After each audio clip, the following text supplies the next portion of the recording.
the Thiên Ân Performing Arts Group.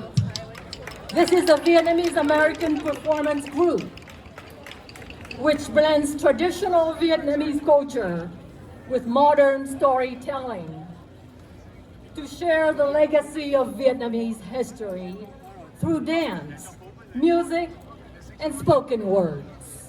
Xin kính mời quý vị xem phần biểu diễn rất đặc biệt của đoàn Thiên Ân.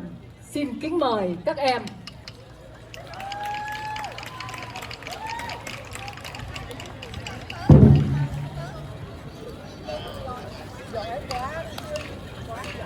Ê chị.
Mảnh đất hình chữ S tồn tại từ ngàn năm bằng tinh thần cuột khởi và đấu tranh chống giặc phương Bắc. The legends of con rồng cháu tiên has fostered and embraced our heroes and heroines through many generations of Lạc Long Quân and Âu Cơ children.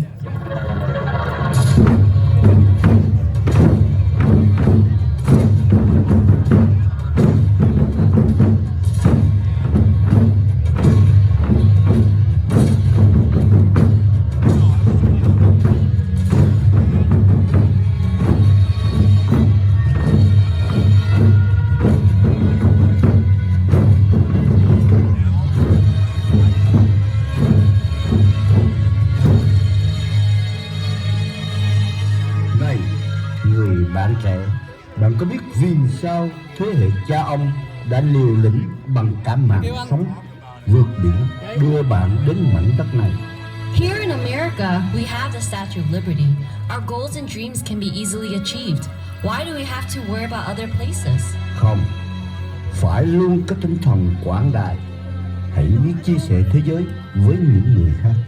Một cây làm chẳng nên non, ba cây chụm lại nên hòn núi cao. We should never forget to unite for the sake of our Vietnamese people and heritage. Vì chúng ta còn có một tổ quốc.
Thank you, T&M Performing Arts.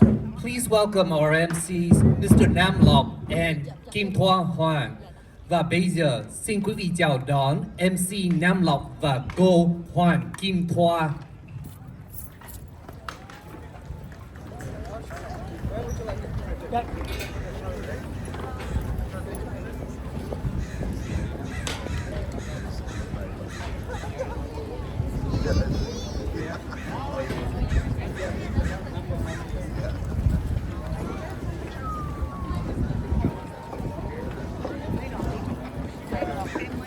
đi đưa nước mà chị ngồi đây ngồi đây chị ngồi gần cái ghế chị đi.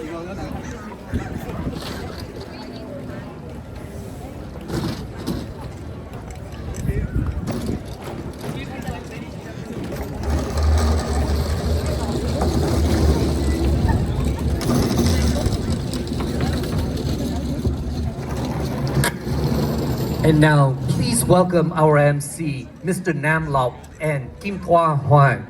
Và bây giờ, xin quý vị chào đón MC Nam Lộc và cô Hoàng Kim Thoa.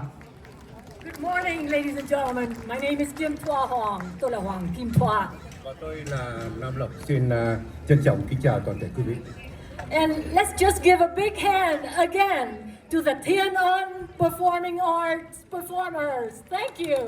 Xin thành thật cảm ơn đoàn T&M rất nhiều. Ladies and gentlemen, today we'd like to welcome you to the United States ship Midway and the celebration of the 50th anniversary of Operation Frequent Wind.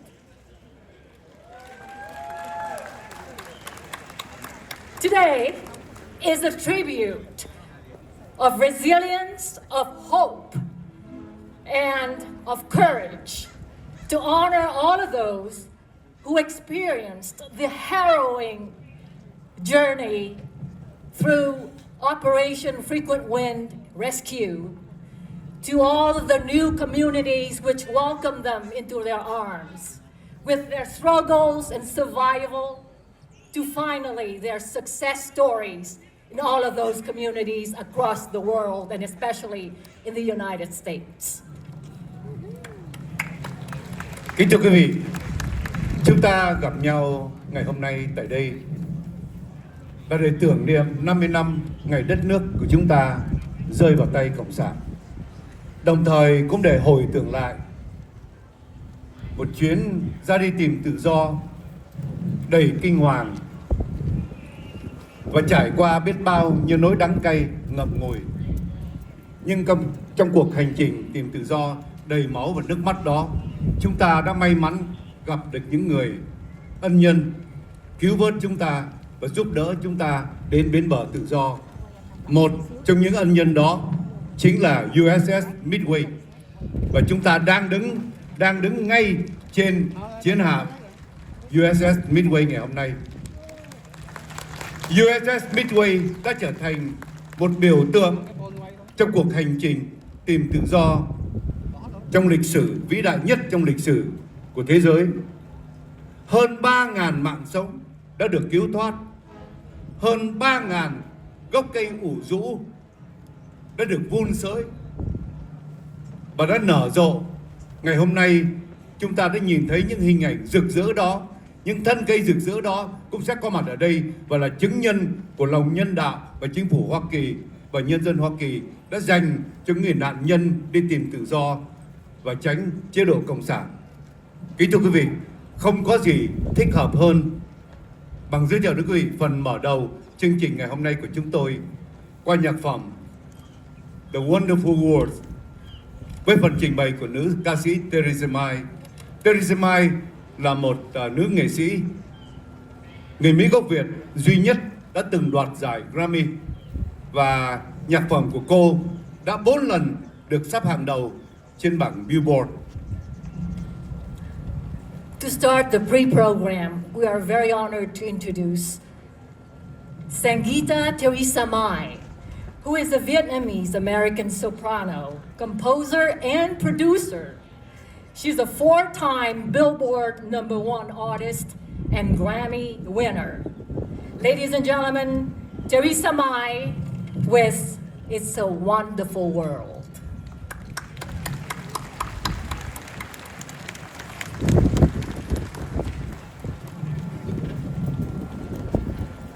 Good afternoon, everybody. It is such a great pleasure and honor to be here today.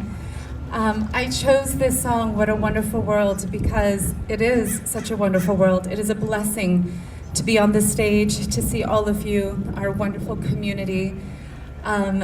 It is a blessing to be here today. Today I have my mom, who also came to America in 1975.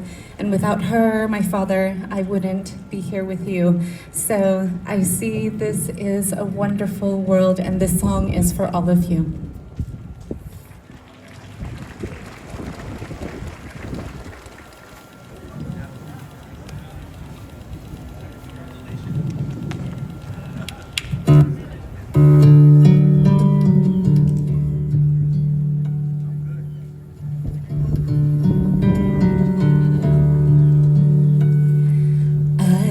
See trees of green and red roses too. I see them bloom for me and for you, and I think to myself, what a wonderful world.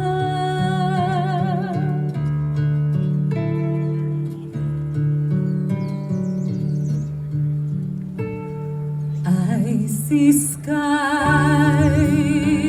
of blue and clouds of white, the bright blessed day, the dark sacred night, and I think to myself, what a wonderful world.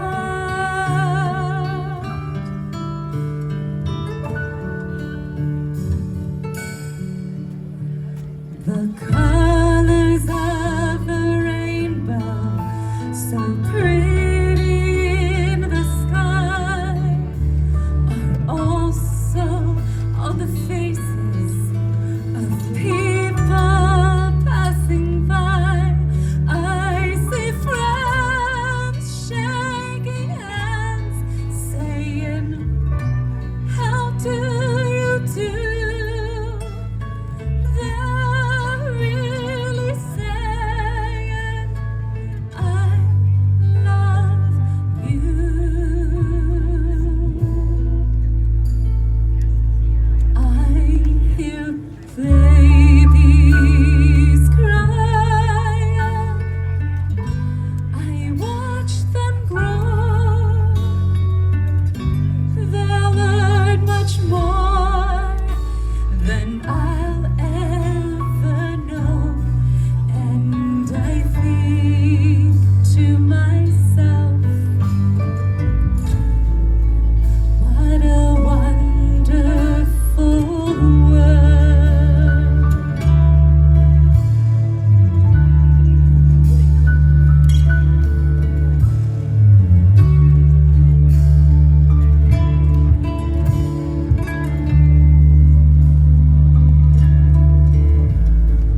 more than I'll ever know.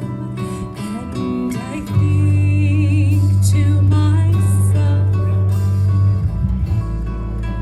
what a wonderful world.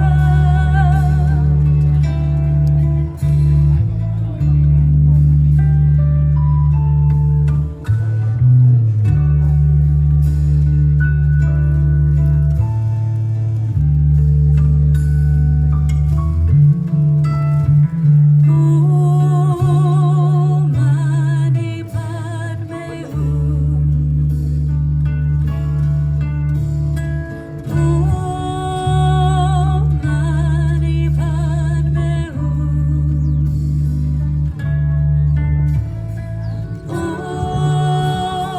Mani Padme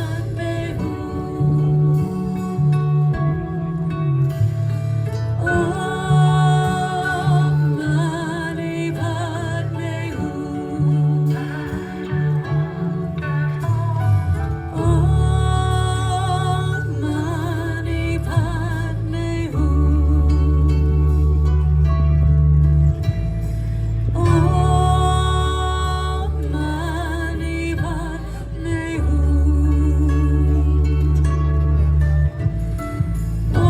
What a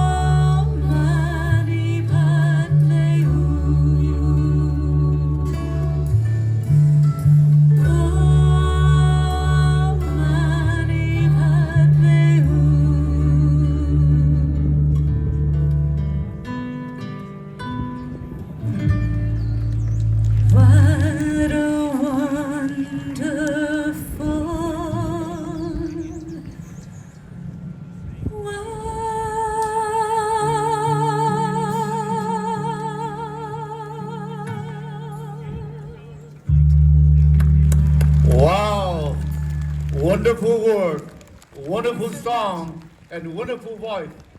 Ladies and gentlemen, give it up to Theresa May. Sangita Theresa May, thank you so much. Kính thưa quý vị, để tiếp tục chương trình, chúng tôi xin hân hạnh giới thiệu với quý vị đoàn vũ Thủy Vân. Đoàn vũ Thủy Vân là một nhóm nghệ thuật người Mỹ gốc Việt và chuyên trình diễn những điệu múa truyền thống và hiện đại của Việt Nam chúng ta, nổi tiếng với những vũ đạo sôi động và đặc biệt là bảo tồn văn hóa Việt. Đoàn vũ Thủy Vân đã trình diễn ở khắp mọi nơi để tôn vinh di sản Việt Nam.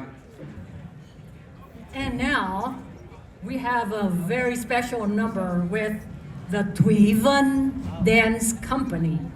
This is a renowned Vietnamese American cultural group which blends traditional with modern Vietnamese dance. They perform nationwide to contribute to the Vietnamese heritage and celebrating it all over the country. Ladies and gentlemen, Thủy Vân Dance Company. Trong vũ điệu khúc ca Đồng Tháp của nhạc sĩ Thu Hồ.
Nãy giờ lên đi đâu vậy chị Thế Hà?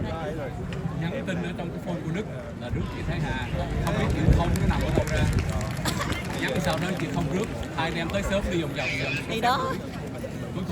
cuối cùng gọi chị được. Thank you to the Thủy Vân Dance Company.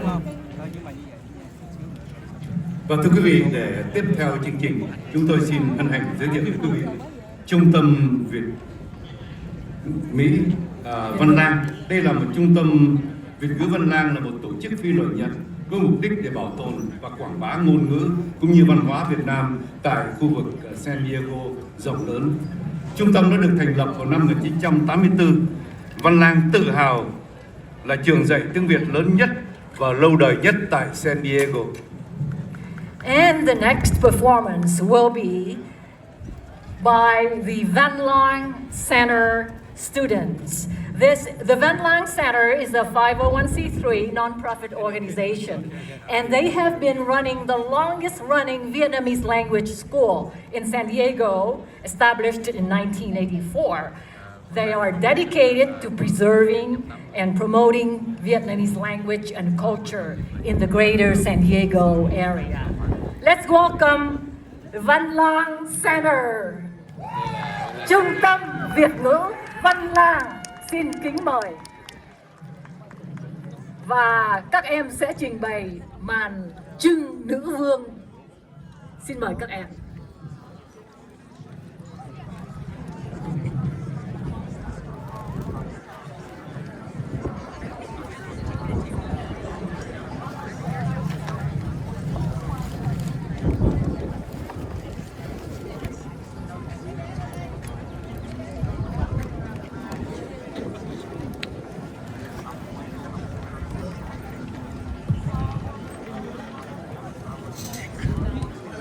Đây là nhóm Văn Lang.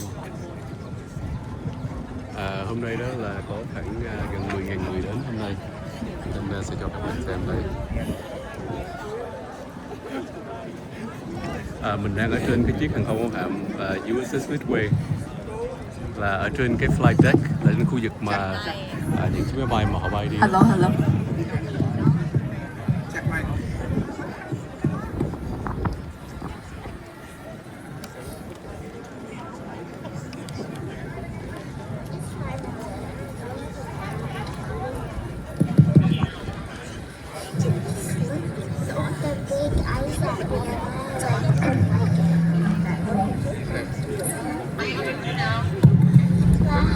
How can I go see it?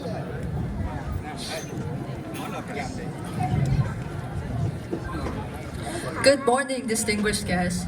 We are students of Van Lang, School of Vietnamese Education, and Vo Việt Nam School of Vietnamese Martial Arts. We are here today to present the story of the Trung sisters, two of the most prominent lady kings of Vietnamese history. This is a story of their courage and their devotion to freeing Vietnam from China's rule. Our skit, compiling of poetry, traditional Vietnamese opera singing, and Vietnamese martial arts, shares the moment in which the eldest sister chooses to sacrifice her captured husband for the sake of Vietnam's independence. Even though their reign lasted for a short period of time, their courageous actions still forge a forever lasting legacy. We hope you enjoy.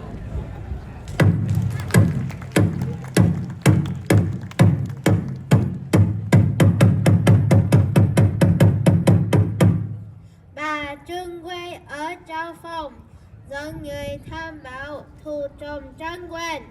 Chị em nặng một lời nguyện, phất cờ nương tử, thái quyền tương quân. Ngàn tây nội án phong trần, binh mã xuống gần Long Biên, hồng muôn nhẹ bước trên yên. Đuổi ngay Tô Định, dẹp yên biên thành. Kinh kỳ đóng cõi mê lên, lính Nam Nguyên 1 triệu tiền nước ta. Ba thu gánh vác sơn hà, một là báo phục, hai là ba vương. Quy Anh động đến Bắc Phương, Hán sai Mã Viện lên đường tấn công. Hậu Tây đua sức về vùng, nửa nhi mà chống anh hùng được sao?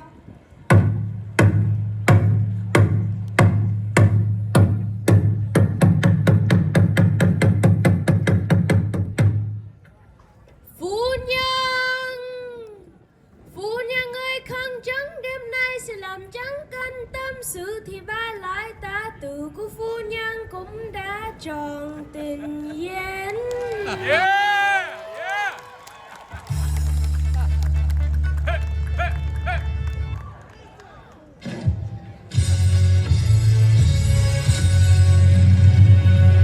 Đứng trên nhàn quả ta nguyện làm mọi chiếc lửa đó để bao chiến sĩ hiên ngang không chậm bước ngoài.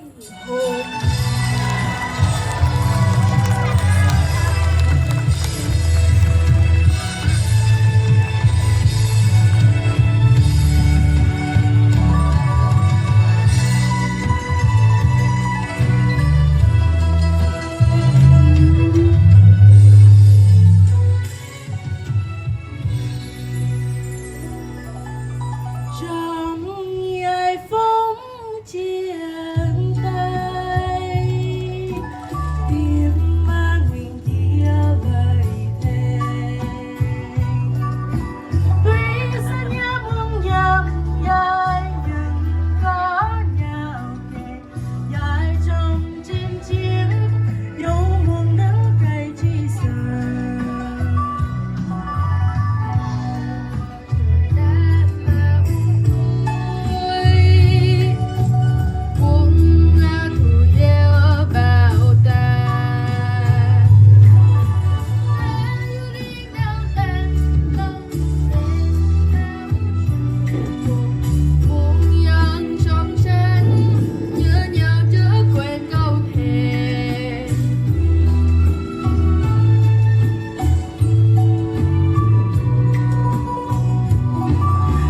Đêm nay có xa nhau,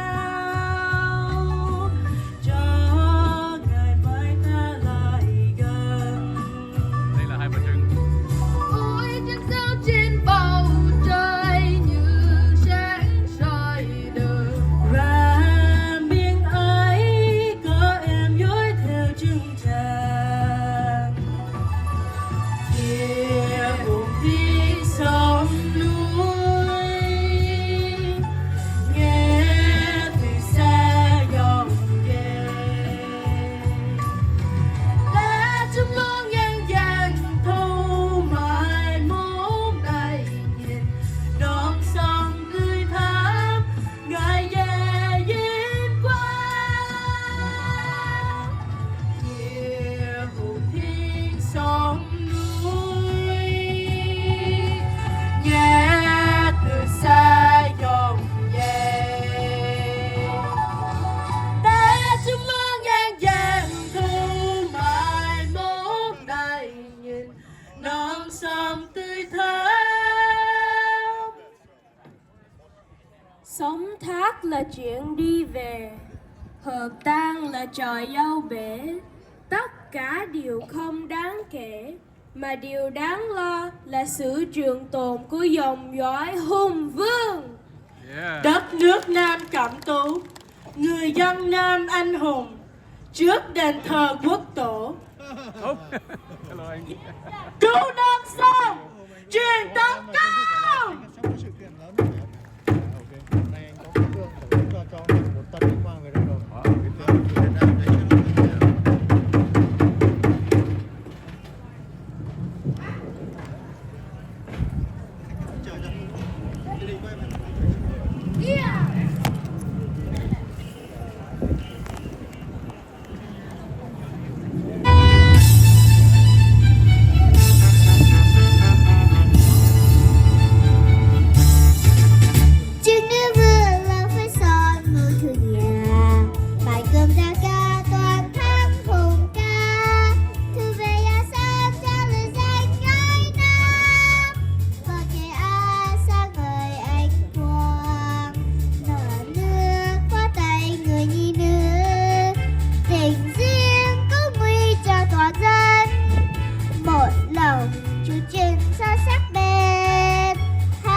nghèo với sông. Trước là nghĩa, sau là chung, kể trong lịch sử anh hùng ai hơn.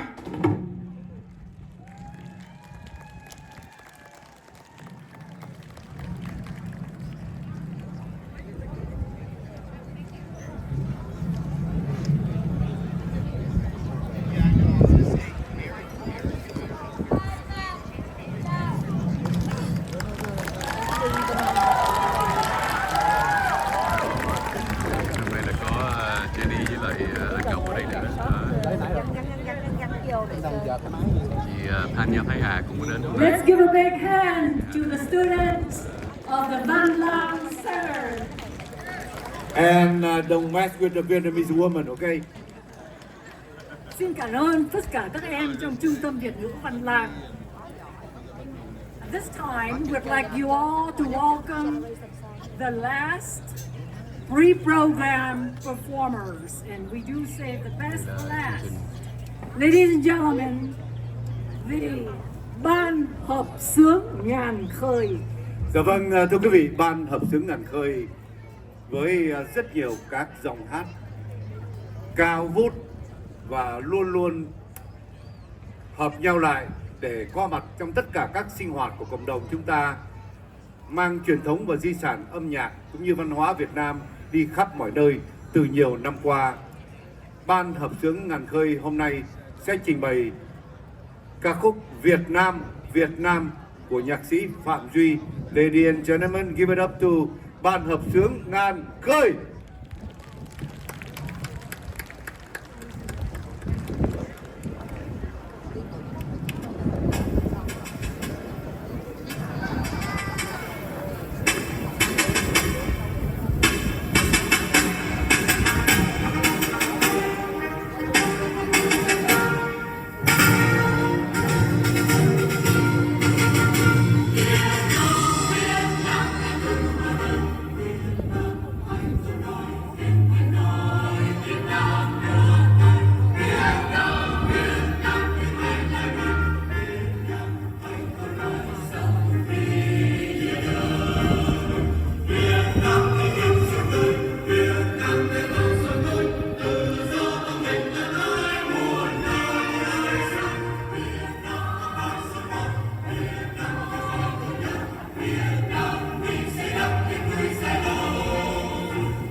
The Ngan Khoi Choir is dedicated to preserving Vietnamese heritage through choral music, and they have performed at many community and cultural venues all over California. Let's give a big hand to Ban Hợp Sướng Ngan Khơi. Thank you. Và kính thưa quý vị, theo lời yêu cầu của ban tổ chức, chúng tôi xin tha thiết kêu gọi sự hợp tác của quý vị. Quý vị không có thẻ báo chí, xin đừng lên phía trước chụp hình hay quay phim. Chúng ta hãy tôn trọng những khách của chúng ta đang ngồi ở bên dưới theo dõi buổi lễ quan trọng ngày hôm nay. Tất cả hình ảnh của quý vị sẽ được thâu vào trong ống kính truyền hình của ban tổ chức, cho nên sự đi lại không có trật tự sẽ làm hình ảnh mất đẹp và mất đi ý nghĩa của ngày họp mặt hôm nay. Một lần nữa chúng tôi xin kêu gọi sự hợp tác của quý vị. Tất cả quý vị nào không có thẻ báo chí, xin đừng lên phía trước quay phim chụp hình hay livestream. Xin cảm ơn quý vị. Ladies and gentlemen, this concludes our pre-program. We would like to deeply thank all of our talented performers. Thank you so much for your contributions. Let's take a 10-minute or so intermission, and our next portion of the program will begin at around 11 a.m. Thank you. Dạ vâng, thưa quý vị, bây giờ thì chúng tôi xin phép để tạm nghỉ trong vòng 10 phút và sau đó sẽ bước vào chương trình chính thức ngày hôm nay. Xin chân thành cảm ơn toàn thể quý vị.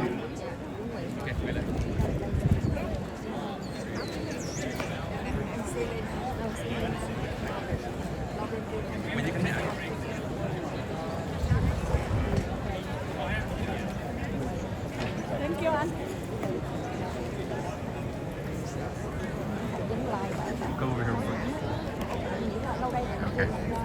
Am I the only one who's Let me introduce you to a good friend of mine. This is Dr. Saito. He's a famous hair implant. How are you? So you look for the skinhead then? Anybody who needs more hair? I do. This is Dr. Lele Tran. He's an implant. This is Director Jenny Aikenpai. She will be and this is our DP. He's also a musician. Yeah. If you're in Fountain Valley, you can come see me. Okay. You know, I know some people that would be good. Do I see? I do his hair. So a few people that really help. Hey, he did some implant in Vietnam too. He drove back really good. Yeah. Surgical screen, what are you doing? So you think those screens work? Lotions and potions are small. They go on sale. But, you know, the menu now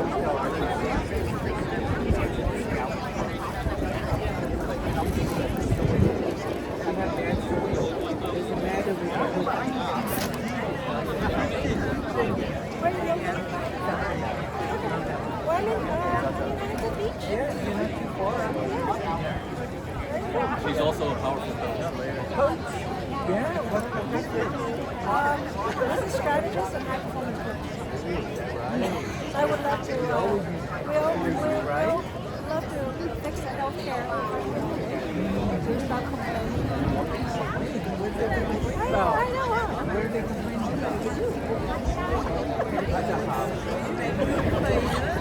You know what? People complain because they don't have the packages. And then the grab see what they have.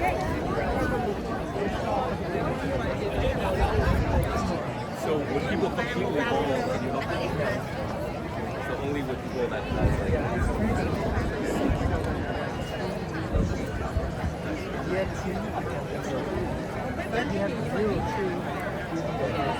Eddie grew naturally.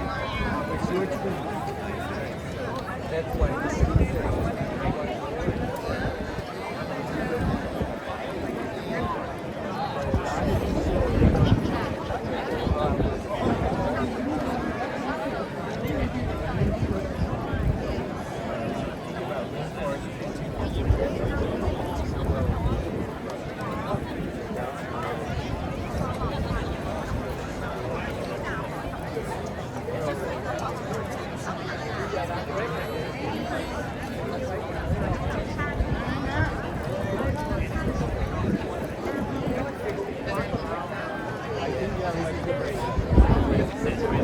do a selfie if you don't mind. So if you find us on Facebook, I always share.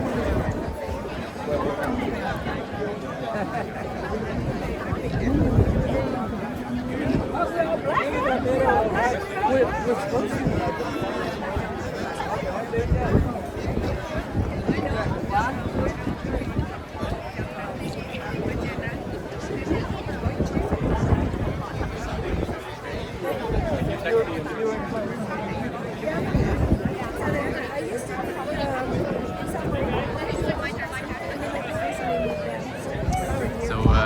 Hiện tại bây giờ là đang cái break time, mọi người nghỉ mệt khoảng 10 phút, 15 phút để giải mệt, để đi restroom, đi tiểu tiêu, và sau đó sẽ tiếp tục chương trình. Các bạn thấy là hôm nay khoảng 10.000 người đến hôm nay để dự cái buổi mắt hôm nay. Mình đang ở trên chiếc thuyền hàng không mẫu hạm, đây là trên cái flight deck, là khu vực mà những chiếc máy bay họ cất cánh ra đi, họ đáp.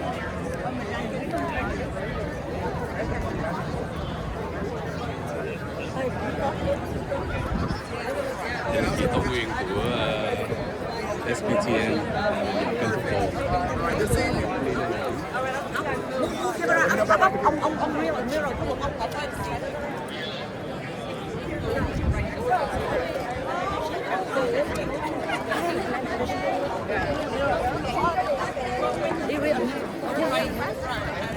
Một lần nữa xin quý vị mời quý vị cùng bước vào chiếc ngồi. Xin chào quý khán giả, đây là bác sĩ Viet, bác sĩ phần chính John của chương trình Saito, trong ngày hôm nay, bác sĩ đặc biệt nổi tiếng là phần chào cờ.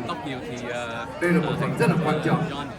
Không ai có thể đi lại trong khoảng cách đó. Kind of like medical Spanish. Mời quý vị A little vào bit vị trí để ngồi sát.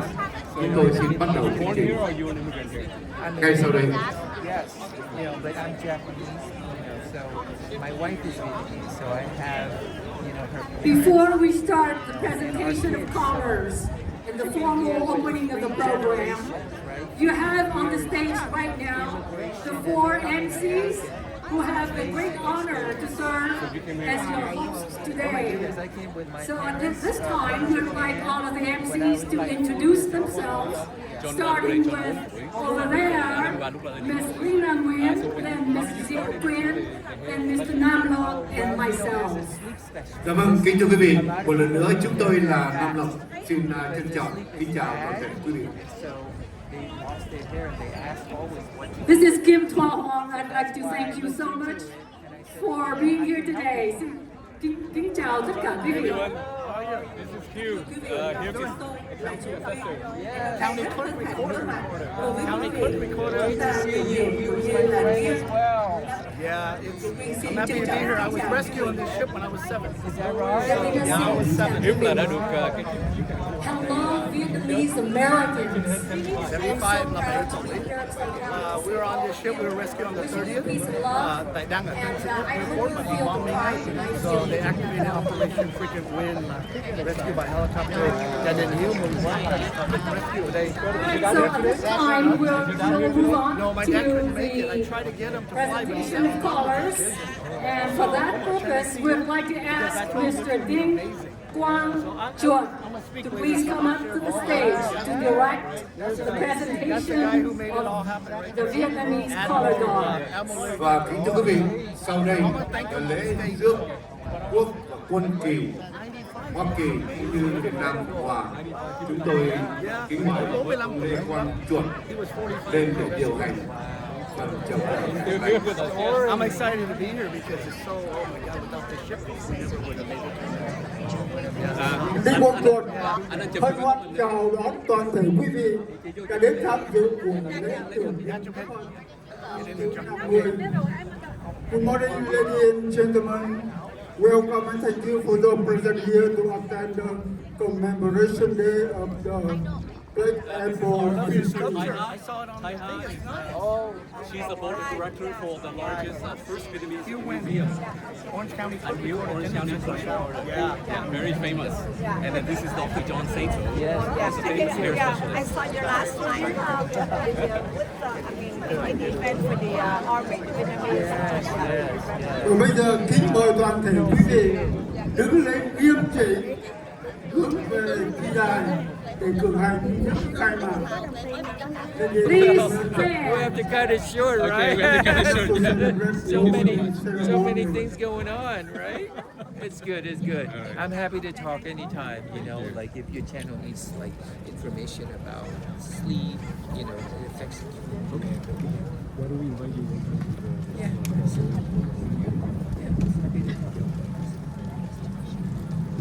Tất cả chú ý. Nghiêm! Lễ rước quốc quân kỳ. Liên quân chào tay chào.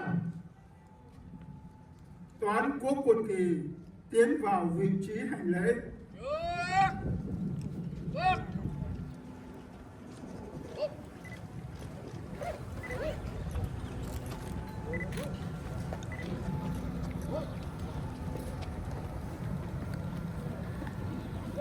Anh nên giúp em vào đây chút xíu cái đang cảm ơn anh.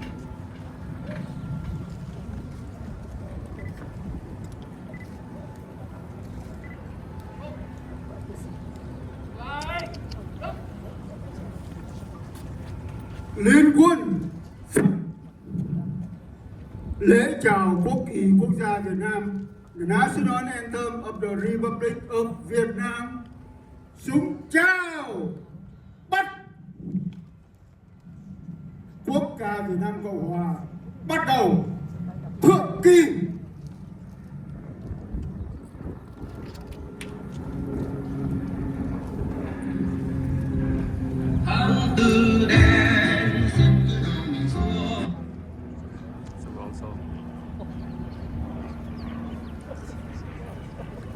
Xin mời ban hợp xướng ngàn khơi với quốc ca Việt Nam.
Em rút xong. Lễ tiễn quốc quân kỳ. Liên quân chào tay chào. Toán quốc quân kỳ rời vị trí hành lễ.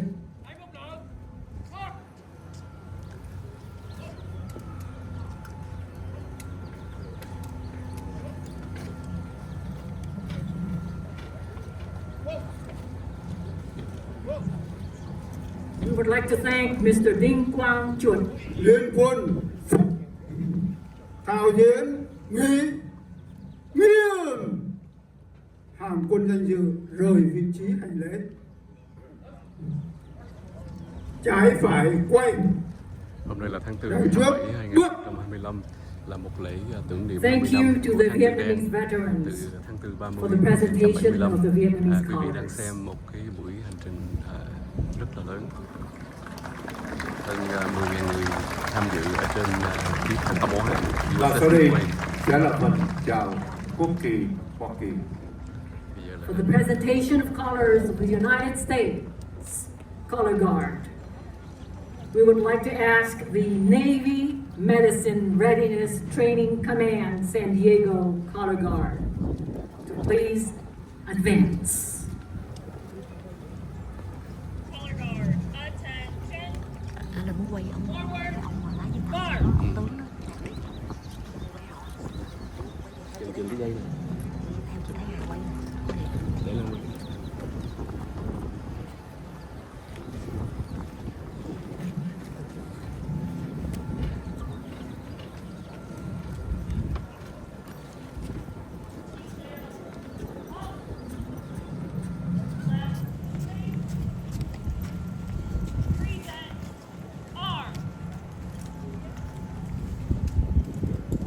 Please welcome Ms. Elizabeth La, who will perform the United States National Anthem.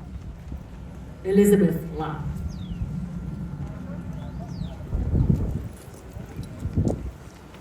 Thưa quý vị, cô Elizabeth La sẽ trình bày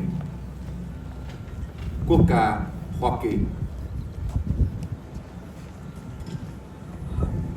Oh, say, can you see by the dawn's early light what so proudly we hailed at the twilight's last gleaming, whose broad stripes and bright stars through the perilous fights o'er the ramparts we watched were so gallantly streaming, and the rocket's red glare, love bombs bursting in air, gave proof through the night that our flag was still there. Oh, say does that star-spangled banner yet wave o'er the land of the free and the home of the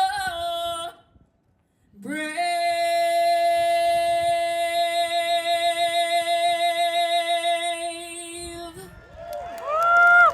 Bravo! Good job, my dear.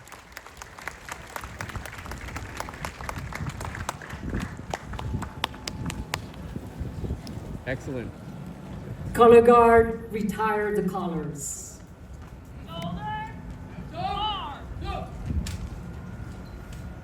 Ready, two, left, face, forward, march.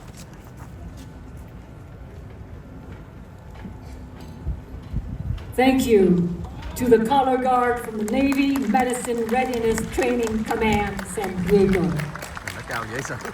At this time, we'd like to introduce Mr. Paul Ward and Mr. Ding Quan Truett. Back on the stage, please, for the invocation. A moment of silence. Mr. Paul Ward and Mr. Ding Quan Truett.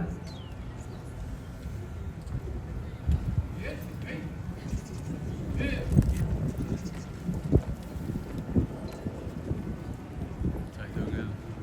Trời tốt Cầu vậy. nguyện cái là Trời quá tốt. nãy mưa quá trời. Hôm mười má nói là tới 10 giờ nó hết.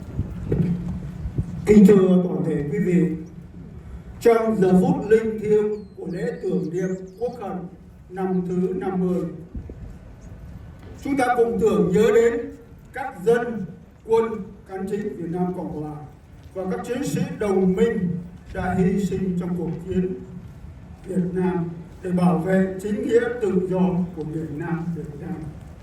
Các đồng bào đã bỏ mình trong rừng sâu nơi biển cả để đi tìm tự do từ sau ngày giặc cộng cưỡng chiếm Việt Nam. Các quân cán chính Việt Nam Cộng Hòa và các chiến sĩ đồng minh đã hy sinh trong cuộc chiến để bảo vệ miền Nam Việt Nam. Các quân cánh chính Việt Nam Cộng Hòa đã bị chết thảm trong các trại tù khổ sai của Việt Cộng. Và đặc biệt, chúng ta cùng tưởng nhớ đến cố Thiếu tướng Nguyễn Khoa Nam, cố Thiếu tướng Phạm Văn Phú, cố Chuẩn tướng Lê Văn Hưng, cố Chuẩn tướng Trần Văn Hai, cố Chuẩn tướng Lê Nguyên Vĩ, cố Đại tá Hồ Ngọc Cận, cố Trung tá Cảnh sát Quốc gia Nguyễn Văn Long và còn biết bao quân cán chính các cấp đã can đảm tuấn tiết quyết không đầu hàng quân Việt Cộng trong tháng 4 đen năm 1975.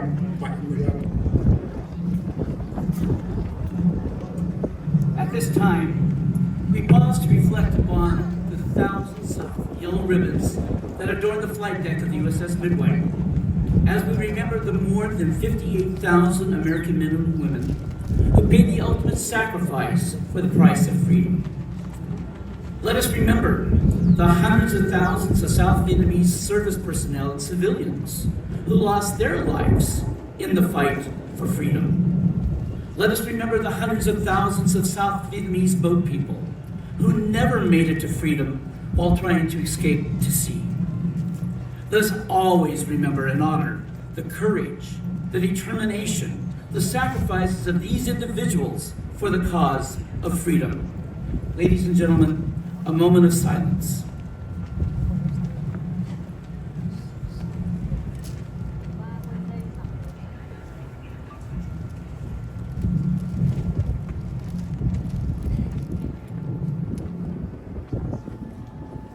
Thank you very much.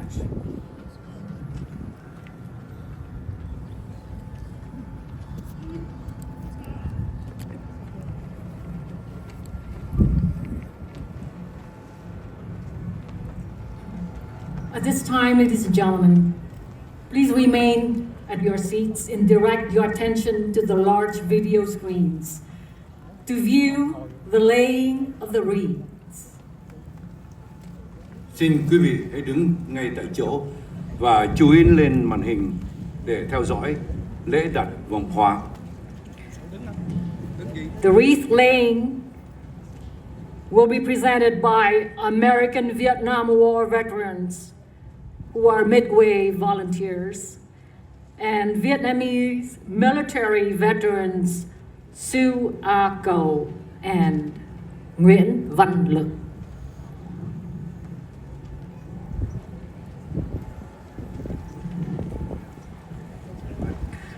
Throughout history, the wreath-laying ceremony is intended to show our eternal gratitude and respect for those who have given their life in service to their country.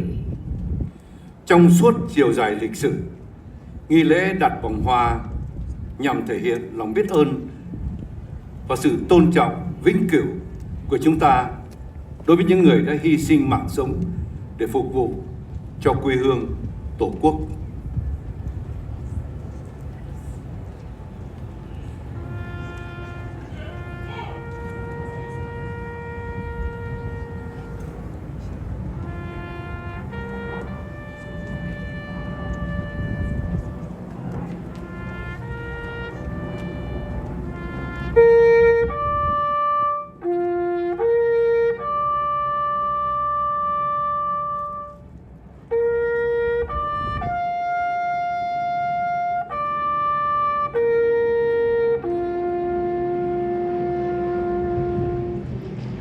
Xin quý vị hãy nhìn lên bầu trời để chứng kiến nghi lễ tưởng niệm những chiến sĩ, những chiến binh mất tích trong cuộc chiến.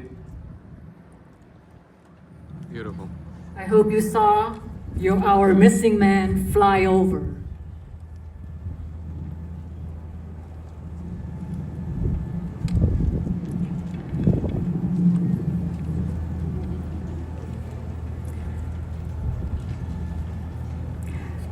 Please be seated.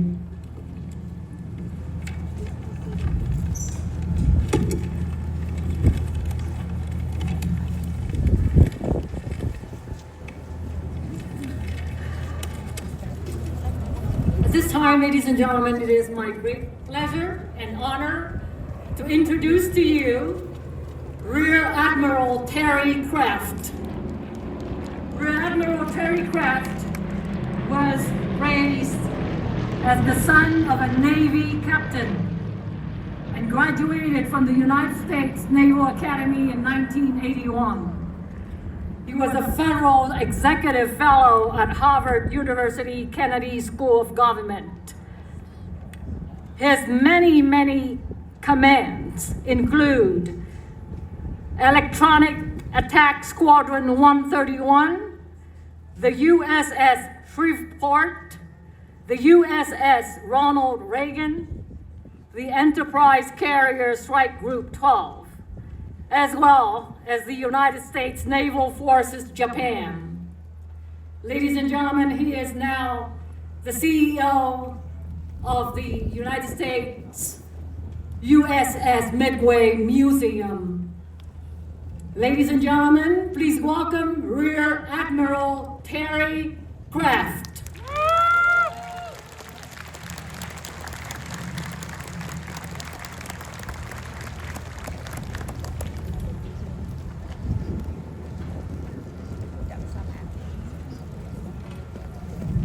Good morning, everyone.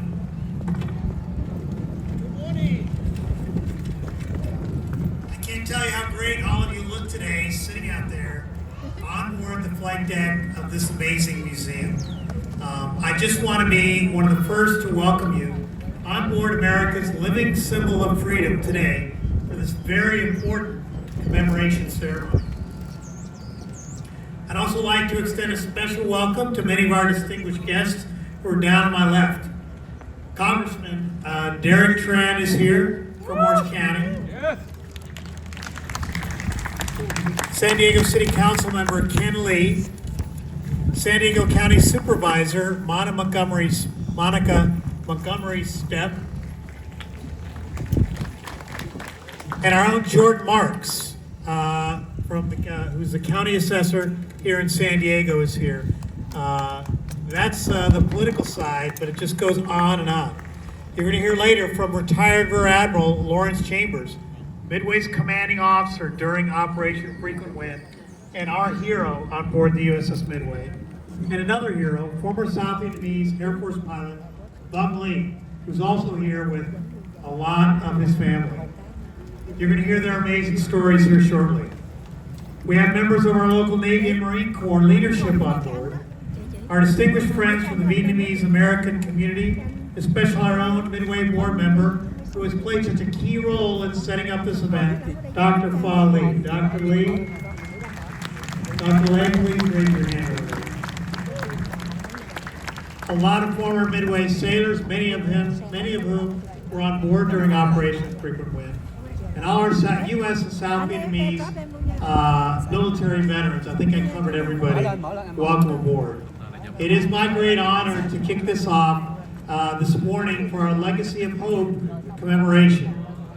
50 years ago today, this ship, along with 40 other U.S. Navy ships, were positioned off the coast of South Vietnam to launch the largest humanitarian operation ever undertaken in U.S. military history.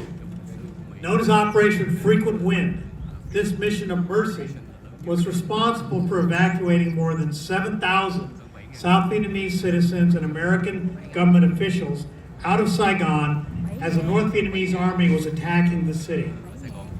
It was without question one of the most chaotic and difficult experiences for many of those in attendance with us today.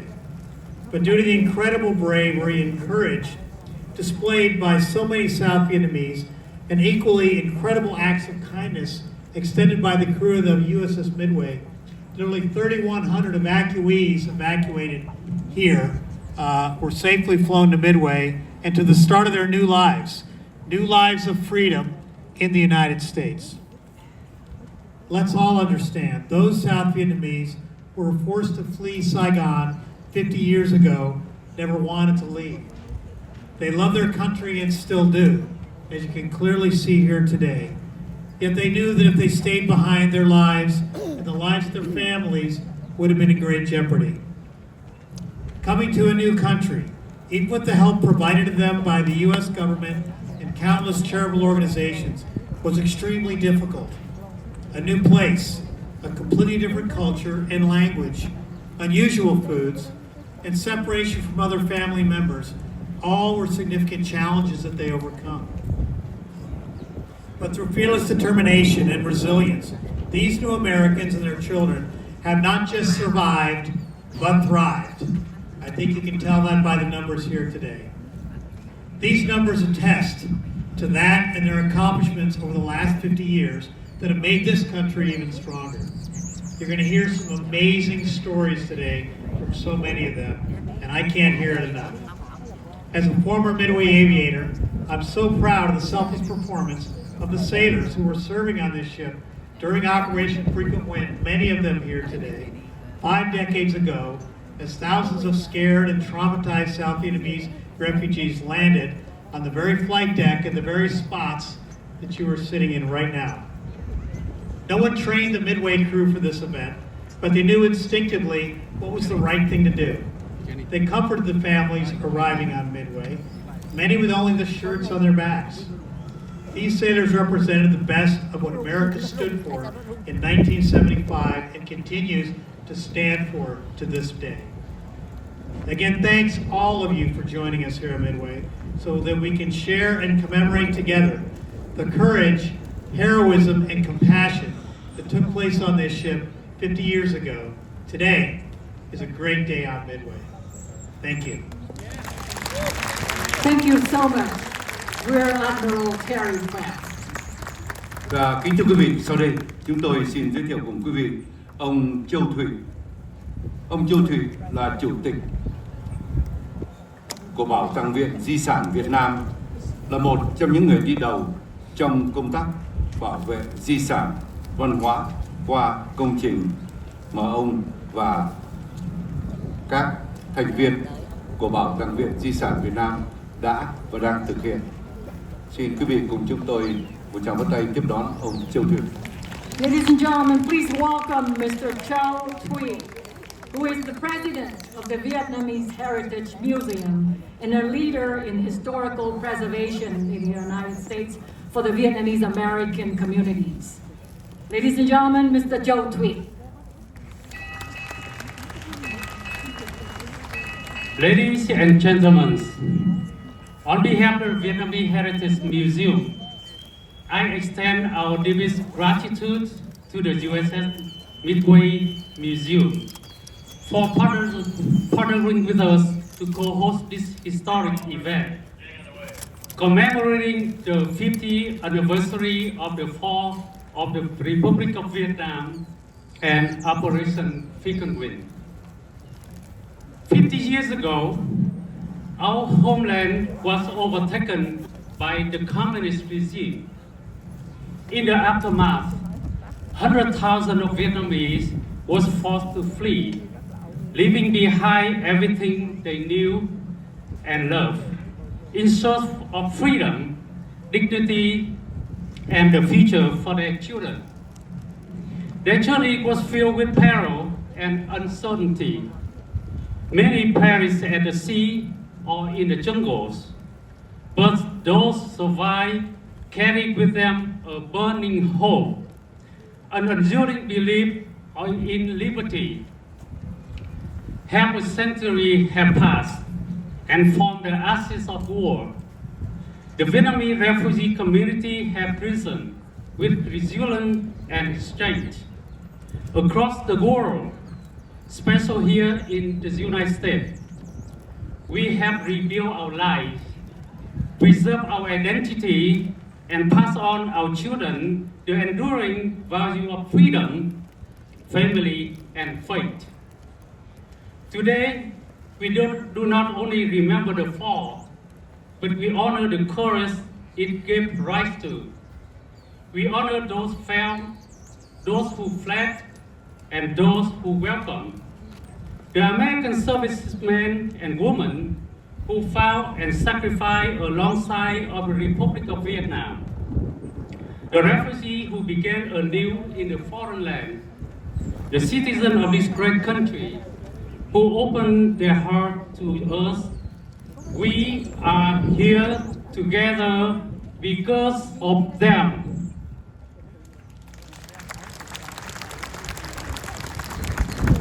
Now, with your permission, I would like to speak to my fellow Vietnamese. Kính thưa quý đồng bào, xin gửi lời chào chân quý đến quý vị từ khắp nơi trên thế giới, từ các tiểu bang xa xôi trên đất Mỹ cho đến những người con của quê hương Việt Nam. Dù khoảng cách địa lý xa xôi, nhưng tình cảm và tấm lòng của quý vị luôn gần gũi với trái tim của chúng tôi. Hôm nay, Viện Bảo tàng Di sản Người Việt vinh dự được chính thức đồng tổ chức sự kiện trọng đại này. Cùng Viện Bảo tàng USS Midway, chúng tôi xin chân thành tỏ ơn chân thành đến các vị, các nhà bảo trợ, đoàn thể, giới truyền thông và hàng trăm thiện nguyện viên đã góp công sức để ngày hôm nay được thành tựu tốt đẹp. Chúng tôi xin mời tất cả các thiện nguyện viên đứng lên. Volunteer, please rise. Please give them a big round of applause.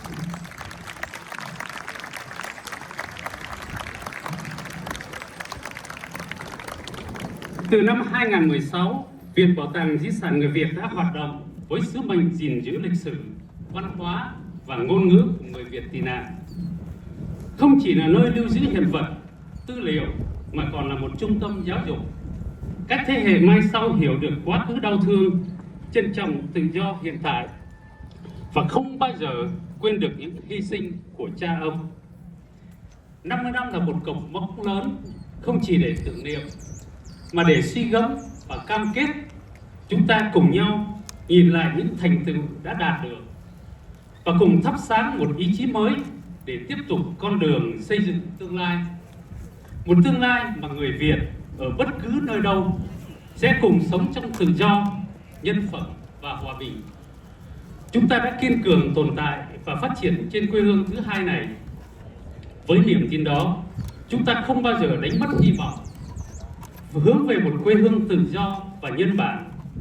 Ngọn lửa đấu tranh cho dân chủ vẫn còn cháy, và chính các bạn trẻ hôm nay, những người sinh ra trong tự do, sẽ là người giữ lửa. Thế hệ trẻ sinh là nhịp cầu nối giữa quá khứ và tương lai.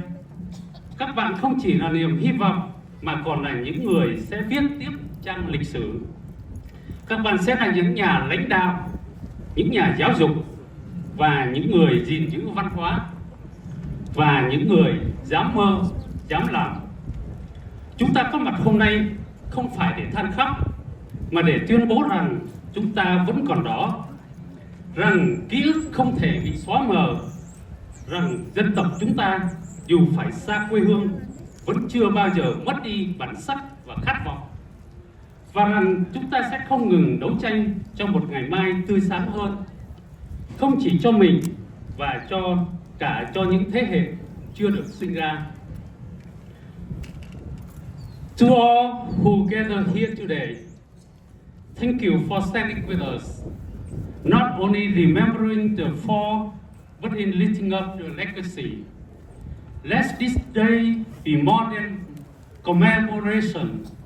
Let it be a renewed call to action, to preserve memory, to build bridges, to power the next generation, to carry forward our story with pride, dignity and purpose. Thank you. Xin trân trọng kính chào toàn thể quý vị.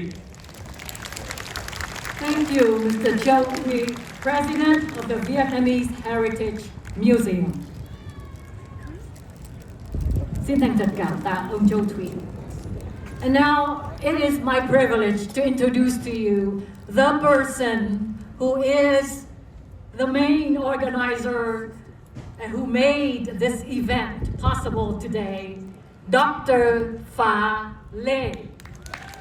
Dr. Pha Lê was born in Vietnam during the war, attended UCLA and medical school in Missouri, and is an emergency medicine physician. He is an active honor flights program volunteer and is serving now on the board of director of the USS Midway Museum. Kính thưa quý vị, chúng tôi xin hân hạnh giới thiệu cùng quý vị một nhân vật chính trong buổi tổ chức ngày hôm nay, đó là bác sĩ Pha Lê.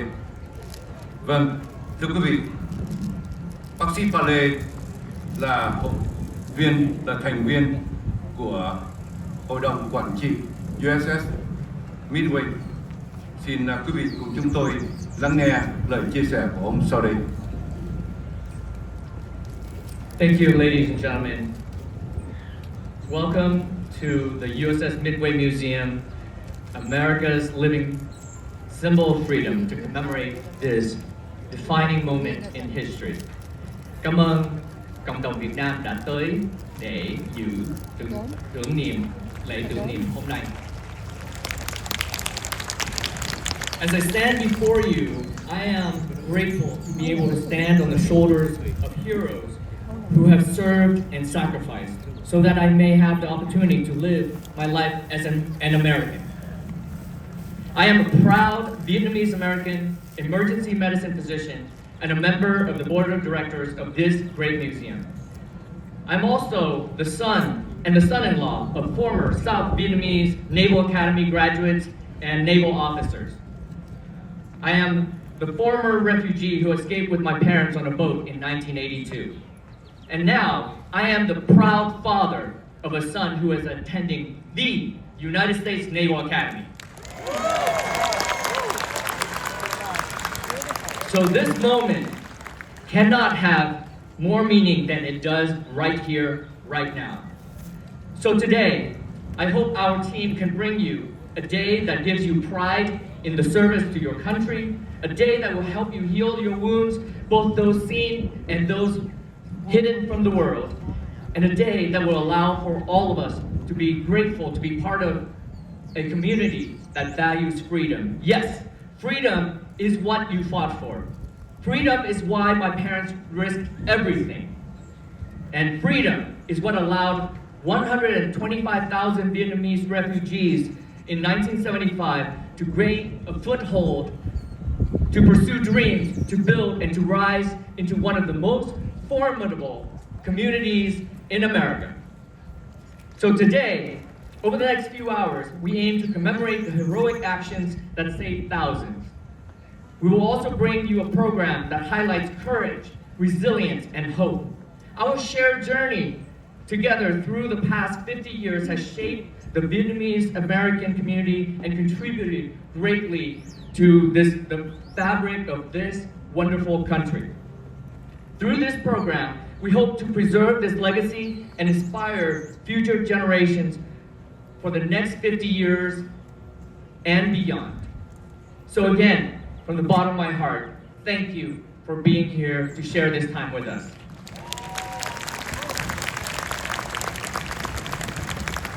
And now, I would like to welcome back to the podium Anh Châu Thủy and chị Kim Trang to address the Vietnamese community that have been invited here.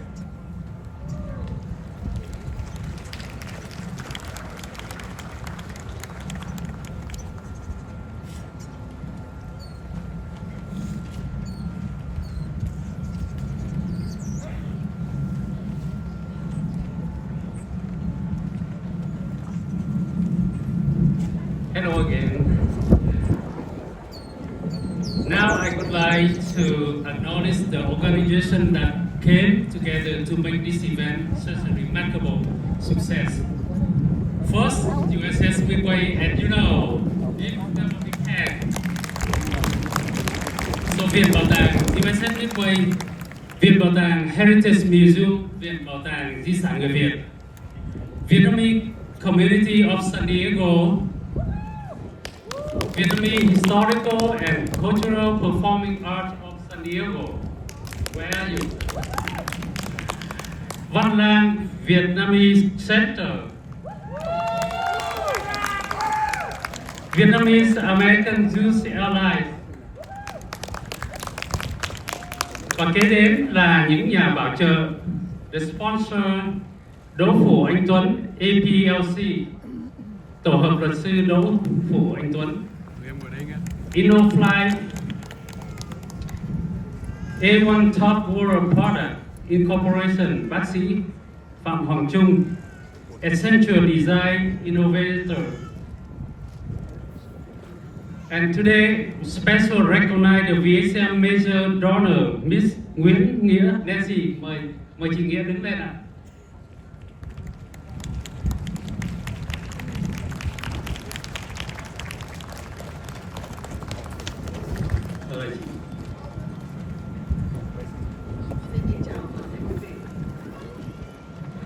Xin kính chào toàn thể quý vị.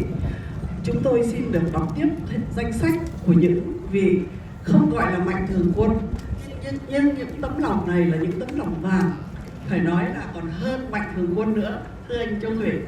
Xin phép quý vị cho chúng tôi được giới thiệu các quý vị mà anh chị em đã từng cộng tác và phải nói là bao nhiêu ngày tháng nay, kể từ tháng 9 năm ngoái cho đến bây giờ đã hết sức làm việc để cho cái buổi mà lễ tưởng niệm ngày hôm nay được thành công như thế này. Tổng cộng cái số giờ mà phải nói là trên 6.000 giờ, thưa quý vị. Tất cả chúng tôi bỏ vào đây để làm việc ngày đêm. Trước hết chúng tôi xin được phép để nói tiếng Anh vì có những người ngoại quốc ở đây đó. Xin phép quý vị cho tôi được phép nói tiếng Anh. We would like to acknowledge people who have provided significant efforts to this event since September 2024 with more than 6,000 hours in total. I would like to have Professor Alex Thái Đình Võ please stand up. I don't know where. He's a historian. Maybe he's down there somewhere. Okay. And then next, Mrs. Phương Lê Nguyễn, Mr. Nhật Hồ, Miss Kiểm Đặng, Miss Thu Hà Nguyễn, Mr. Hồng Tiên Tran, Mrs. Yến, Liên đoàn Hướng Đạo Vạn Kiếp, Garden Grove High School. Please give them a round of applause.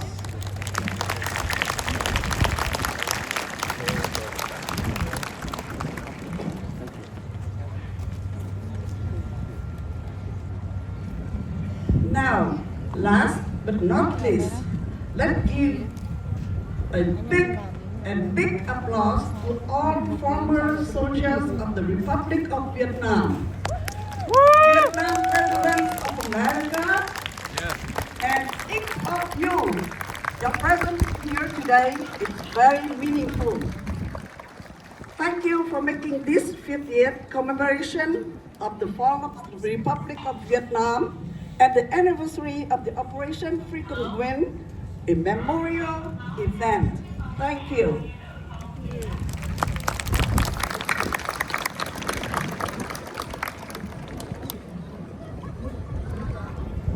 Thank you, Miss Kim Chang and Châu Thủy. Ladies and gentlemen, when I was forced to leave my homeland in April 28, 1975,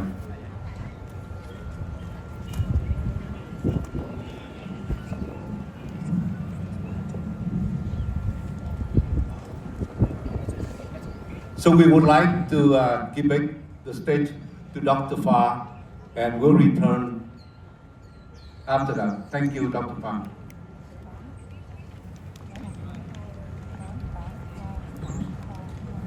Thank you, An. Hello again. It is my honor at this time to pay some gratitude to so many community leaders and officials present.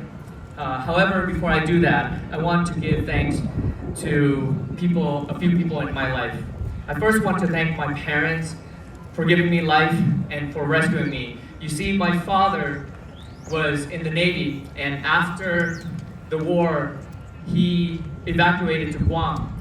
And while in Guam, instead of going to America, he decided to go back to Vietnam to look for me. And in doing so, he had to endure 5 years of imprisonment, all to rescue me and my whole family. And so when He was released after 5 years. We escaped on a boat. So I want to give gratitude to my parents and say a few words to them. They're right over there. Cảm ơn ba mẹ đã tạo ra con, nuôi dưỡng con, rồi cứu mạng con nữa. Nếu không có tình thương của ba mẹ, sự hy sinh và sự chăm sóc của ba mẹ thì không có thể nào con đoạt được tất cả con có ngày nay. Cảm ơn ba mẹ.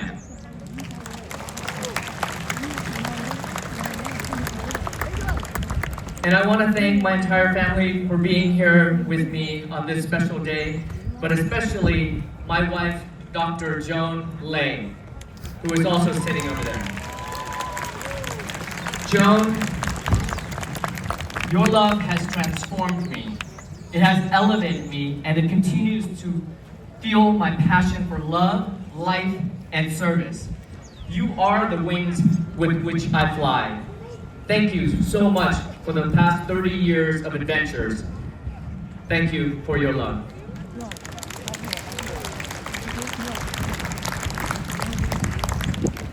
Thank you for giving me the opportunity to do that. Now back to the task at hand.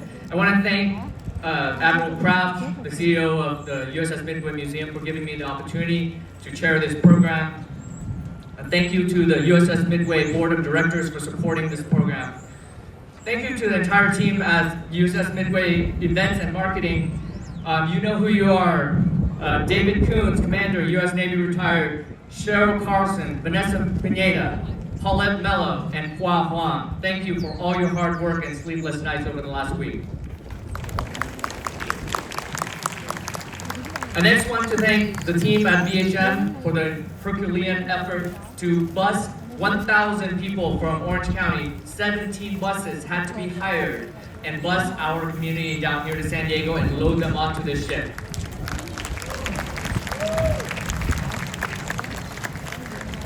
And next, I want to address our special guests. And there are no guests more special than our Vietnam War veterans. Now, to all the Vietnam War veterans, April 30th was a dark day for the Republic of Vietnam, but it was also a dark day for you.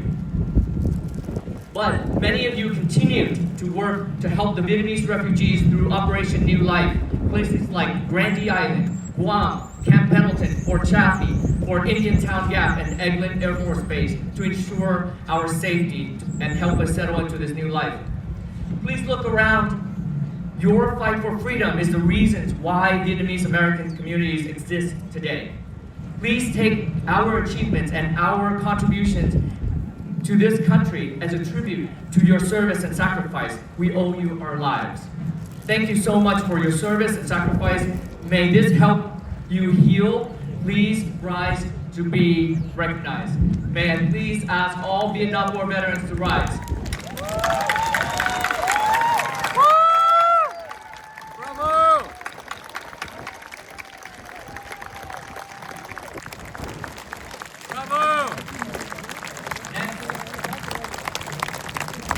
Next, I wish to ask all the South Vietnamese veterans. More than 2,000 South Vietnamese servicemen died in the fight against the communists. Cảm ơn những chiến sĩ anh hùng đã hy sinh để dân tộc chúng ta có cơ hội để sống trong tự do.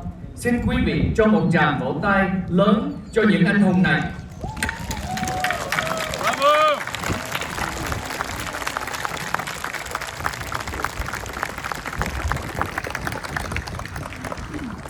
I would like to address our distinguished guests. First, our Rear Admirals in the tent. Rear Admiral Robert Nowakowski, retired Rear Admiral Roger Box could not be here due to illness. Admiral Huang Nguyen sends his regrets as well. He could not be here due to illness. In the tent is retired Rear Admiral Larry Chambers.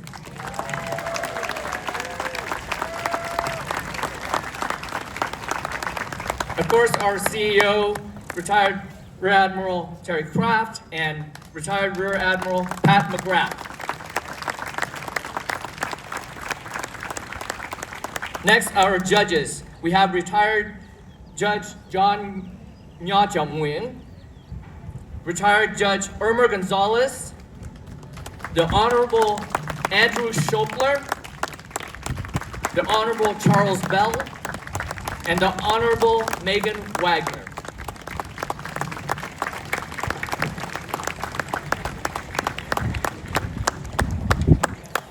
Welcome the representatives from the Navy League, retired Commander U.S. Navy Christopher Townsend, and Mr.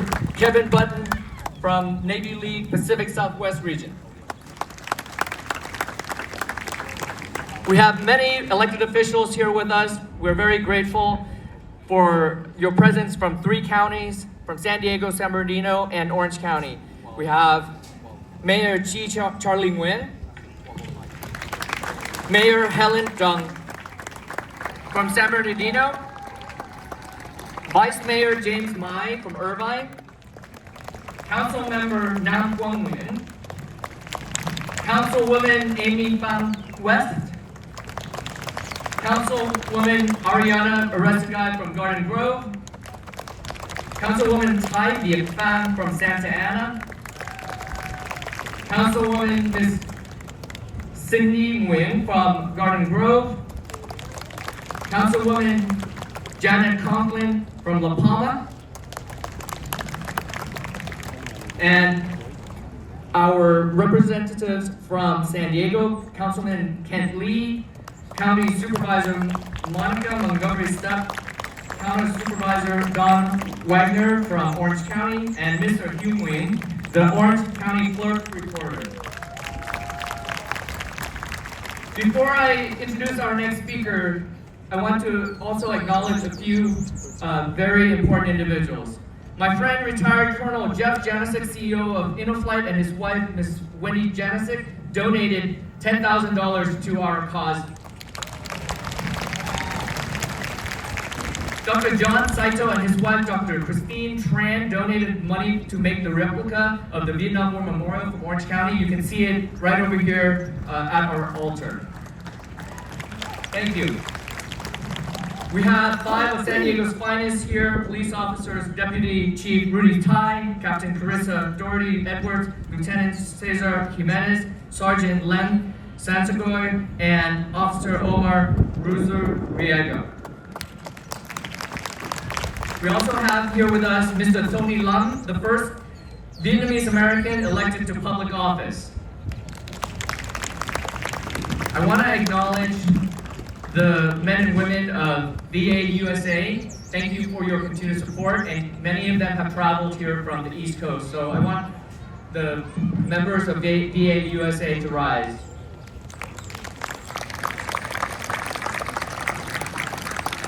Last but not least, I want to thank Ms. Roxanne Chow. She co-chaired the event 10 years ago that I attended with my little sons, and because of that event, that is why I wanted to become part of the USS Midway Museum. So I want to thank her for a huge effort 10 years ago, and she's continued to partner with me this year to make this a successful event.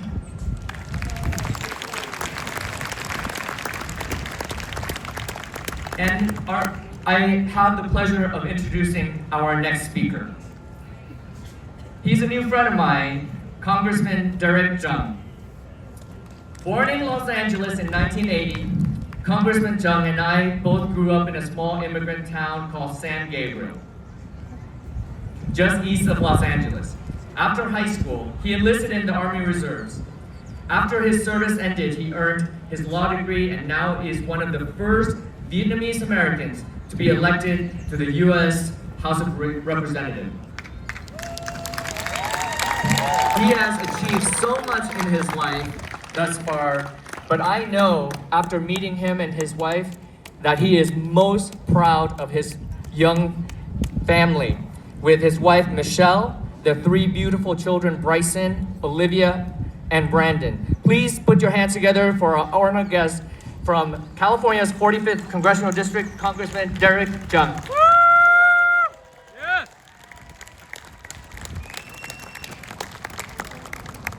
Thank you, Bob. Hello, everyone. I stand here today to mark the most solemn time of the year for the people of the Vietnamese diaspora, Black April, Tháng Tư Đen. It's not just a solemn day in history, it is a reminder of the day we lost everything. Our homes, our livelihoods, and our beloved country. Operation Frequent Wind is a moment that stands as one of the most daring rescue missions in American history, considered by many to be the 30 most dangerous hours ever witnessed on board an aircraft carrier. The USS Midway Operation Frequent Wind was the last major U.S. military evacuation of Saigon. As the North Vietnamese Army closed in on the south, a U.S. Navy fleet was waiting offshore to rescue hundreds of thousands of refugees fleeing the homes, the only home that they have ever known. In just 30 hours, over 6,000 American and Vietnamese people were airlifted to safety. Hundreds of thousands of Vietnamese refugees would follow, most of them boarding the boats on uncharted waters, not knowing what waited on the other side of their journey. Today, 5 decades later, we are here not only to remember that operation, but to honor the lives it changed, the risks taken, and the legacy it left behind. This is not just a commemoration of history, it's a celebration of resilience, compassion, and the enduring bonds forged in one of our nation's most challenging hours. In Vietnam, the conditions under the communist regime grew more brutal. Many were imprisoned in concentration camps, losing not just their home, but their freedom, their dignity, and in too many cases, their lives. And now, as we reflect on the past 50 years since the fall of Saigon, we do so not just in solemn remembrance, but in celebration of what we have built together. From the ashes of war, we have risen. This is a painful day, a day of reflection, of remembrance, and for mourning. Over 58,000 United States soldiers and more than 250,000 Vietnamese soldiers gave their lives in sacrifice. These brave men and women made the ultimate sacrifice, and they deserve our continued and unwavering gratitude. We mourn not just those who fought for freedom, but the countless innocent lives lost during the war, those who perished at the hands of the communist regime in the aftermath, and the brave souls who were lost fleeing repression on boats. We have no choice but to honor those precious souls who are lost by giving the most we can to this life we have been blessed with. I share my own story with hundreds of thousands of Vietnamese Americans born to parents who fled our homeland with nothing. Both people did not let the hardship of their journey define the life they built in America. We have built communities that is unparalleled in strength, prosperity, and the commitment to preserving our history. Today, we celebrate the trailblazers who have risen from this legacy, generals and admirals in the United States military, award-winning scientists, titans in business, educators, doctors, and artists. Our community has nurtured leaders in all walks of life, turning adversity into opportunity in just 5 short decades. Many of these people, children of refugees or refugees themselves, and they represent just a few of the countless contributions Vietnamese Americans continue to make across every sector of society. Our journey from tragedy to triumph has only just begun, and the story of our people will continue to inspire generations to come. As the first Vietnamese American to represent Orange County's Little Saigon community in Congress, I am humbled by the responsibility to carry this history forward. Little Saigon, home of the largest Vietnamese diaspora in the world, is a beacon of hope and a reminder of the resilience that has defined our community. Every day, I'm reminded of our strength, our determination, and our unyielding commitment to preserving our story, to ensuring that no communist regime can rewrite our history. I urge you to join me in not only remembering the hardship we face, but also in celebrating the incredible resilience of the Vietnamese people. Let us honor the lives of those who sacrificed everything for freedom. The United States Army veterans and the veterans of the former Republic of Vietnam.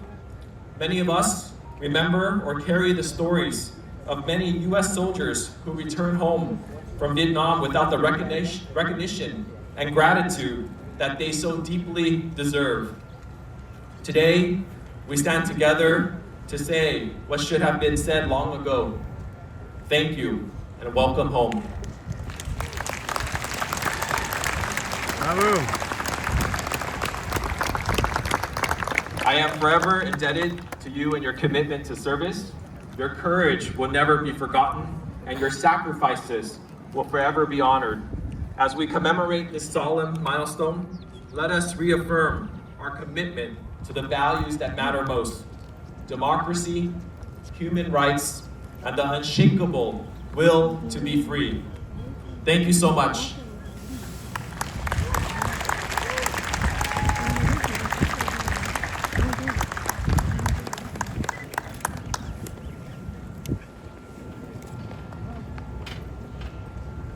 Thank you, Congressman Darren Tran. Ladies and gentlemen, the VIP guests, right after the 5-minute video, you can go to the tent, the blue tent, for reception. Thank you. Ladies and gentlemen, when I was forced to leave my homeland on April 28, 1975, my heart was broken. Like more than 100,000 of my fellow countrymen, Saigon symbolized everything to me: my homeland, my family, my friend, my entire life. In my grief, I composed the song Saigon ơi vĩnh biệt, Farewell Saigon.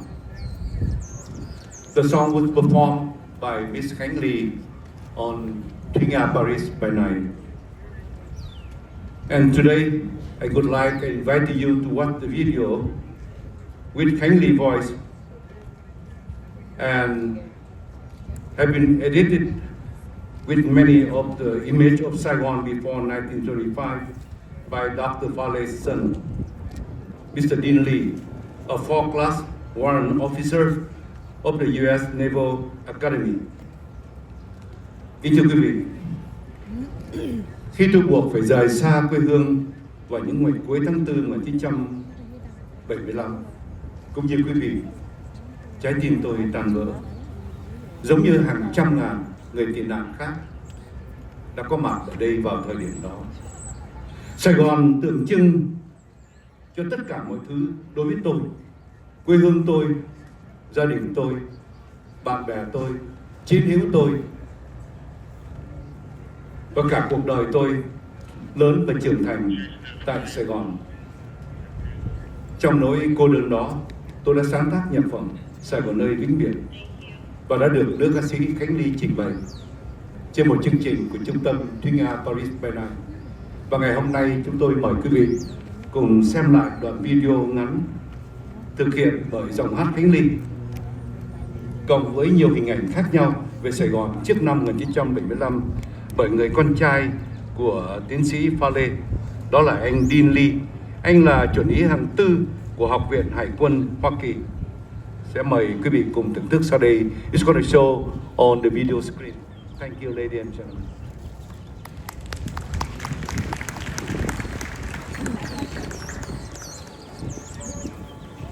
Sài Gòn ơi, tôi đã mất người trong cuộc đời. Sài Gòn ơi, tôi đã hết thời gian tuyệt vời. Giờ còn đây đang sống trong tôi, những nụ cười nát trên môi, những giọt lệ ôi sầu đắng. Sài Gòn ơi, nắng vẫn có còn vương trên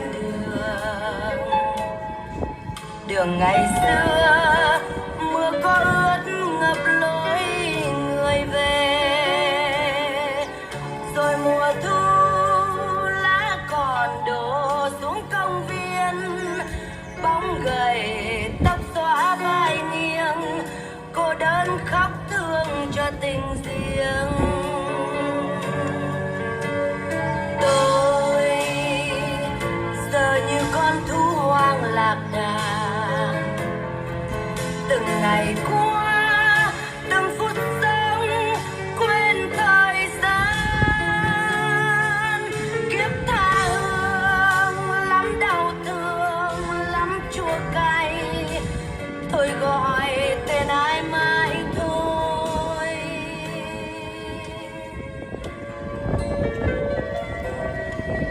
Sài Gòn ơi, tôi xin hứa rằng tôi trở về.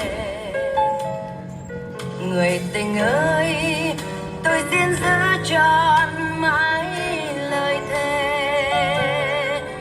Dù thời gian có là một thoáng đam mê, phố phường vãn ánh sao đêm, nhưng tôi sẽ không bao giờ quên.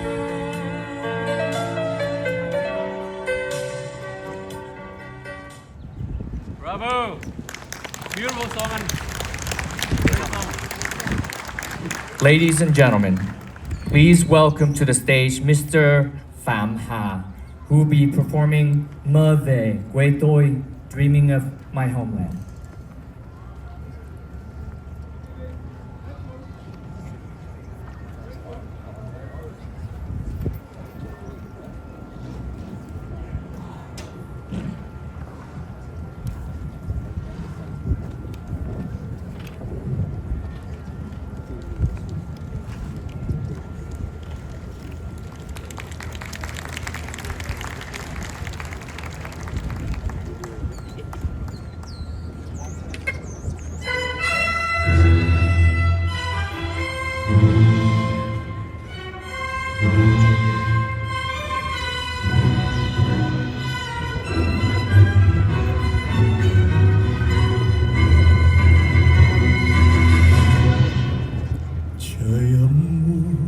dần lan lan chùm không gian, quê hương ấm tiếng sông thét lên kinh hoàng. Từ thôn quê, từ đông tây, miền ánh sáng cùng vang lên lời kêu than đau đớn. Hãy cùng lầm than khóc cùng nhà tan, nước mắt dân ngày đêm ta than. Dòng sông đây, đồng xanh kia, đồi thông cao, ai gây thành hoen ôm máu tươi dân mình. Việt Nam ơi, mẹ tan thây vì con hư bồi non sông, dành đất nước đi giết sóng nổi đem xóa quốc hồn Việt Nam. Oai linh này còn đâu mẹ ơi, ơi ôi giờ đây không nói nên lời. Ngàn năm xây đất nước phút giây tan rồi, chiều ánh mắt dại khờ, chiều cánh tay buông hờ, chiều trái tim thân thờ, nhìn quê đau đớn nước mắt dân đại dương. Người ra khơi tàu con đi vượt sóng gió, đem sinh mạng đối chiếu với tay tử thần.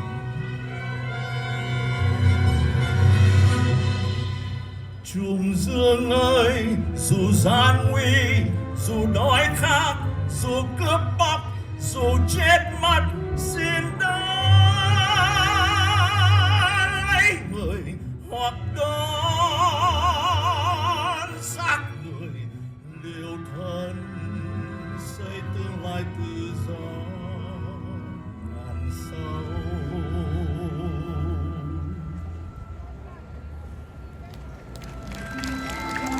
Bravo.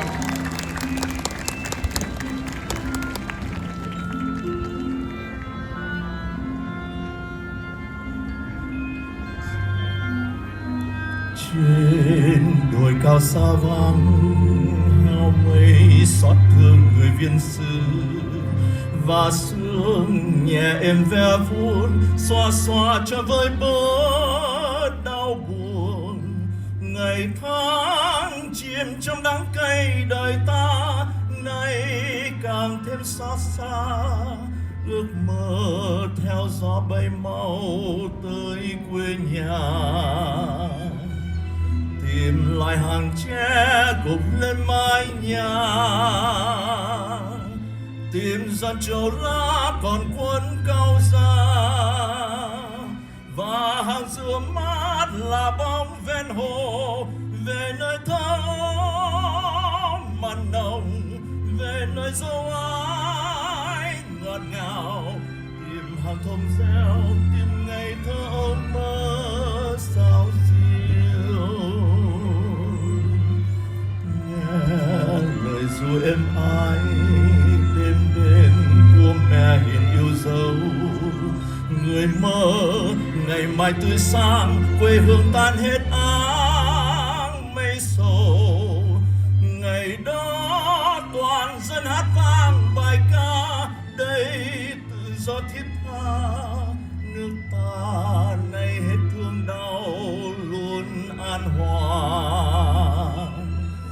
Và lời của cha ngày xa cõi đời, dặn dặn hồn nước cùng khí nơi nơi, dẹp mầm tà ác hợp sức chu toàn, một nền dân chủ mới rạng ngời, toàn dân vui hát ngàn đời, đời tự do muôn vinh quang.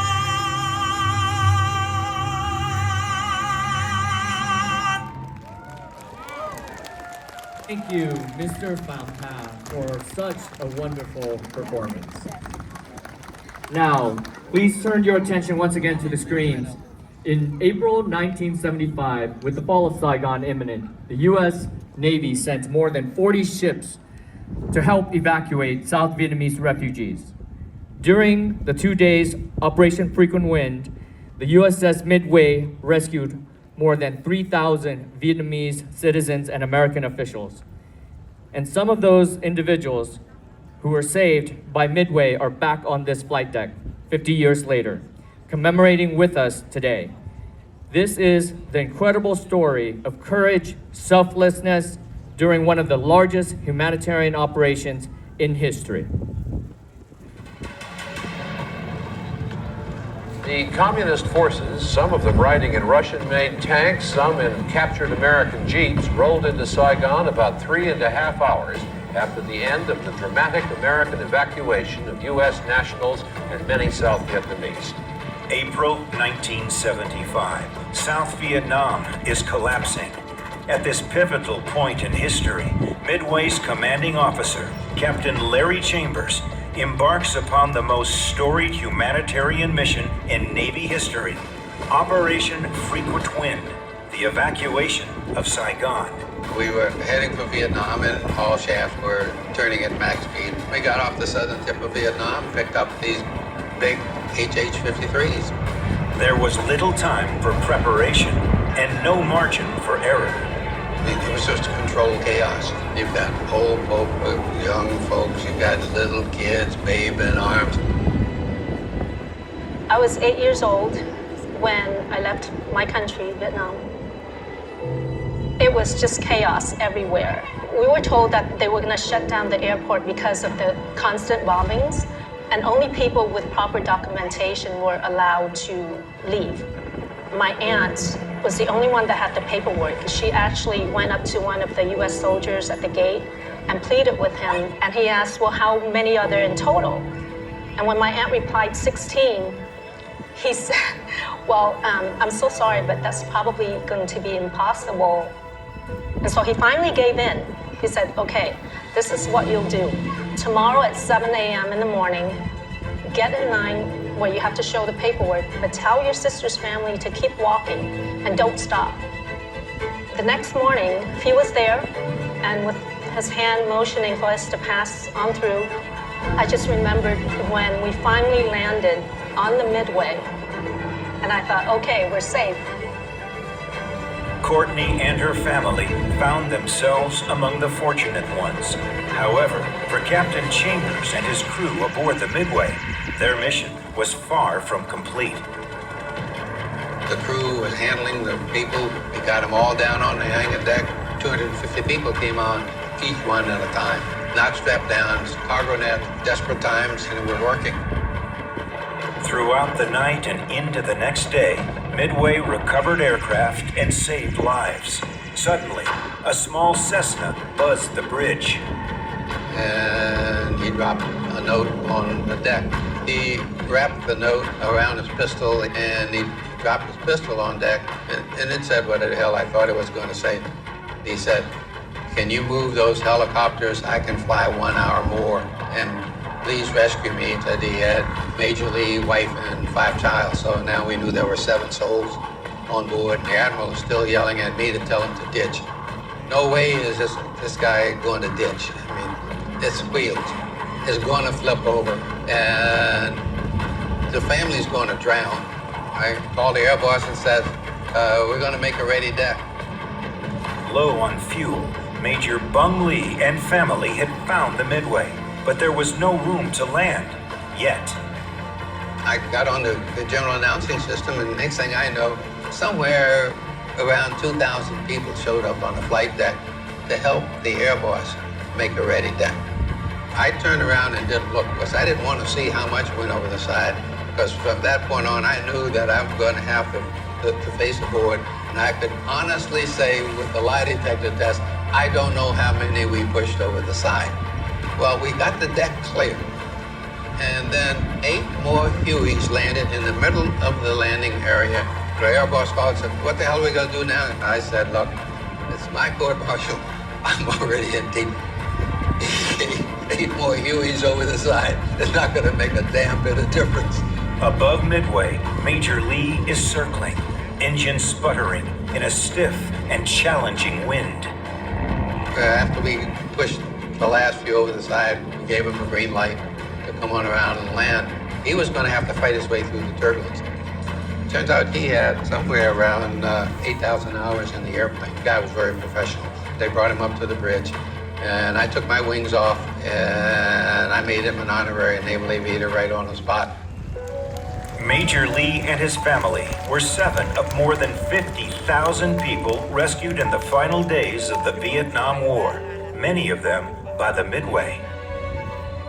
If I was not on the Midway, I would not be standing here today to have the opportunity to be a mother, to be a wife, to be a volunteer in my community. I'm giving back to community because that's what we should do. We should spread kindness, spread love, because we need that.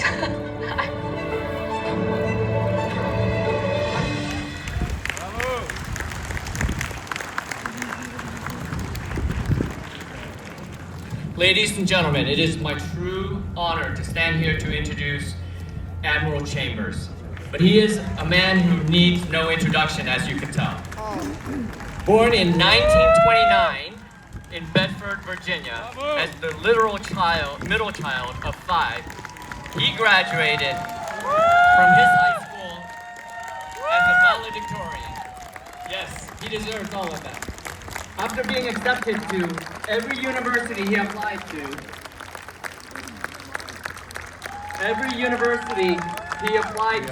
thankfully, He accepted the challenge of being only the second African American to attend the U.S. Naval Academy. Life was difficult, but he persisted, graduated, and would go on to a career that spans four decades, ultimately rising to the rank of Rear Admiral, the first African American to do so in U.S. Navy. Admiral, we are so grateful for your courage, service, and sacrifice at every step of the way. Here to give his story of Operation Frequent Wind at 95 years young, please rise for Admiral Larry Chambers.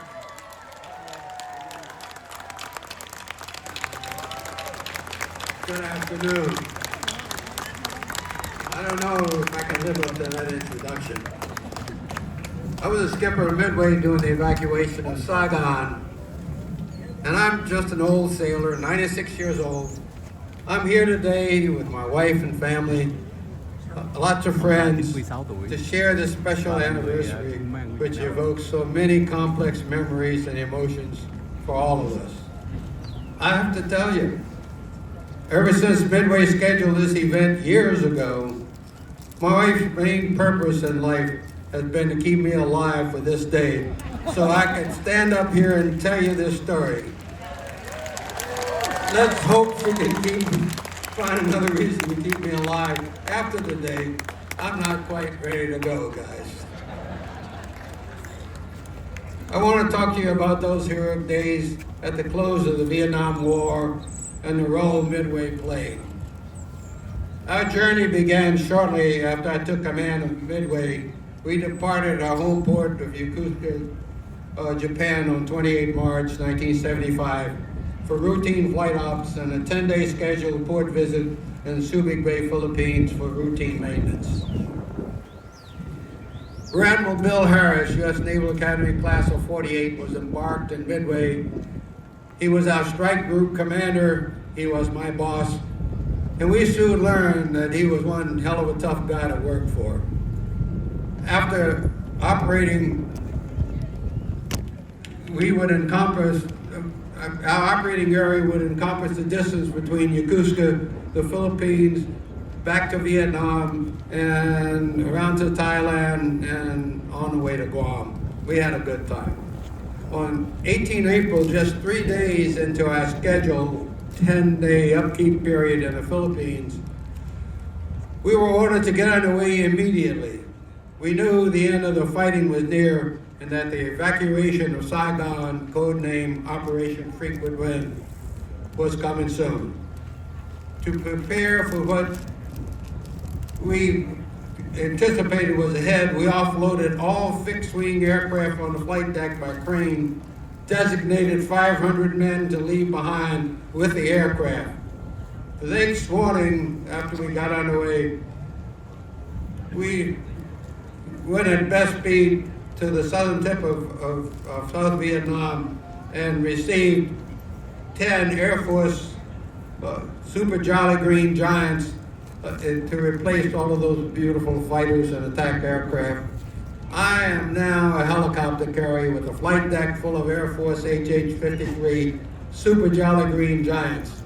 An attack carrier skipper's worst nightmare just came true. We practiced drills to improve readiness for the possible evacuation of Saigon. But since there were no spare parts for the Air Force big helicopters, we couldn't practice with those guys.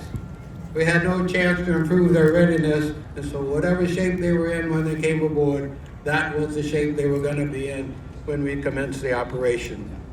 Once we were on station, we were assigned to Task Force 76 on 20 April 1975. At that point, Midway reported to Commander Task Force 76, Rear Admiral Donald Boone Whitmire, Naval Academy Class of 46.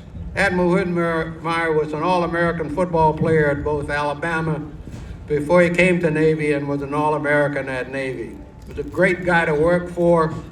He was my boss during the Operation Frequent Wind, but the ever-loving Admiral Harris was still aboard for the ride. The task force encompassed a large amphibious force of more than 25 ships, and although every vessel in the task force had had a place for one or more helicopters to land. There were only 3 carriers involved in the operation. Okinawa, which was a helicopter carrier, Hancock, which was a 27 Charlie World War II built aircraft carrier, and Midway, that was commissioned just after World War II.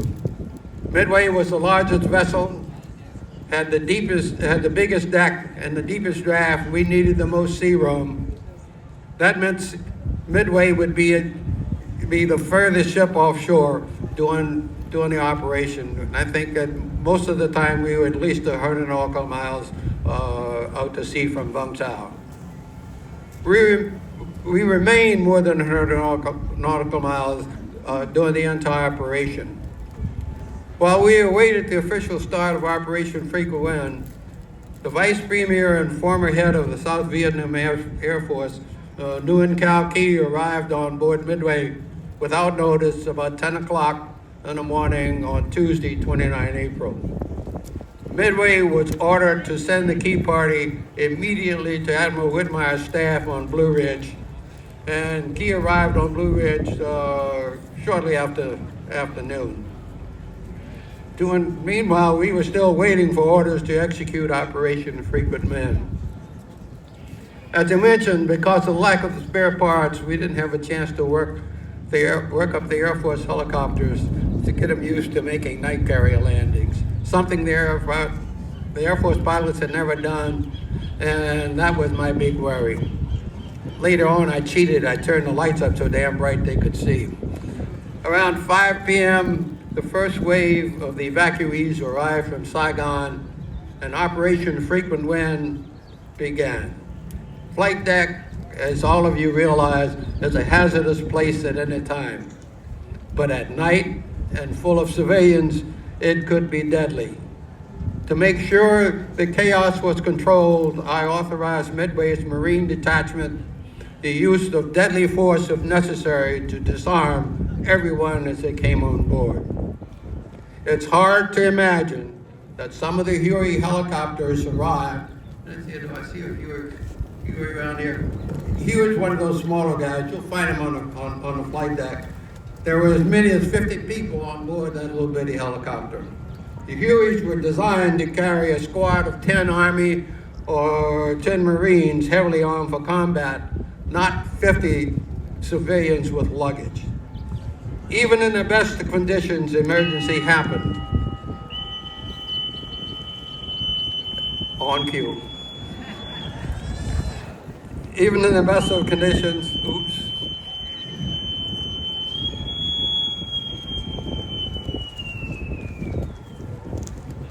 This is a drill.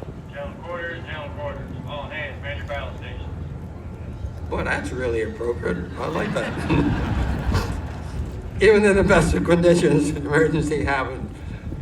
At about 0200 on the evening of the first day, Hancock experienced a crash on deck, and her foul deck was closed to helicopter operations.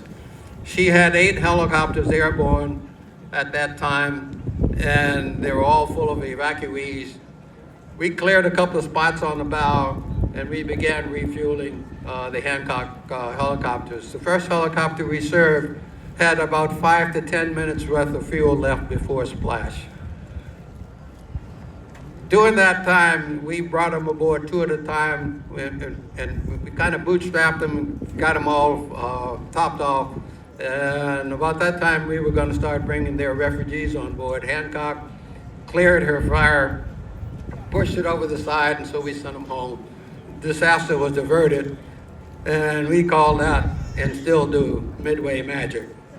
On Wednesday, 30 April, the U.S. Ambassador to South Vietnam, Mr. Graham Martin, was one of the last people to be evacuated from the embassy, along with my Naval Academy roommate, Captain Hugh Benton, who at that time was the CPAC rep on the ambassador's staff. In the middle of the chaos on day 2, a Cessna bird dog arrived on the scene. It was obvious to me that he wanted to land. Admiral Harris ordered me to tell the pilot to ditch. He was not my operational boss at the time, but he was still on that flag bridge up there raising hell. Anyway, the pilot, several times dropped a couple of notes. They all went over the side. And finally, I think either the third or the fourth note, he wrapped it around his pistol and he dropped it on deck. And there was a crash truck parked. And the pistol with the note hit the crash truck and it stayed on board. And the note read, "Can you move these helicopters to the other side? I can land on your runway. I can fly 1 hour more. Signed, Major Bond, wife and 5 child." We were 100 nautical miles at sea, and he didn't have enough gas to make it back to the beach. I ordered Vern Jumper, and he's sitting over there, to make a ready deck. Vern suggested that I had lost my mind. But I told him I would give him some help. Then I got on the ship's general announcing system, and I ordered all air wing and air department people not on watch to report to the flight deck to give Vern a little help. Well, as it turns out, not only did we get the air department and the air wing personnel on the flight deck, I think somewhere in that melee, about 2,000 men showed up for the working party to help Vern make a ready deck. I told the chief engineer I needed more wind over the deck to help Major Lee stop his aircraft. My chief engineer had to get real creative to make that happen. We were operating helicopters, and we had somewhere between 15 and 18 knots of natural wind, and I didn't need, the ship could be dead in the water. We could handle the helicopters.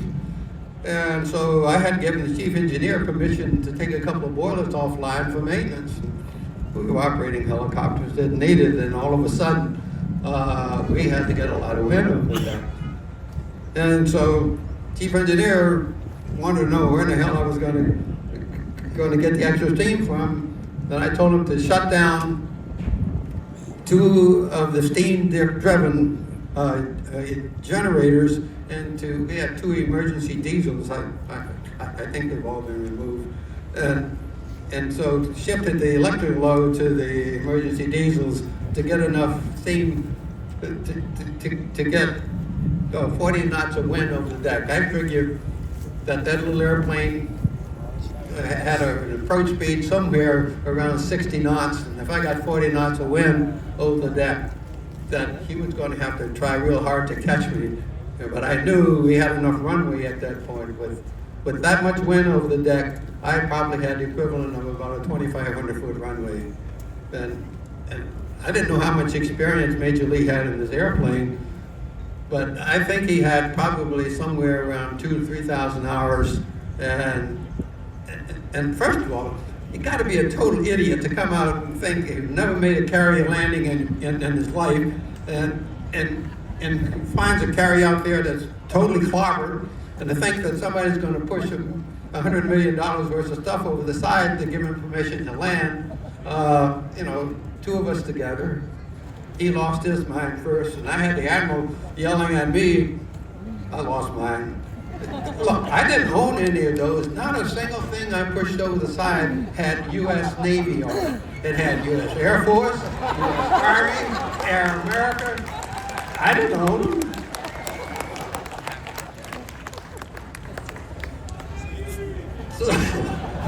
So I gave the Major a little help by clearing the runway for him.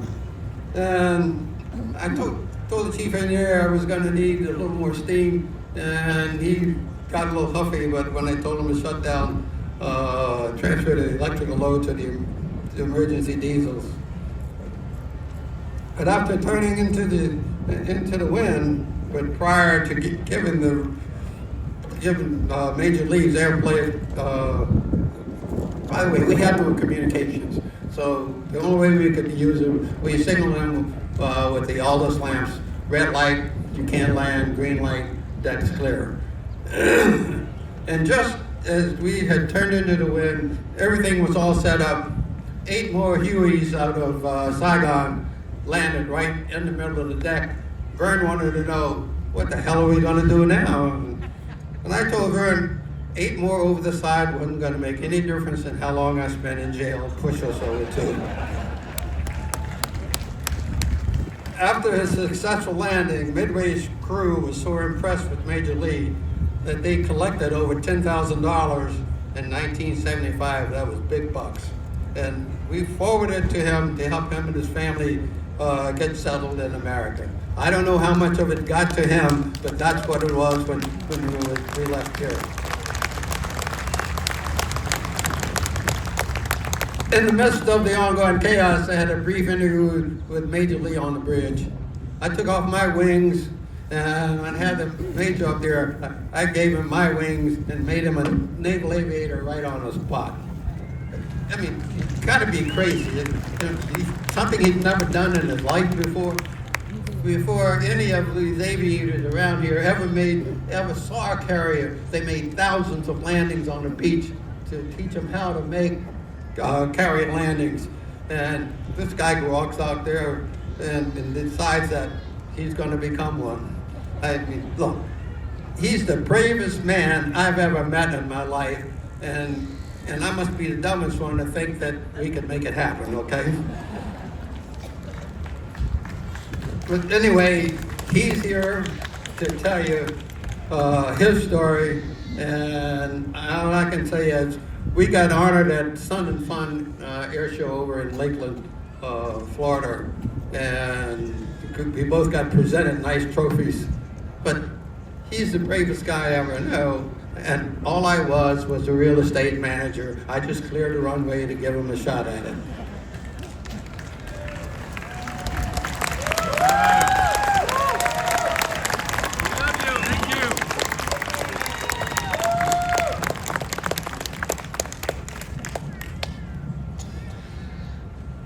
I got a few more notes. What I got? Okay.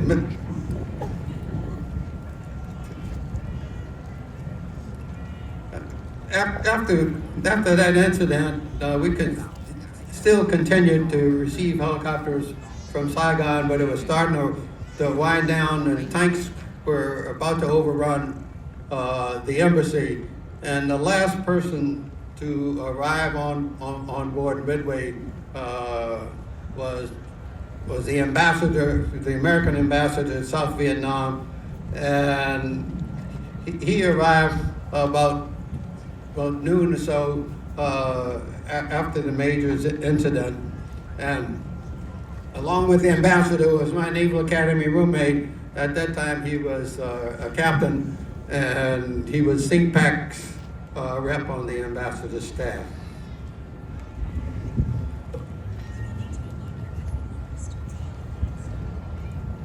Almost 2 years later, at my change of command ceremony, when my tour on Midway was over, I learned from the team that I came to understand that Rear Admiral Harris was thwarting my good intentions. There was a junk that came alongside while we were doing something else, and we were marginal as to whether we were in Thai waters or international waters. And you know, on the international waters, if a vessel in distress, I have no choice but to handle the problem. Well, the Admiral sent his navigator to my bridge. He took around the bearings and said, I was in Thai waters, and so, as usual, I manned the forecastle, took the main engines off the jacking gear, and I twisted the ship until we were totally in international waters. And at this point, now I've got to rescue the boat, so we brought everybody aboard, and I sent my damage control team down and told them to fix the boat. And once they repaired it, we put the people back on and sent them on their way. And we were doing another operation at a time that really had my attention, and I didn't pay any attention, so 4 or 5 hours later I called to find out what the hell they were doing. And I got the word back that my damage control team, which could probably have built the boat, said they couldn't fix it.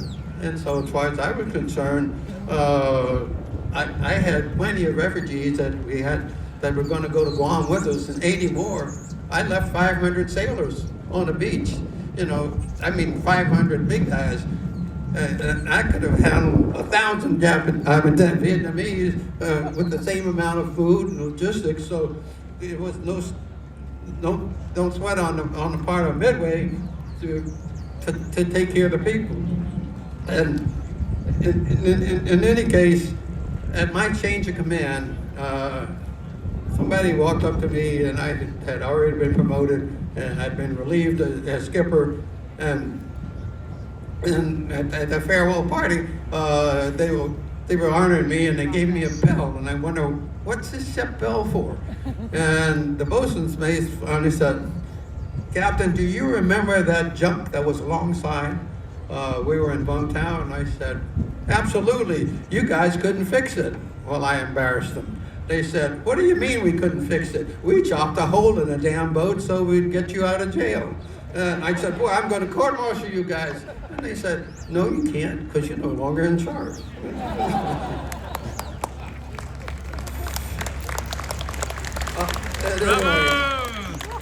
The bird dog now hangs at the Naval Aviation Museum in Pensacola, where a copy of the note that the good major dropped on the flight deck is on display. Bird dog was given to the Navy by Chief of Staff of the Army. At that time, my little brother was a colonel, and he was Chief of Staff, was householders and Chief of Staff of the Army. And I wrote Andy a note and said, Andy, this airplane is in terrible shape. I don't want to destroy it. I think we want to send it to the museum, and we need the Army's permission. And so my brother took the Chief of Staff a note, got him to sign, and they gave the airplane to the Navy. That airplane is in perfectly good working order, in great shape, but I didn't think the Army would give the Navy a damn thing if they thought it was any good. So we got away with that one. But if you're in Pensacola, take a look. It's still hanging in the overhead. By the way, my wife ratted on me and told Midway that I had the note framed and was hanging in my library. And reluctantly, I donated that note to the museum. They now have the actual note, and they made a museum quality copy and sent it to me, and frankly, I can't tell the difference, but they've got the original. So that's my contribution to this. In 2014, Major Lee and I were both honored at Sun and Fun Air Show in Lakeland, Florida for outstanding feats in aviation. But we know who performed the outstanding feat, and he's going to be interviewed here in a shortly. And I was just managing the real estate. The Lee family now lives in Orlando, Florida. The Major and I first met again in 1989 when the bird dog was dedicated at the Naval Aviation Museum. And again in 2014, we were both being honored at the Sun and Fun Air Show in Lakeland. And during that time, the Major bought 4 of his kids and a bunch of grandkids, and we both had pictures taken in front of an Army bird dog that was borrowed for the occasion. And I think the Lee now have at least 8 grandchildren. So at Sun and Fun, I found out Mrs. Lee could not swim, and that the Major had no intentions of ever going to ditch that airplane in the South China Sea. And that was my thought. I figured if I didn't give him a chance to land, he was going to crash it on deck anyway. So either way, I was going to lose. So the only thing I could do was clear the deck and give him a shot at it. But thanks to the successful humanitarian efforts of the crew of Midway, there are many productive and loyal Vietnamese American citizens in our country. These brave Vietnamese patriots and the dedicated sailors and Marines of Midway are the real heroes of the evacuation. I feel very proud to have been a participant in this little fiasco, and thank you very much for listening to this old guy.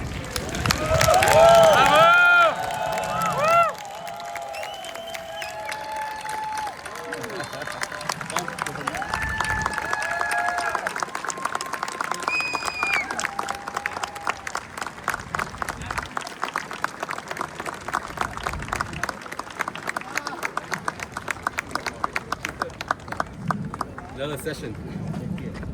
Another session. Wow. Yeah. What a presentation. For many of you, that will be the only time that you will hear it straight from the man himself. Let's give him another round of applause.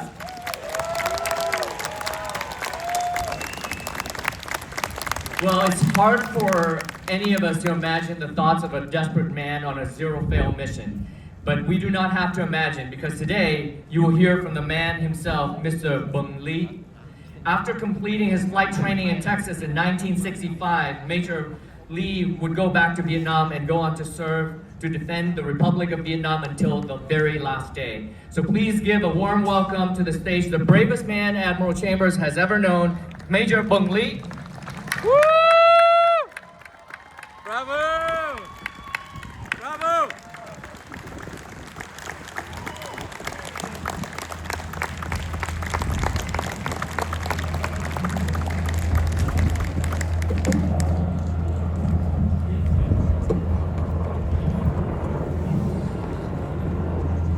Well, hello everyone. My name is Bung Lee, and you can call me Lee Bung also. Today, it is my honor to be here to tell you the story how the little bird dog to be displayed in this museum. On April 30th, 1975, when Saigon fell, my life was in danger. So I used the small airplane took off from Con Sơn Island in Vietnam with my wife and my 5 children aboard, searching for the sapling. After the half an hour flight over the South China Sea, I saw a lot of helicopters flying in the same direction. It made me believe there was something out there they can depend on. So I followed the same direction. A few minutes later, I saw a big boat with a lot of helicopter and American jet. That made me believe there was those helicopter escaped too.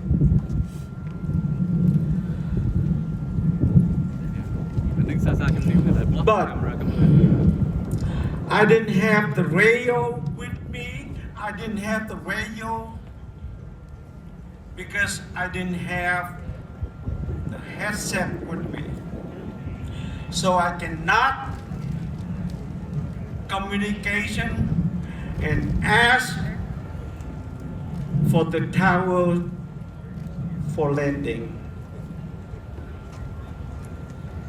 When I told this to my grandchildren, the youngest asked me, "Is nobody have the cell phone to use?"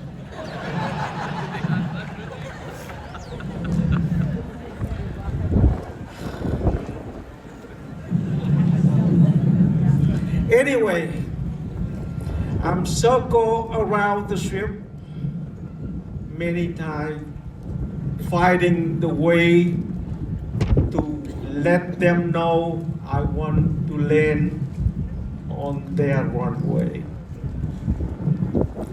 Then I decide to dock the note to the deck. The first 3 knots bow off to the sea, and the 4th one stay on. And I saw someone run into it and ran back inside in the hurry.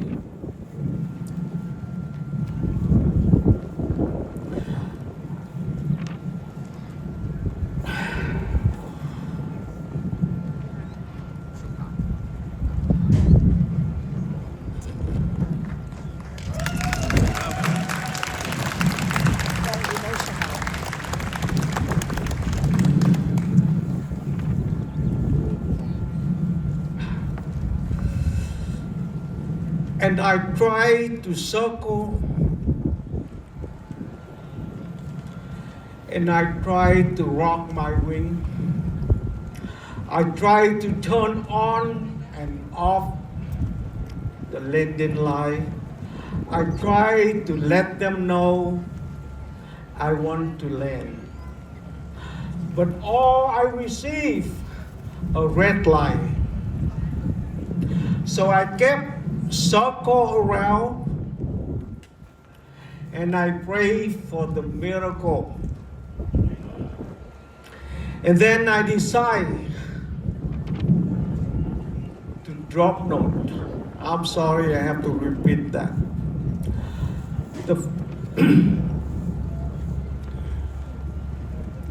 And I saw I lost my side of my family, but I was not worried because I know they are in the good hand. The hand of the America and the hand of the freedom.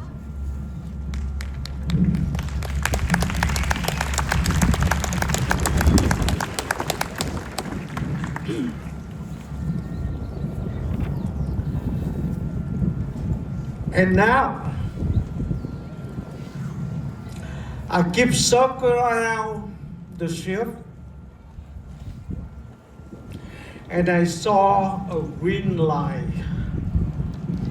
It made me believe they ready to let me land. But now, my airplane didn't have the tailhood, and I never land on the aircraft carrier before. But when I look back to my family, my gut told me I could do it, and I did it.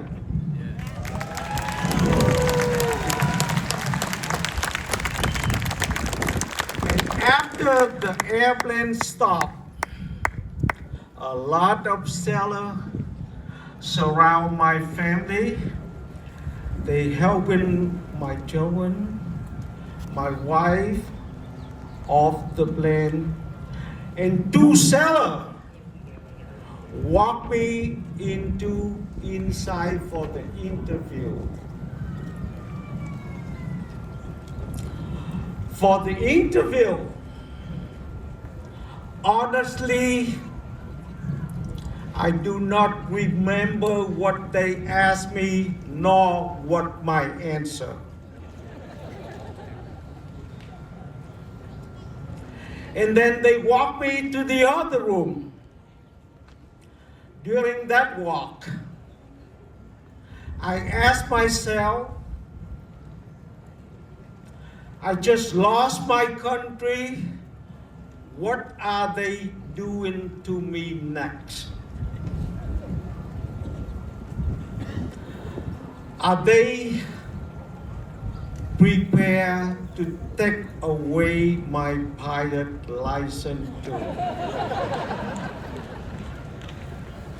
It had come out different. They welcome me. They congratulate me. And that's you to honor me, the Navy pilot wing. That was the upgrade license.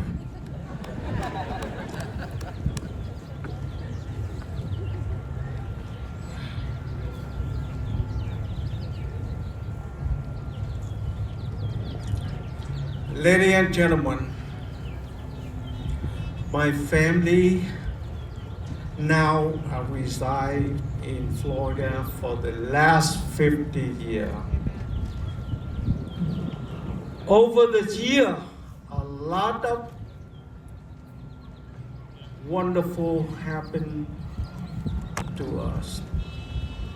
My children my wife, and myself become naturalized American citizens.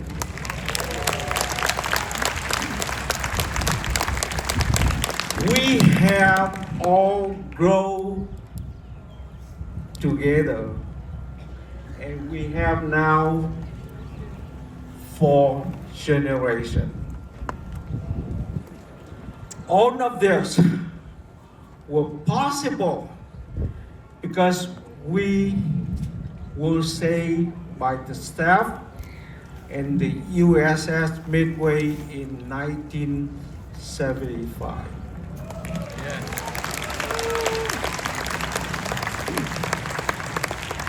Today, I would like to take this opportunity to thank you to the Owen Bird Dog, to Rear Admiral Chamber, to Commander Chamber, to all the staff and crew members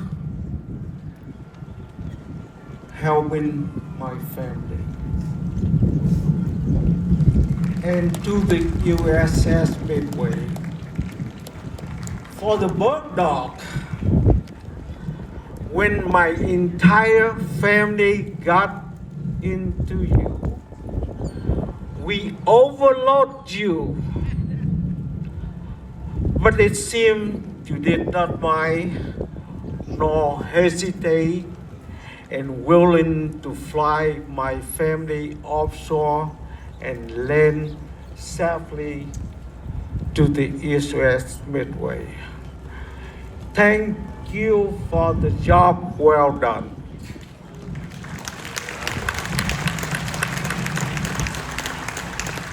And for the Rear Admiral Chamber, Commander Chamber, for the old men to serve in the USS Midway, I would like to thank each and every one of you for your all hands not actually involved in flight quarter operations. Stay clear.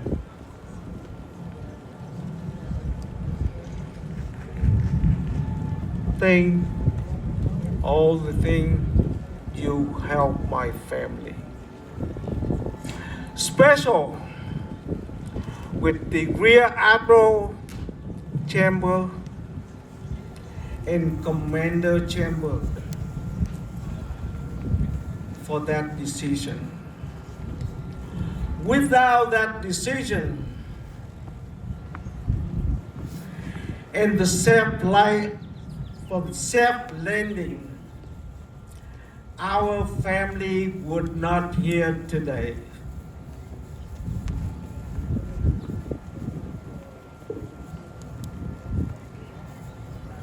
And thank you all for the contribution to my family. For the USS Midway, this is what I remember. As soon as I touched down, they held me tight, they nailed me down. Together, you and I make history. The history that will always remember and share by all the staff and volunteer of the museum. And I would like to thank you for that. And now, last but not least, I would like to thank my family. Most of them are here today. Over the last 50 years, we have been through together, helping, caring, loving each other, and now I believe we have a lot more to come. I would like to say thank you to Rear Admiral Terry Craft, CEO of the museum, Dr. Fale, member of the board director, and to all the staff and volunteer of the USS Midway. Thank you all for the opportunity to be here today. Bravo!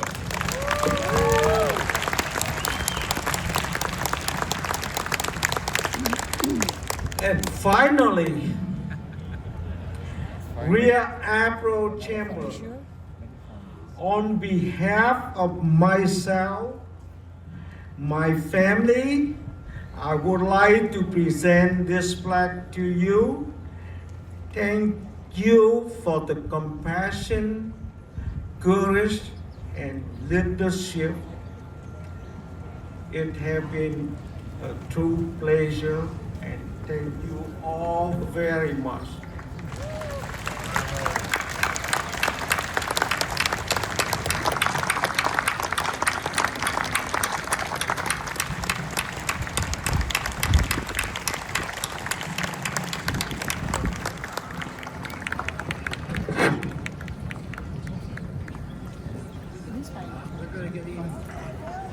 Admiral Chambers, in return, has a gift for Mr. Bung Lee as well.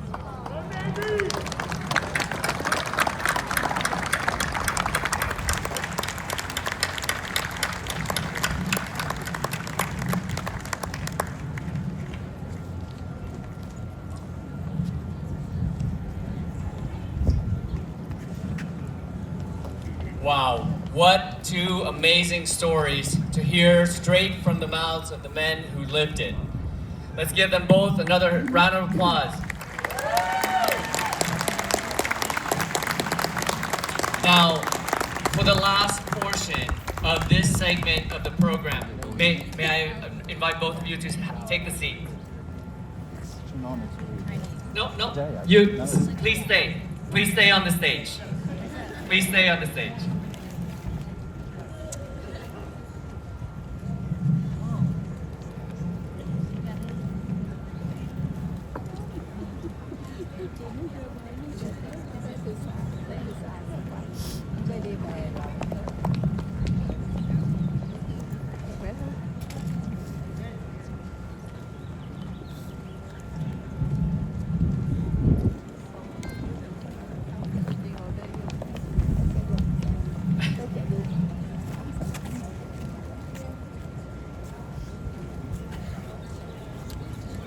Chắc cũng gần hết chương trình rồi. 3 giờ nữa. Nữa là em ngồi đây phải không? Dạ.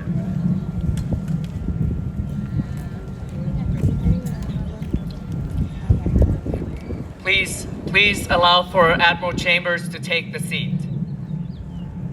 May I ask all the photographers to take their seat, please? Hey, Burn. Photographers, please take your seats.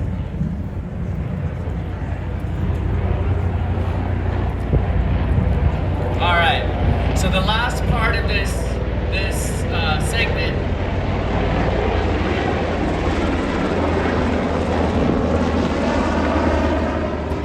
So for the last part of this segment, I would like you to hear from some of the refugees that were rescued by the USS Midway.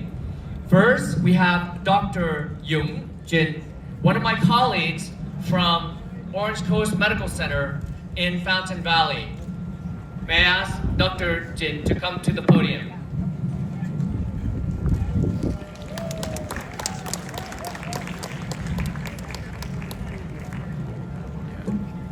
Thank you. 50 years ago, I was right here on deck as a 5-year-old boy.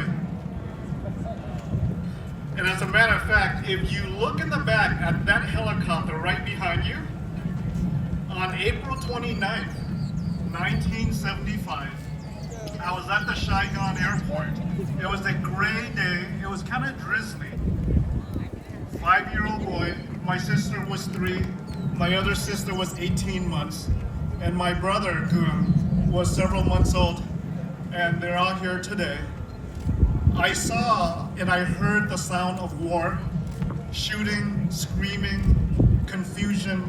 And I saw these big black helicopters, loud, we had no ear protection, windy with the propellers, and I saw them land, and the back would go off, down.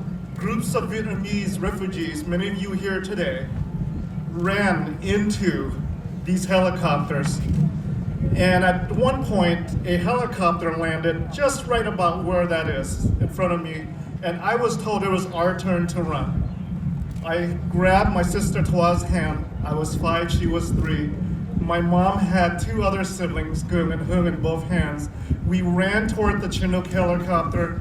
I ran in, saw the back down. There was a serviceman on the right side with a gun, an American serviceman. 2 rows of seat.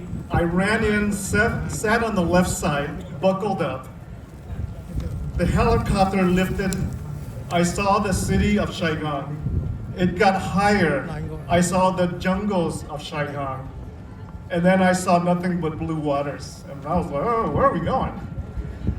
And we saw this big ship, the Midway.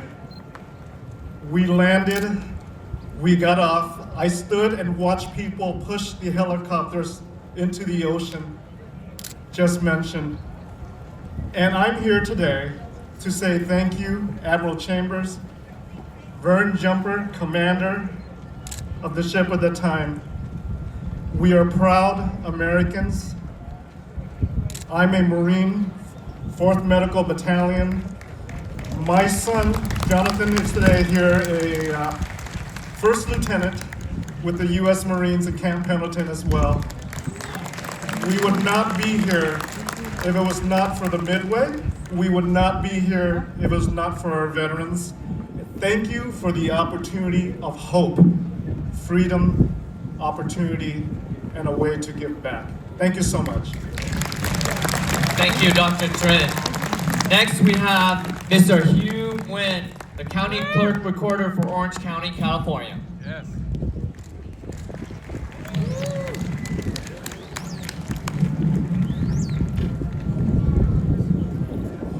Good afternoon. It's an honor to be on this stage with you, Admiral. Hello, everyone. Xin chào quý vị. 50 years ago, I was a 7-year-old boy clinging to my grandparents' hand, trying to escape the only home I have ever known. We were at Tan Son Nhat Airport in Saigon. The United States activated Operation Frequent Wind, the last act to help Americans and at-risk Vietnamese evacuate Saigon. Despite bombing going around us and the runway being destroyed, my family and I were rescued by helicopter and later landed on this beautiful ship, the USS Midway. We continued our journey just like many refugees to the Philippines, to Guam, and finally Camp Pendleton, where we were blessed to be sponsored by members of Grace Lutheran Church in El Centro, California. We were the first Vietnamese family in El Centro, California. I don't think a lot of us know where El Centro, do we know where El Centro, California is? Yeah. So come Labor Day weekend of 1975, we arrived at our new home with nothing but hope. We were the first Vietnamese family in El Centro, and I had to learn to speak English. Vietnamese was my first language. In '79, we moved to Orange County.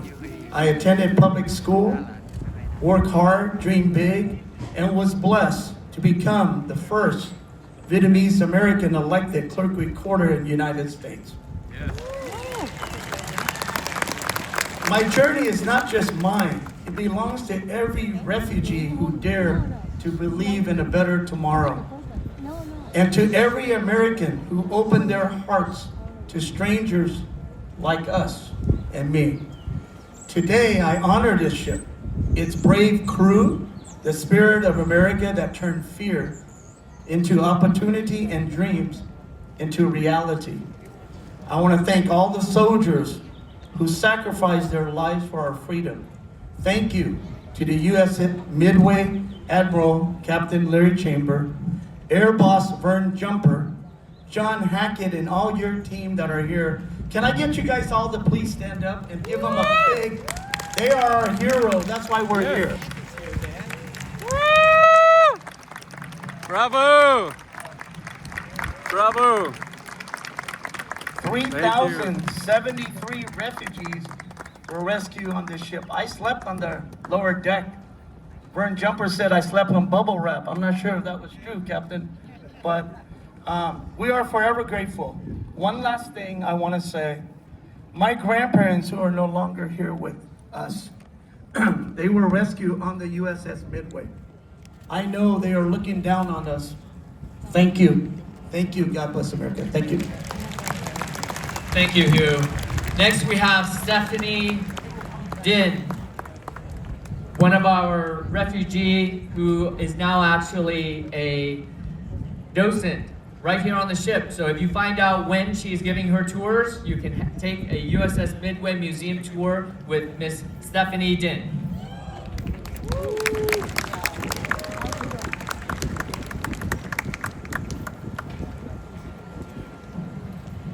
Hi there. In April of 1975, the USS Midway rescued my family from the communist regime that invaded my homeland of Vietnam. I am now a USS Midway volunteer. It is my way, it's a small way, to pay back what the ship did for my family. I was 15 when I arrived in America. I spoke English not very well. I had to make my way. I have those tough experiences. I love America. This place creates opportunity, and it does. I think in every immigrant, you will find a deep opportunities. There are a deep optimism, and you will find a deep resilience. We are an intense hard worker. 50 years on, I am here today to express my heartfelt gratitude for the service our American veterans gave in our name, so that 50 years from now, generation yet unborn will see those names engraved on the national memorial. They will know what the servicemen has endured and what it did for our nation. I also would like to acknowledge the significant loss of life experienced by people of Vietnam. It has been a very long journey for me. The people that I have met, the love I have experienced, I should keep on being grateful. Admiral Chamber, Air Boss Vern Jumper, without you, we wouldn't be here today. Thank you for saving our life. Thank you, Stephanie. And finally, Ms. Tu Mai Din is here with an incredible amount of her family. Tu Mai and I met as a coincidence. She was here looking at one of the exhibits on the hangar bay when I realized that she was in the boat that was rescued by the USS Midway in 1975.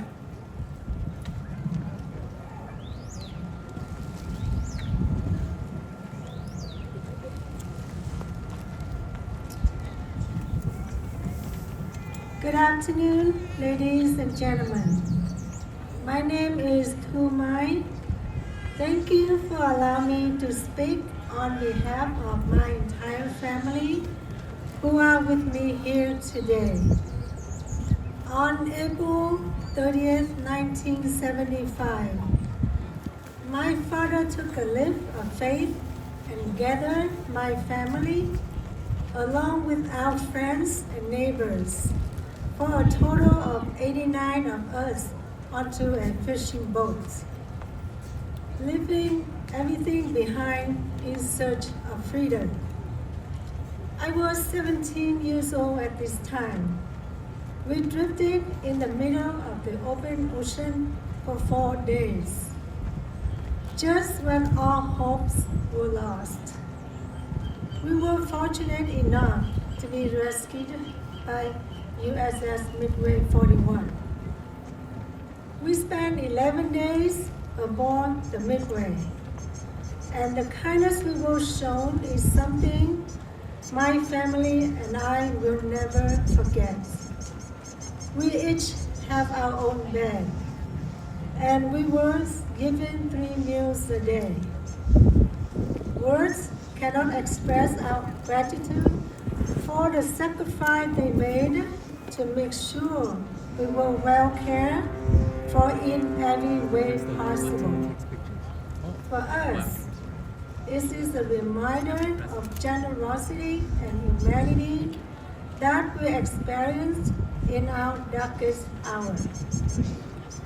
Thank you to the U.S. government, the American people, and especially to Admiral Larry Chamber, Commander Vern Jumper, and the crew of the USS Midway. Your kindness gives us the opportunity to build new lives, achieve success, create new memory, and live life with freedom. In the last 50 years, my family has grown from 11 members, my grandmother, my parents, and 8 brothers and sisters, into a thriving family of 58, spanning 5 generations. Today, we are all happy, healthy, and living fulfilling lives, and all contributing to this great nation. Once again, from the bottom of our hearts, thank you, Admiral Chamber and the entire crew. Without your courage, kindness, and generosity, we would not be here today. And to show our love and appreciation, here is a small token of gratitude from our family to yours. While they are bringing up the flowers, I would like the crew of the USS Midway to understand the ripple effect of the people you saved. Can I have everyone who was rescued by the Midway and their families please rise so that our sailors understand all the impact that they caused. Can I have a Commander Vern Jumbo come to the stage, please? That's a lot of people that you saved. Thank you so much.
let's take a moment to take the pictures we need to, because these three men, it's rare to get them all together. Let's give them a round of applause.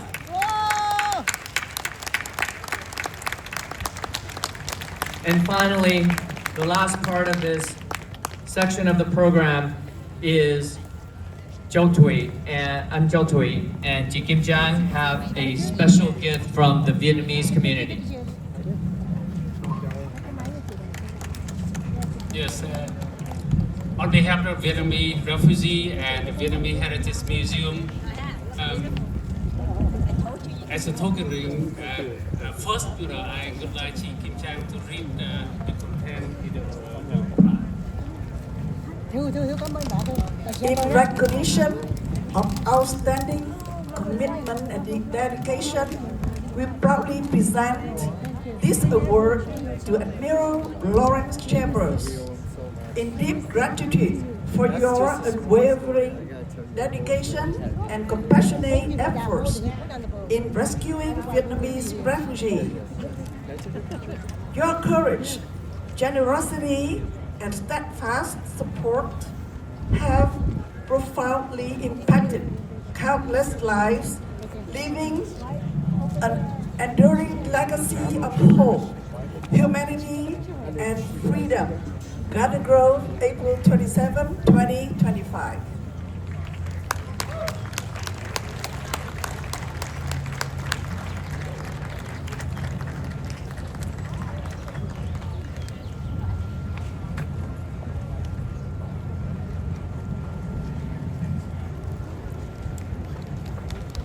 Thank you, chị Kim Chang and anh Châu Thủy. Let's get some final photos, and that concludes part one of our program. We will take a very brief intermission and promptly begin part two in 5 minutes.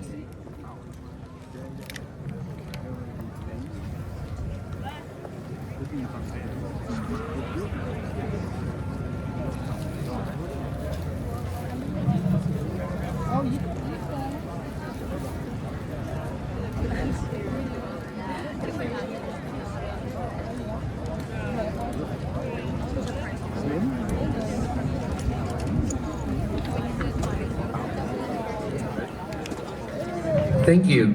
There will be a brief intermission. Xin cảm ơn quý vị. Chúng ta sẽ tạm nghỉ trong giây lát.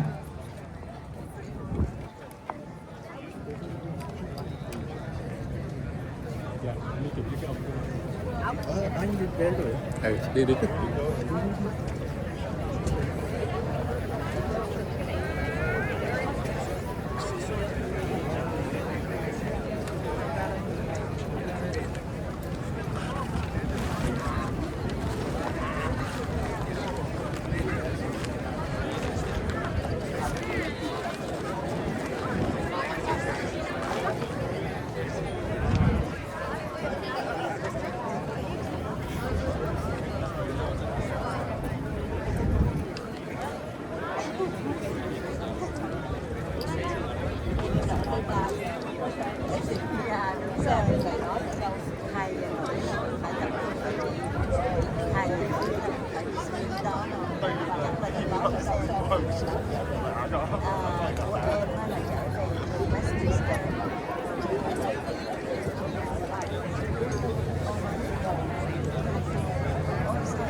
để bà chụp hình Ngọc Lan á.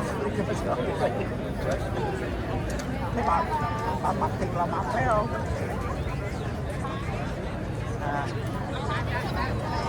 Khoảng 2 giờ. Đang lấy đồ ăn chưa? 2 giờ con ngủ rồi. Thấy không con?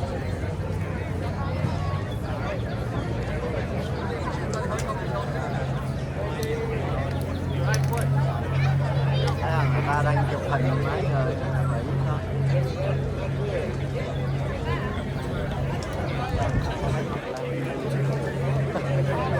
Bà mập tù lù quá.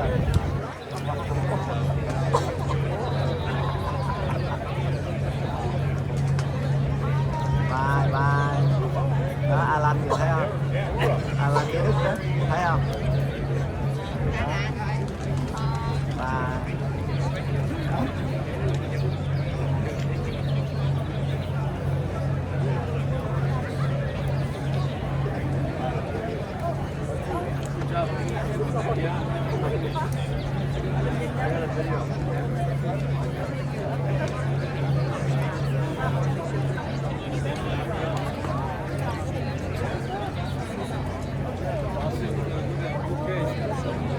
Anh chụp với ảnh không? Không Good job, very nice.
Ladies and gentlemen, please be seated. Our program will begin shortly. Xin quý vị an tọa. Chương trình sẽ bắt đầu trong giây lát. Once again, please be seated. Our program will begin shortly. Xin quý vị về chỗ ngồi. Chương trình sẽ bắt đầu trong giây lát.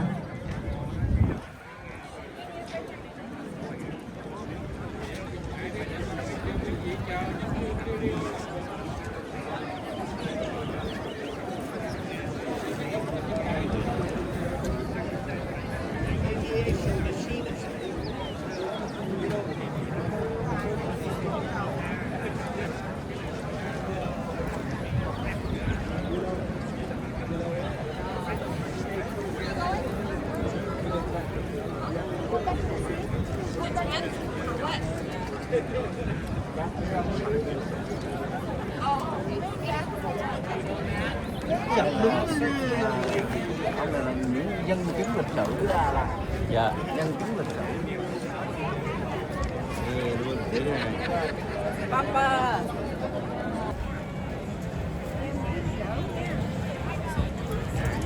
Gentlemen, our program is starting now. Please be seated. Our program is starting now. Xin quý vị về chỗ ngồi. Chương trình sẽ bắt đầu ngay bây giờ. Hãy subscribe cho kênh Ghiền Mì Gõ để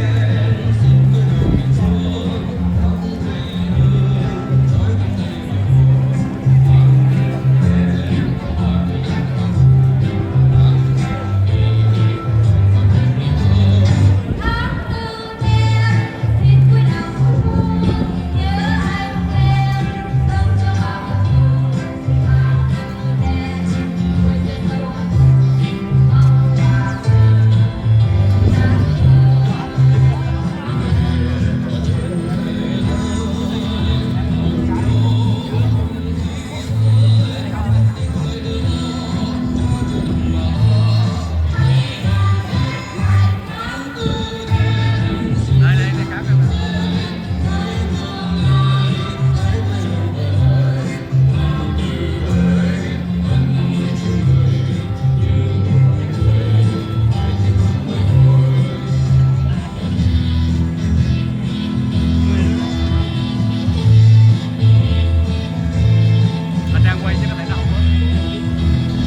Chúng tôi xin mời quý vị trở lại chỗ ngồi. Chương trình chúng ta có thể tiếp tục trong phần thứ hai. Xin thành thật cảm ơn quý vị.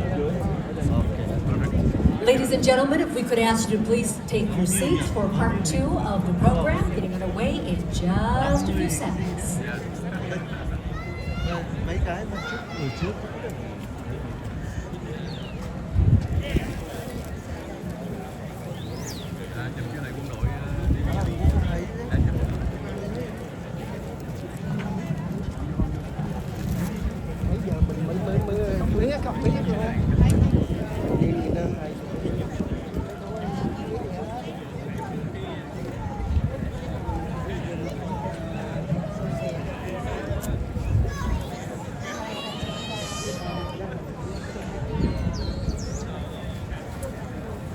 Chương trình sẽ được bắt đầu trong vòng vài phút. Xin mời quý vị an toàn. Xin quý vị trở lại chỗ ngồi. Chương trình sẽ bắt đầu.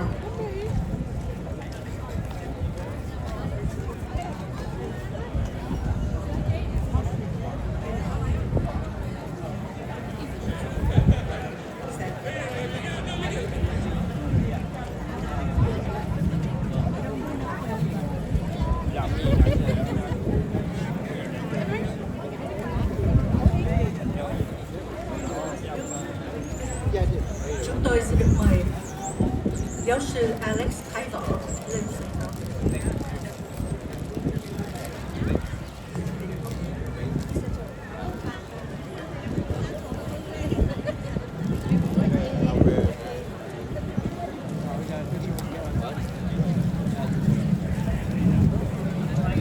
Chúng tôi xin được mời ông Ức Nguyễn lên sân khấu.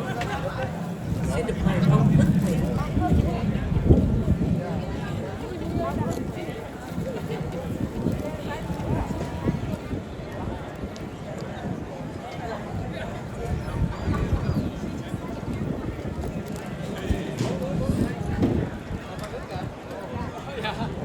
Ladies and gentlemen, if we could please have you take your seats, it is time for part 2 of the program. You can't hear me?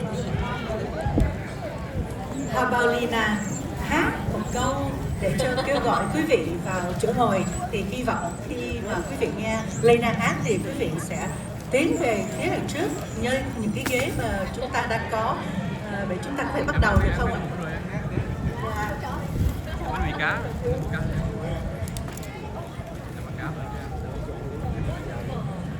So, do you want to hear Lina sing? Yes! Okay, see, ai cũng nói Lina hát chút xíu kìa. Cho. Hát không có nhạc được không Lina? Dạ, nếu mà không có nhạc thì còn hay hơn nữa đó. Vâng, mời quý vị về chỗ ngồi để chúng ta nghe Lina hát và chúng ta sẽ bắt đầu chương trình ngay từ bây giờ. Phần 2, kính thưa quý vị. I think I'm gonna need some help. I think we need a little entertainment up on stage so we can get everyone to take their seats. Yes? Okay. I am so cold right now. Who knows how to sing Hoa cài mái tóc? Có ai biết không? Yes? Ủa? Mẹ Việt Nam mắt người sáng quát, nghe đâu đây tiếng vọng hòa bình. Mẹ mừng nhòa đôi mắt long lanh, nghe tin con vẫn còn ngày xanh. Một cành hoa em cài mái tóc, anh đưa em qua quãng đường dài. Về thành đầu anh may áo cưới, ta thương nhau xây dựng ngày mai. Ta yêu người, ta yêu nợ, ta yêu mình, tình đừng phai. Xin em đừng qua vùng có hoa, xin em đừng đến những nơi chim săn hoan ca. Tình nào không vào đam mê, anh xin em trở lại chỗ ngồi.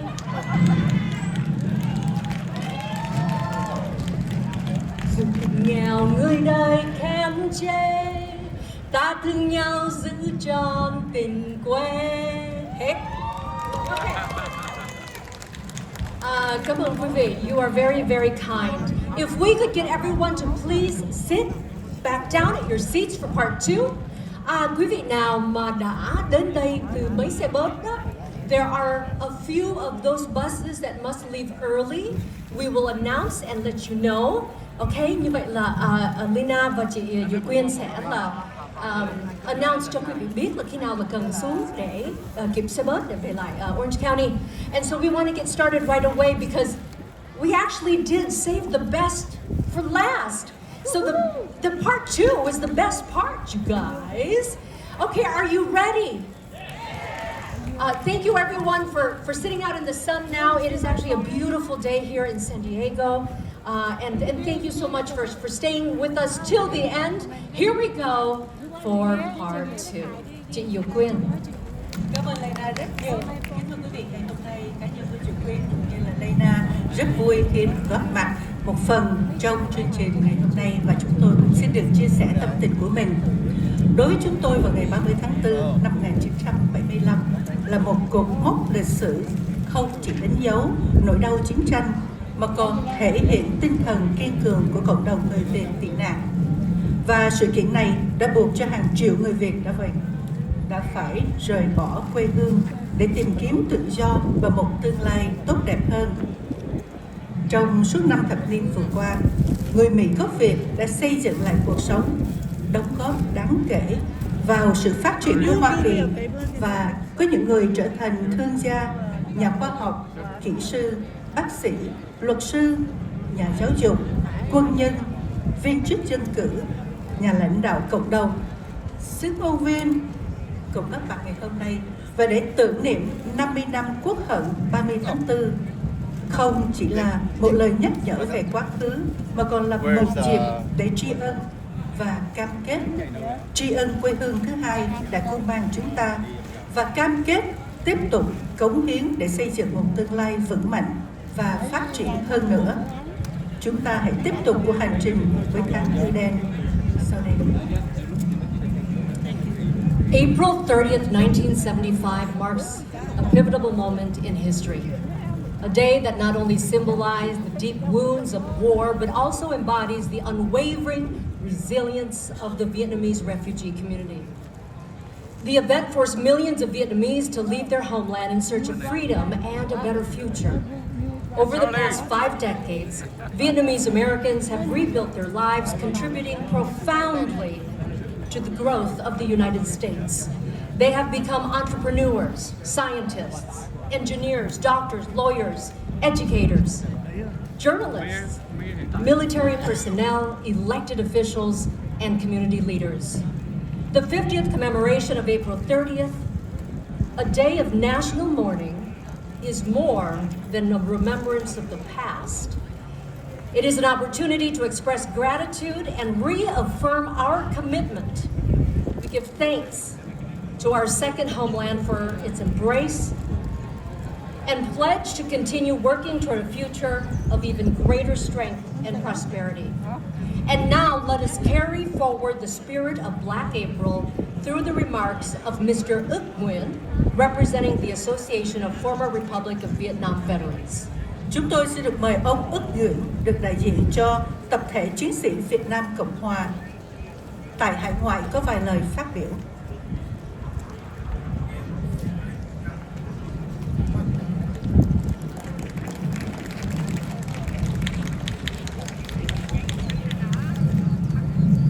To our distinguished guests and everyone attending, thank you for inviting me, a member of the Republic of Vietnam Veteran Association overseas, to be a part of 50th anniversary commemoration Operation Freedom Week.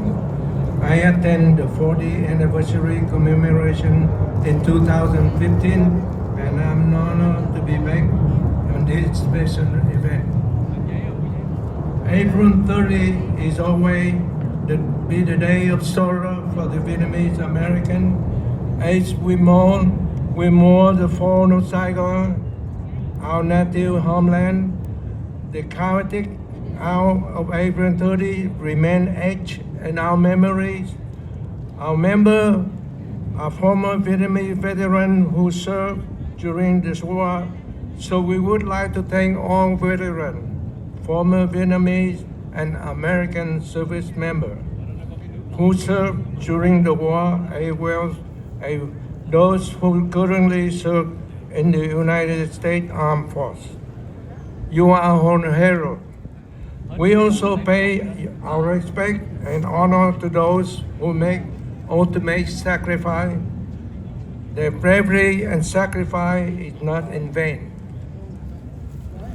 We mourn what we lost, but it is also a day of celebration of the freedom, opportunity, and prosperity that Vietnamese Americans have in the United States, our homeland, for 5 decades.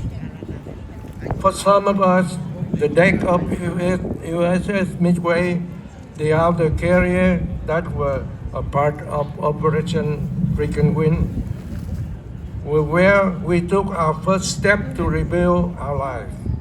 I would like to especially thank Admiral Lawrence Chambers, then Captain of USS Midway during Operation Freaking Wind.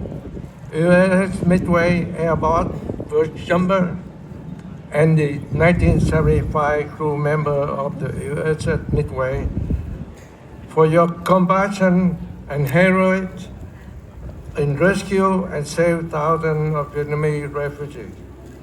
We are forever grateful.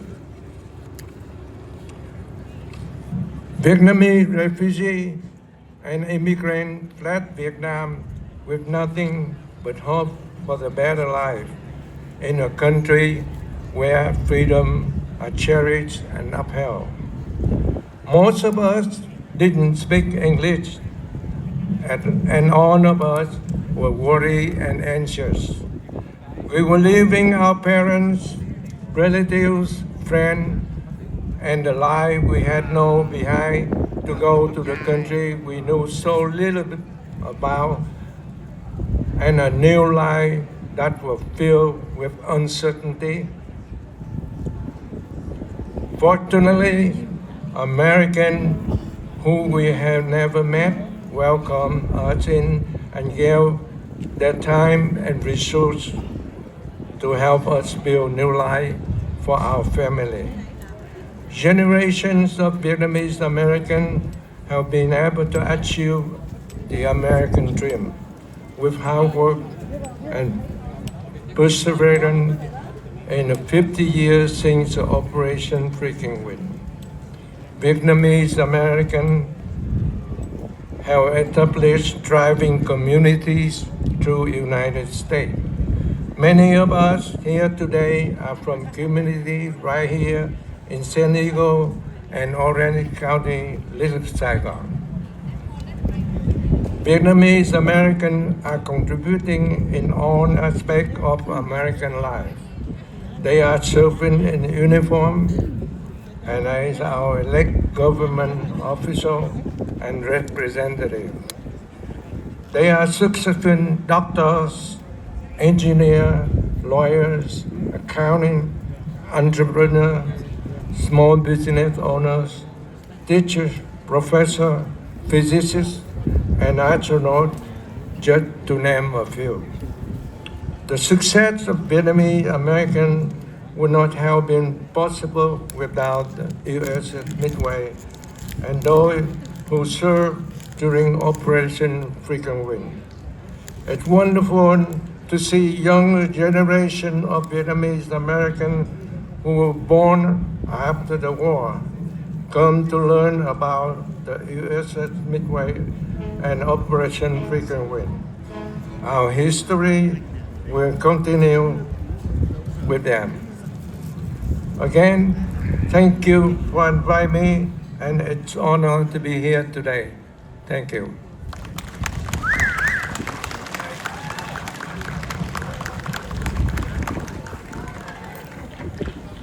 Thank you so much again. That was Mr. Ước Nguyen. Before I introduce our next guest, I would like to remind you, if you have a VIP wristband, that's the one that has the flag on it, you can grab some lunch right over here under the, I believe, the blue tents over there. So if you haven't yet, please, while supplies last. All right. Ladies and gentlemen, next up, we would like to introduce you to Dr. Alex Thái Đình Võ. He's a historian of modern Vietnamese history and the Vietnamese diaspora. He's currently a research professor at the Vietnam Center and Archive at Texas Tech University, where he oversees projects related to the history of the Vietnam War and post-1975 Vietnamese communities. Kính thưa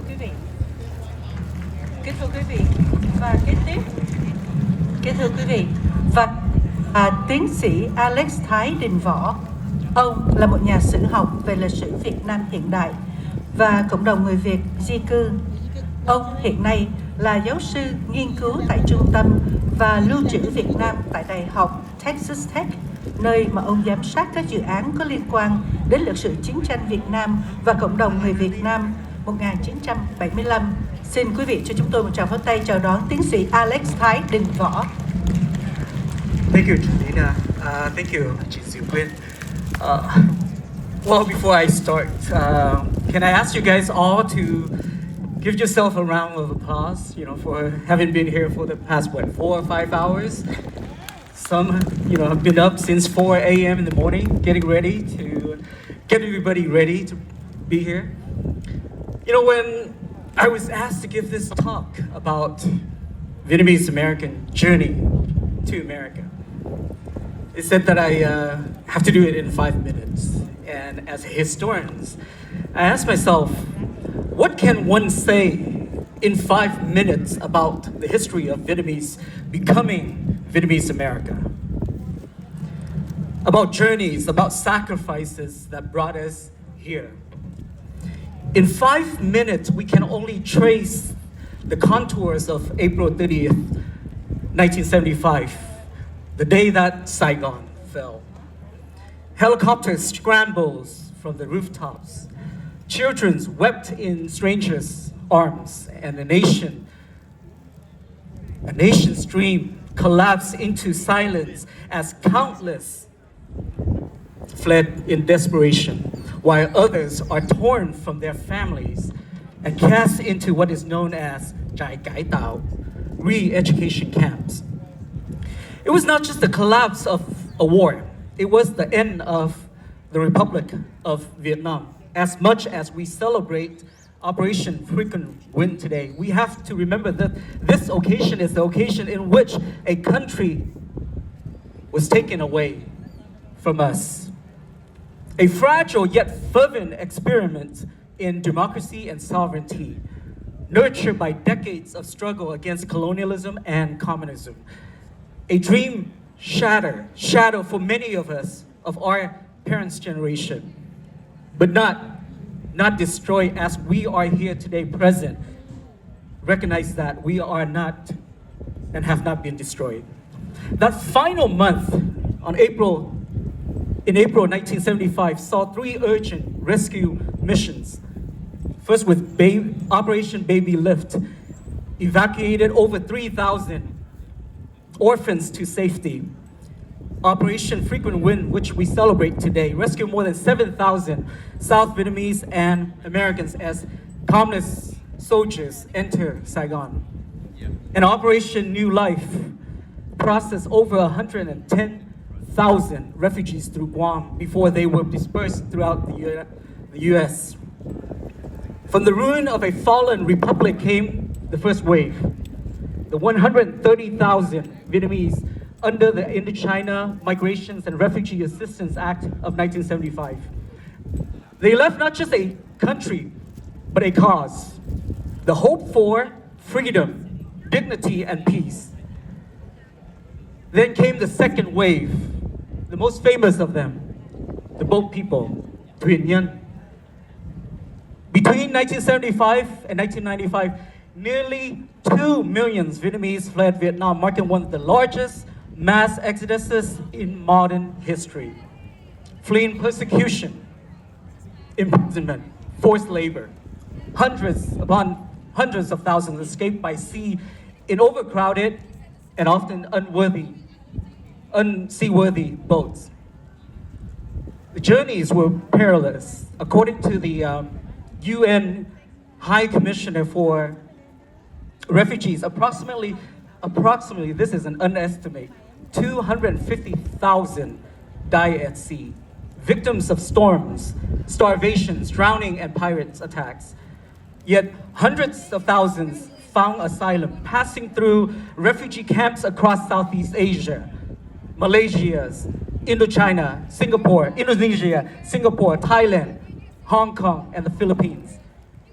These are brief sanctuaries for survivors, but also solemn memorials for those who never made it. Many never made it.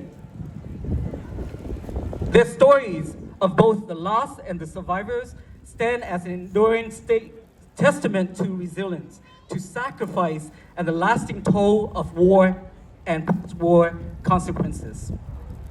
Then came the Orderly Departure Program, ODB, right? Launched in 1979, which allowed for more than 500,000 to emigrate to America legally and safely. This included the 1988 Commemoration Homecoming Act, Gong Lai, which allowed for 23,000 children of American fathers and Vietnamese mothers, once cast aside from society as remnant of old enemies, and 67,000 of their families to resettle in the United States. Then came the HO program in 1990. The humanitarian operation program opened a long overture path for freedom for more than 165,000 former political prisoners and their families. Men and women who endure years, if not decades, of imprisonment in what is known as re-education camps for their service to a lost republic, for their dreams. So, in 5 minutes, what can one say about what they face in America when they arrive in America? Families arriving in America with nothing. They work in fields and factories, in nail salons, in garment shops, laboring during day and studying English at night, while carrying with them the invisible weight of war, loss, and displacement. And yet they endure. But they didn't just endure, they built. That is you are. You built. You built little Saigons in Westminster, in San Jose, in San Francisco, Falls Church, Houston, Dallas, Oklahoma City, Atlanta. They raised churches and temples. They opened restaurants, markets, banks. They preserve our language and flags. They told our stories through museums, through literatures, and through films, documentaries that which we make for our next generation. They became actors and news anchors, professors, astronauts, generals, judges, politicians. They became Americans, not despite of their refugees' identity, but because of it. So what can one say in 5 minutes about those who never made it? What can one say in 5 minutes about those who never made it? Those whose body rests beneath the oceans, waves, or in jungles as they try to cross into Cambodia and Thailand and Laos, in unmarked camps, cemetery that still exist among re-education camps in Vietnam. And those who never made it in other ways while in America. Those who fell into homelessness, those who fell to addictions and to gang violence, struggling under the weight of trauma, poverty, and displacement. Remember, as we celebrate our achievement today, that they too are our story, our history. The struggle reminds us that survival takes many forms and that every journey was an act of endurance. Their absence, their not being here today, is the price for our present here today. So, before I finish this, I end this, may I ask all of you, we've been sitting for so long already, right? May I ask all of you to please stand up together with me for just a minute, please. Young, old, Vietnamese Americans, stand up, please. I ask you to take just one short moment. Take a look around yourself. Turn around. Look at each other's eyes, the one behind you, the one next to you, the one before you. And please reach out your hands, please. Do this, please. Reach out your hand to the person next to you. Please, shake each other's hand. Xin quý vị, hãy nhìn nhận nhau, quay mặt, bắt tay nhau. Trong cái cử chỉ giản đơn nhất á, hãy cảm nhận cái phép màu khi phi thường của sự tồn tại ở nhau. Lòng kiên cường và niềm hy vọng không bao giờ rút lui.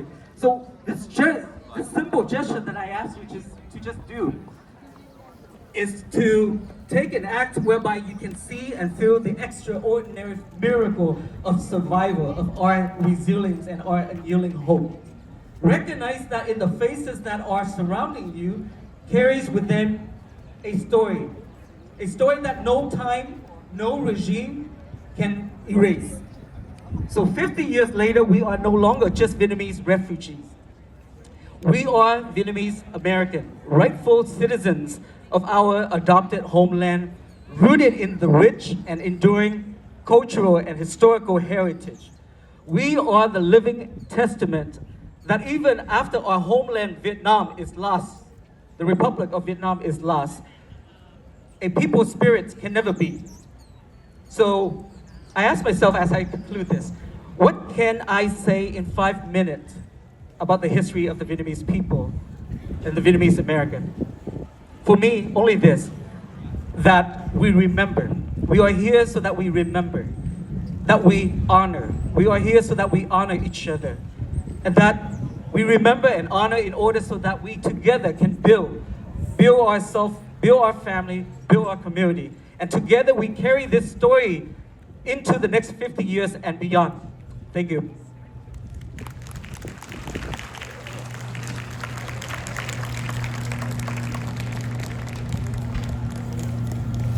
Xin cảm ơn phần phát biểu vừa qua của tiến sĩ Alex Thái Võ. Kính thưa quý vị, Alex Thái Võ có nói với chúng ta vượt biển, vượt biên như thế nào trong 50 năm qua, và đó là một cuộc hành trình 50 năm, một nửa thế kỷ. Rất là nhiều người đã phải bỏ mình ngoài khơi, ngoài biển. Một người sống thì có 3 người chết. Và nhạc phẩm kế tiếp ngày hôm nay chúng tôi xin được gửi quý vị do các em của Thủy Vân Dance Company, Đêm chôn dầu vượt biển. Đây là một sáng tác của nhạc sĩ Châu Điền An. Những người vượt biển như cá nhân của chúng tôi đều biết, phải có thức ăn, phải có dầu thì cái tàu của chúng ta mới có thể lên đên trên sóng, trên biển trong vòng 5 cho tới 10 ngày. Và hơn 10 ngày thì chuyện gì sẽ xảy ra? Ngày hôm nay thể hiện qua nhạc phẩm Đêm chôn dầu vượt biển. Mời quý vị cùng theo dõi các em và thưởng thức nhạc phẩm này trên sân khấu. Một tràng pháo tay thật lớn cho Thủy Vân Dance Company.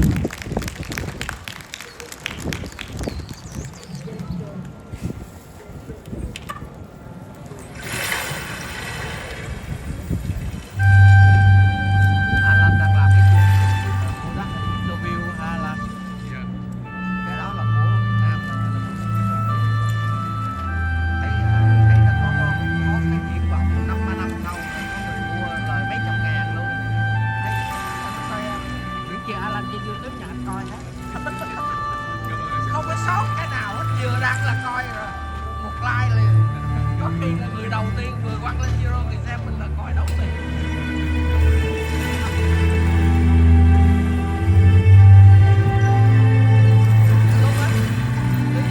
Hôm nay sao thấy chú Alan lên lính mới. Không có bệnh đâu mà thấy cái lính mới không thấy. Thắc mắc hỏi.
Cảm ơn Thủy Vân Dance Company. Thanks a lot to the Thủy Vân Dance Company.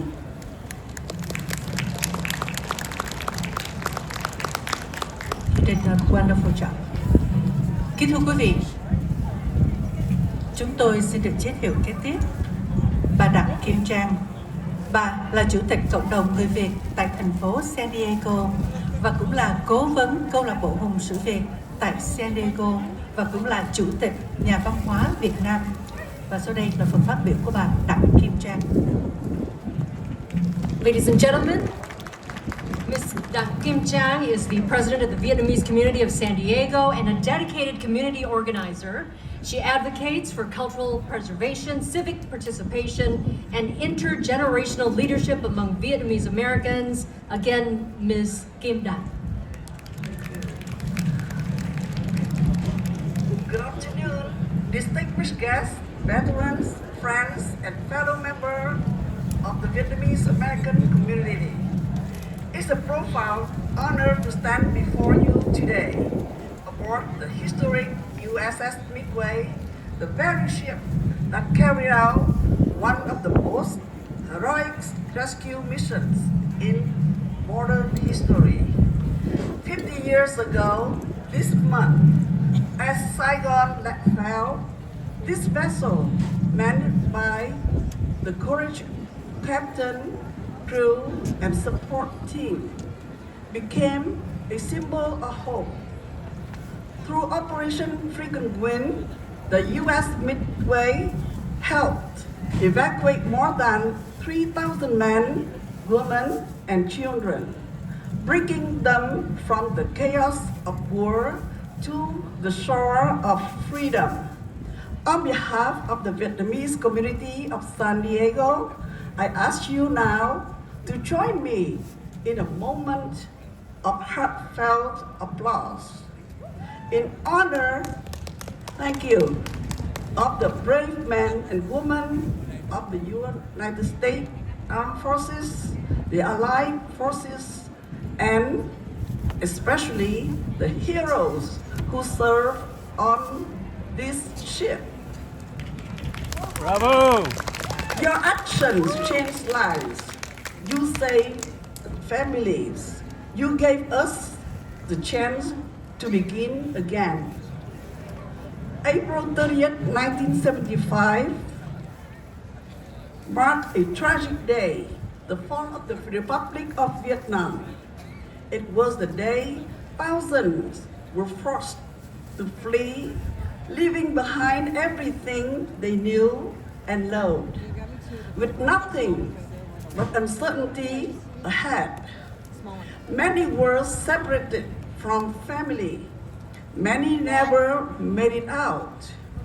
More than 500,000 Vietnamese lives were lost at sea or in the jungle, trying to escape, trying to survive. We also remember the countless political prisoners who were endured and still endure suffering in re-education camps for daring to dream of freedoms.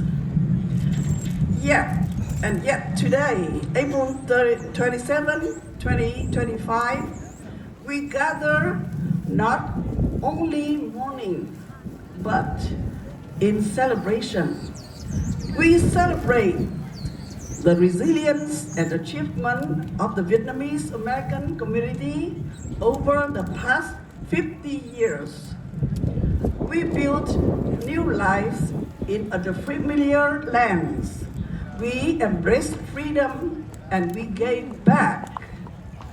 From entrepreneurs to scientists, educators to engineers, military officers to elected officials, our community has not survived. We are thrived. We've raised children who now lead in their fields.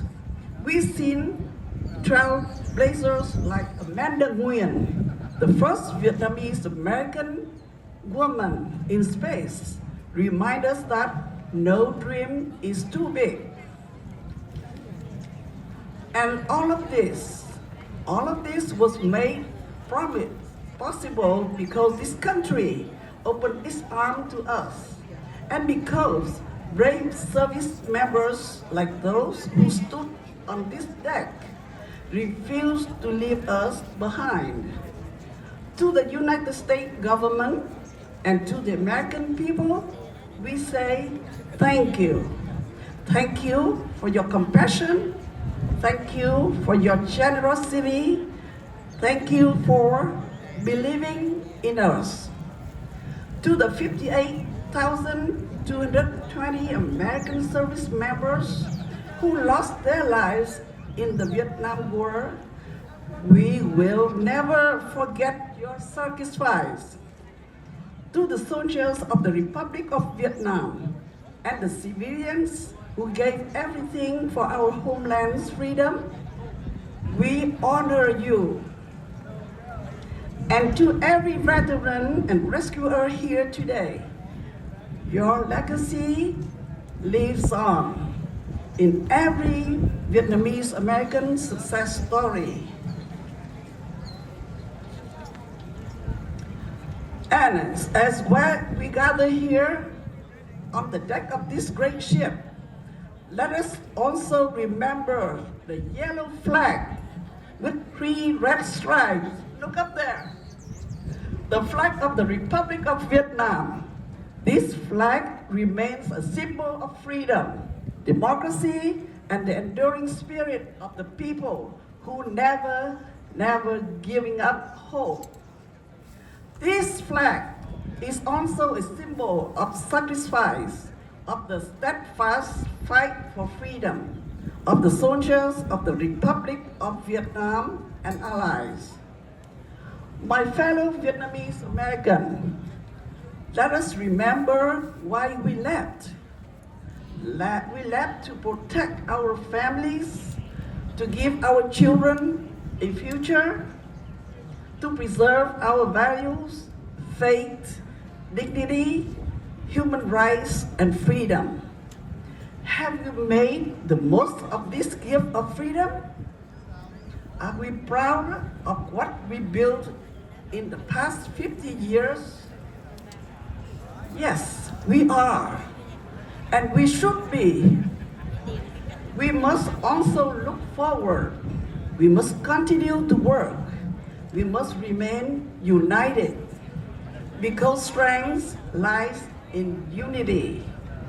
Together, let us carry forward the dreams of those who came before us and build a future worthy of their sacrifice. From the bottom of my heart, and on behalf of the Vietnamese community, I offer a sincerest gratitude to this nation, to its hero, and to all of you here today. Thank you for your sincerity. Thank you for your friendship. Thank you for standing with us. Thank you.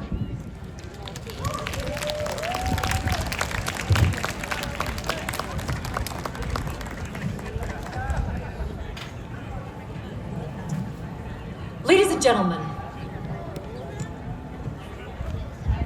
Mr. Phat Bui escaped Vietnam by boat in 1975 and became a prominent leader in the Vietnamese American community.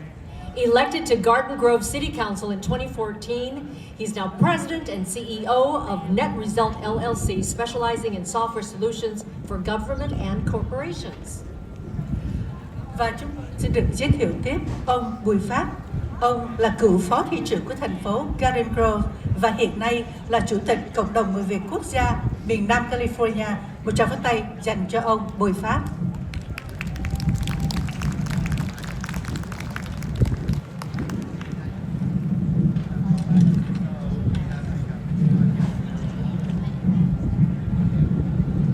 Good afternoon. The Vietnamese American Federation, thank you the USS Midway Museum for your effort to organize the 50th anniversary of the Operation Frequent Wind. Thousands Vietnamese Americans from all walks of lives are here today to pay tribute to the men and women who have fought to defend freedom and to the men and women who have helped us escaping atrocity of the brutal Viet Cong. Let's be clear, Vietnam War is a just war of the noble people of South Vietnam, of the USA and its allies to defend freedom from the brutality of the communists. During Black April 50 years ago, the Operation Frequent Wind, under the leadership of Captain Lawrence Chambers, rescued some 6,000 Vietnamese as Saigon fell into the communist army. And in the decade that followed, more than 1 million Vietnamese dared the cruel sea to escape in small boats. More than half perished under the sea. In our 4,000 years of history, never, even in the gravest circumstance, never had we left our homeland.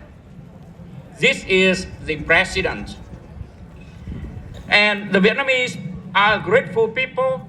We always cherish in our heart those who fought with us to defend freedom. We are forever indebted to theirs and their family sacrifice. Today, as chairman of the Vietnamese American Federation of Southern California, I would like to thank you, the veterans of the U.S. Armed Force and its allies, and also and especially to the Republic of Vietnam Armed Forces, of which more than 100,000 officers unjustly imprisoned in hard labor camps, many for as long as 20 years.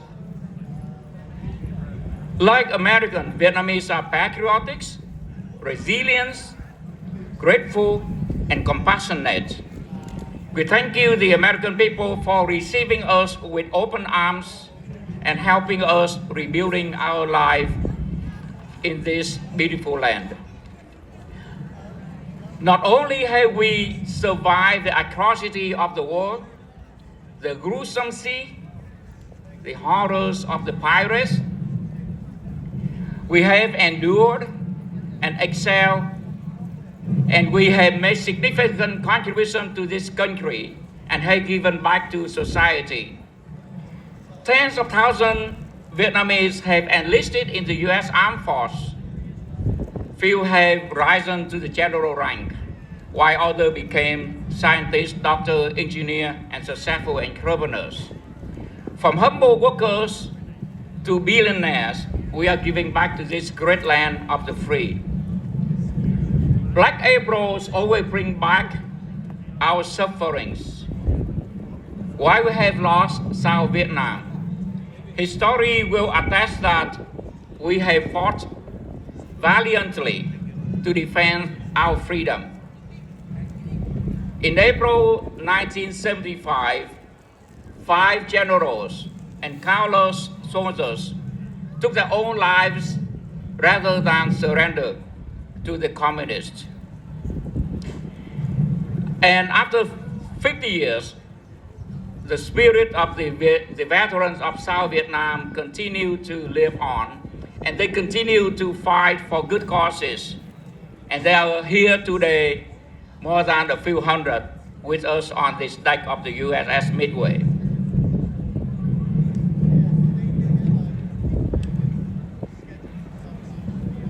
The history also shows that wherever the Vietnamese people have freedom, the flag that represents the Vietnamese community is always the yellow flag of the Republic of South Vietnam.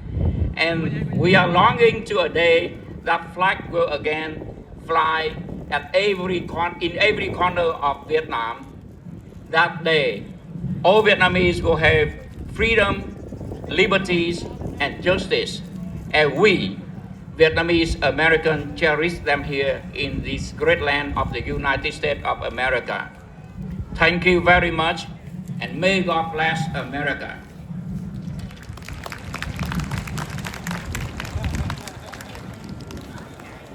Xin cảm ơn ông Bùi Phát. Và kính thưa quý vị, trở lại với chương trình ngày hôm nay, ban hợp xướng Ngàn Khơi xin được gửi đến quý vị nhạc phẩm America the Beautiful. Một tràng pháo tay thật lớn cho ban hợp xướng Ngàn Khơi.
Tuyệt vời, kính thưa quý vị, đó là ban hợp xướng Ngàn Khơi. Và ngày hôm nay chúng tôi cũng rất vinh dự được giới thiệu đến quý vị chánh án Nguyễn Trọng Nho. Ông là một chánh án thực thụ từ năm 2000 và hiện nay thì ông đã về hưu. Tuy nhiên những công việc của ông đã làm và đang làm cho cộng đồng người Việt của chúng ta ở khắp mọi nơi, làm cho cá nhân của chúng tôi rất quý mộ và ngưỡng mộ ông. Ngày hôm nay ông cũng sẽ được có mặt. Ông sẽ gửi quý vị phần phát biểu sau đây. Một tràng vỗ tay dành cho chánh án Nguyễn Trọng Nho.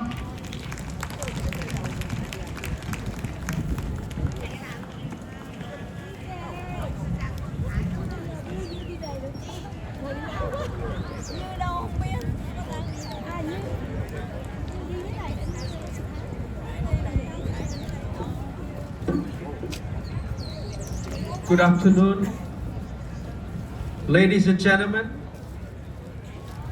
First, thank you very much for your kind introduction. But before I begin, may I join the previous speakers and the entire community to express our deepest thanks to Rear Admiral Lawrence Chambers and his crew of the mighty USS Midway for having saved thousands of Vietnamese refugees and brought them to safety on April 30th, 1975. We all are indebted to you and your crew, all the Marines, the sailors, pilots, who patiently, courageously, kindly, and continuously ferry Vietnamese refugees to safety on that day. We salute you. We shall never forget. Today, we come together to reflect on April 30th, 1975. Not simply as a day of loss, but as a turning point that forged one of the most resilient and inspiring communities in contemporary history. For those of us who lived through the war, South Vietnam was not just a country. It was a way of life, a society shaped by kindness, justice, and the principles of peaceful order. Ours was a nation built on harmony between individuality and society. A land where respect for human dignity endured through centuries of trials. Despite countless struggles, including thousands of years of external threat, our people remain strong, never allowing their spirit to be crushed. As you mark this moment in history, you must never forget the value of the American soldiers and South Vietnamese soldiers who fought side by side, staring death in the face, standing shoulder to shoulder with South Vietnamese people in defense of liberty of the Republic of Vietnam. Their sacrifices were immense, their heroism undeniable, and their dedication to justice deserve eternal remembrance. But today, we also celebrate the extraordinary journey of Vietnamese American community, a journey marked not just by survival, but by remarkable achievements. In the past 50 years, we have not merely rebuilt our lives, we have thrived. Thanks to the support, kindness, and boundless generosity of the American people, what began as an exodus in search of hope and freedom has turned into a strong triumph, where hard work and determination propelled our community forward, transforming challenges into opportunities. At the heart of this progress are the unsung heroes, those who never sought recognition, but whose sacrifices made everything possible. The seamstresses, among many others, who worked tirelessly through the night to provide for their families. The mothers who carry entire household, ensuring their children having an education and a future. The fathers who, despite unimaginable hardship, never lost sight of their role in shaping the next generation. These individuals, through sheer endurance and unwavering determination, build the foundation on which you all stand today. And look for how far we have come. From adversity emerged scholars, entrepreneurs, scientists, judges, generals, and leaders in every field. Our community has enriched America through hard work, ingenuity, and an unshakable commitment to excellence. We have not only preserved our heritage, but have woven it into the fabric of this great nation. As you commemorate this day of April 30th, let it not be a reflection on the past alone, but also a celebration of the future we have built. Let us honor those who sacrificed, not through sorrow, but through pride. Pride in what they endure, and pride in what we have become. Freedom is never a free gift. It is earned, safeguarded, and passed down through generations. Today, as we stand together, we reaffirm our commitment to preserving that legacy of resilience, of courage, and of hope. To conclude, please allow me to share with you a poem by an unknown poet, inscribed in the Book of Poems at the Library of Congress, to honor our veterans who answered the call of duty to defend the country throughout the history of the United States. And the poem is as follows. What we share in this country is a gift beyond measure. With those who protect it, our truest treasure. May God bless the United States of America. Thank you very much for your patience.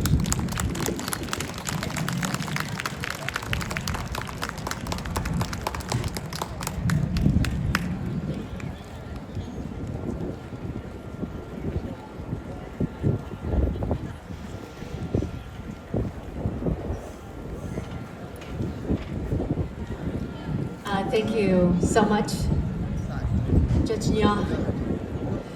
And you're still here.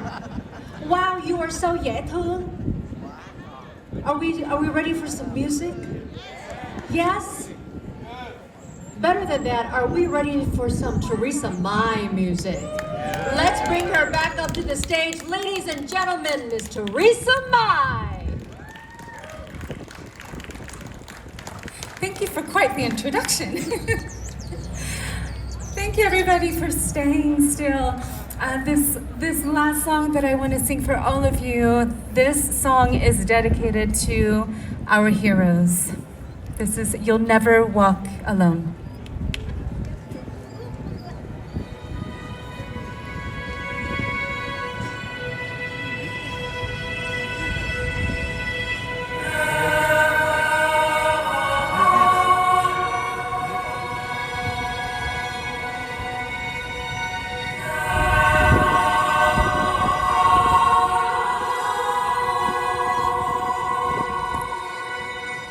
When you walk through a storm, hold your head up high and don't be afraid of the dark.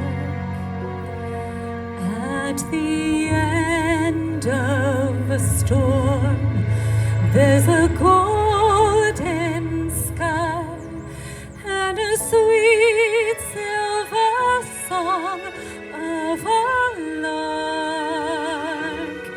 Walk on through the wind, walk on through the rain, though your dreams be tossed and blown. Walk on with hope in your heart, and you'll never walk alone. You'll never walk alone.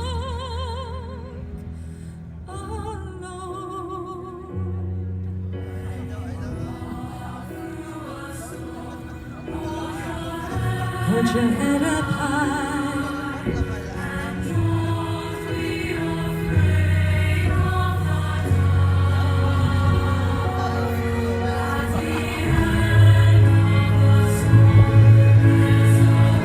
There's a golden sky and a sweet silver song. Walk on through the wind, walk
with hope in your heart, and you'll never walk alone.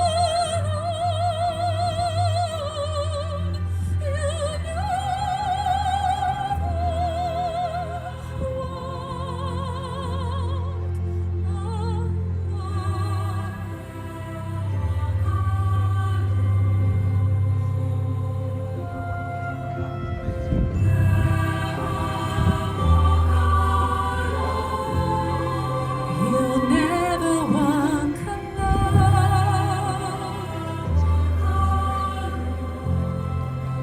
You'll never walk alone.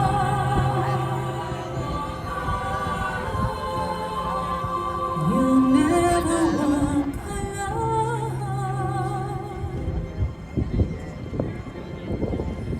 You'll never walk alone. You'll never walk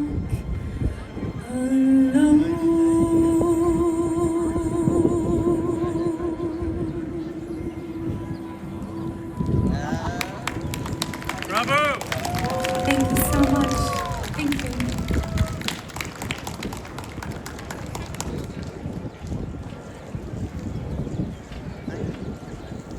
Wow, what a wonderful voice, Teresa Mai. And the next performers is also have a very strong and opera voice. Xin quý vị cùng với chúng tôi chào đón sự trở lại của tiếng hát Phạm Hà qua nhạc phẩm The Impossible Dream. Một tràng pháo tay thật lớn cho ca sĩ Phạm Hòa. Kính thưa quý vị.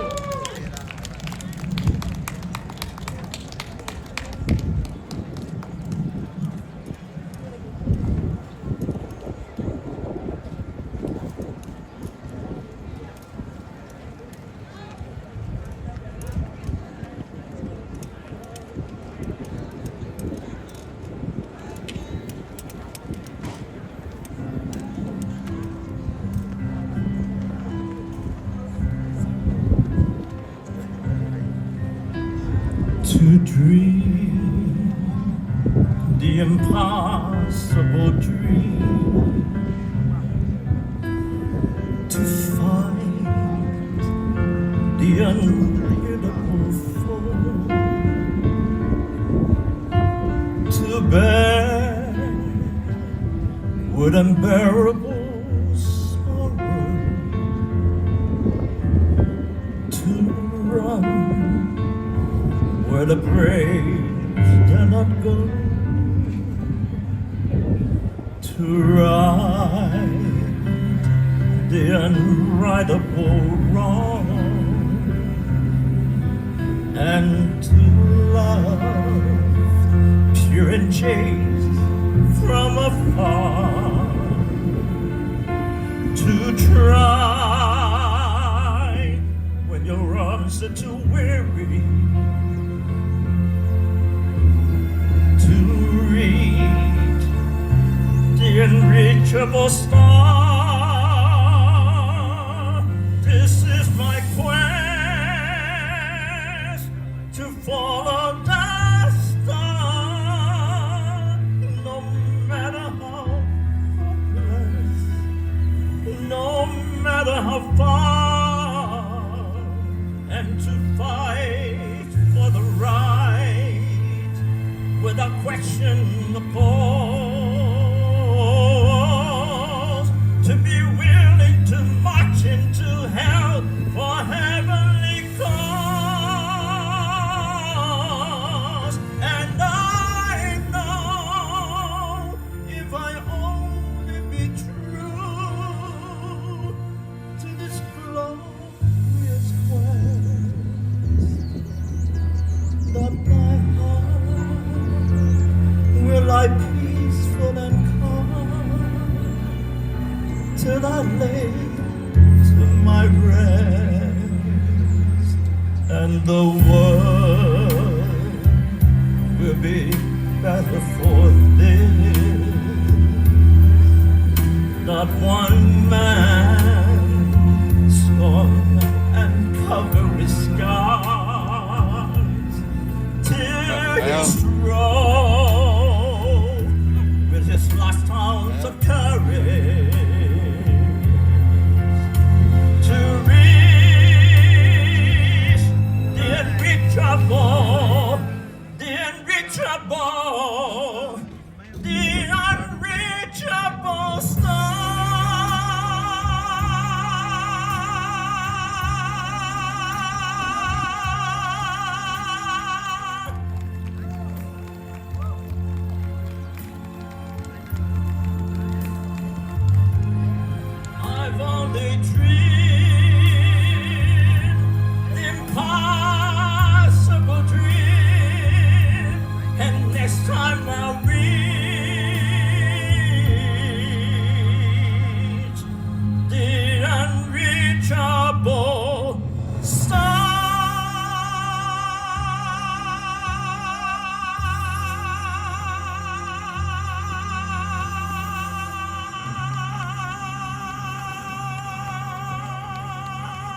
Amazing. Thank you so much. Okay, before we continue with the program, we do have special announcements for some, just some of the buses going back to Orange County. Ms. Thu Hà, why don't you let it go? Dạ vâng, kính thưa các cô chú bác, bây giờ tất cả quý vị ở xe bus số 8, xe bus số 8 đang có ở dưới bãi đổ để đón quý vị. Tất cả quý hành khách ở xe bus số 8 xin hãy xuống bãi đổ. Và kế tiếp quý vị mà đi xe bus số 7 và số 11 xin hãy chuẩn bị di chuyển. Xe bus số 7 và số 11 xin hãy chuẩn bị di chuyển. Còn số 8 xe bus đã vô rồi. Tất cả hành khách của xe bus số 8 phải xuống xe bây giờ. Nếu mà quý vị mà không xuống kịp á, xe bus sẽ đi đó, là quý vị sẽ tự kiếm di chuyển để về lại Orange County nha. First of all, for all the passenger bus number 8, please come down. The bus is waiting for you. First call. Tất cả hành khách của xe bus số 7 và số 11 xin chuẩn bị di chuyển xuống luôn. For all the passengers, bus number 7, number 11 is ready to pick you up as well. Bây giờ xin quý vị hãy di chuyển xuống. Còn ban tổ chức sẽ từ từ thông báo các xe bus khác. Nhưng mà hiện tại xe bus số 8, số 7 và số 11 đang ở bãi đổ để đón quý vị. Thank you, Thu Hà. Wow. Quý vị ơi, bây giờ mình tưởng tượng bây giờ mình có tô phở chắc đã lắm ha. Yes. Ok, từ từ. Alright. And kế tiếp Lina xin giới thiệu luật sư Lauren Vương từ San Francisco. I'd like to introduce to you Attorney Lauren Sẽ đi vòng để coi mấy chiếc máy bay. Chúng mình đi vòng từ đây qua đây. And documentary subject of finding the Virgo. She has dedicated her life to honoring the sacrifices of both people and advocating for human rights in refugee communities worldwide. Dạ. Please give a warm welcome. Oh no, thì em đi vòng thì em quay cái đã. Dạ, em quay nhiều cảnh đây. Dạ. Ok. Đây là những chiếc máy bay rất là đặc biệt là trong cái viện bảo tàng đây. There's my name on there, Alan, right there. Alan Clark.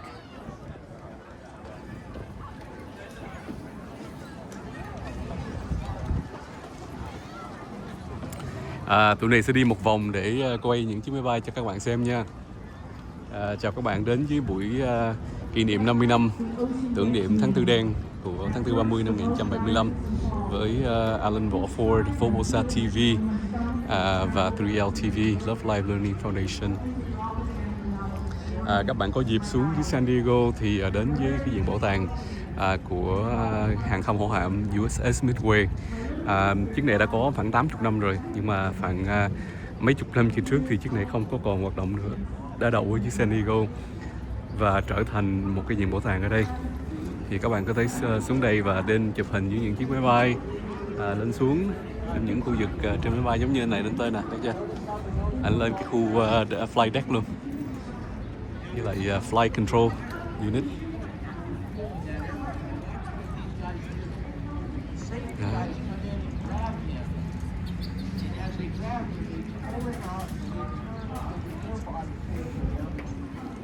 Đây là những chiếc máy bay các bạn có dịp thì có thể vô trong. Chắc là nhiều bạn chưa có bao giờ mà đi vô đây đúng không? Đó. Ok, đây là trong cái chiếc máy bay đây. Đó. Các bạn mà chưa có dịp mà đi vô chiếc máy bay thì đây có thể vô được chiếc máy bay để xem luôn. Đây là những cái máy bay mà cứu người Việt Nam tị nạn rất là nhiều. Đó.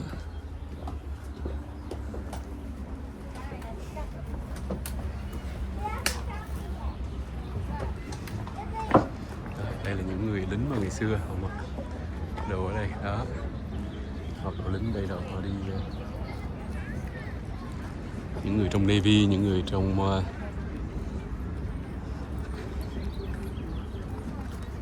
US Marines.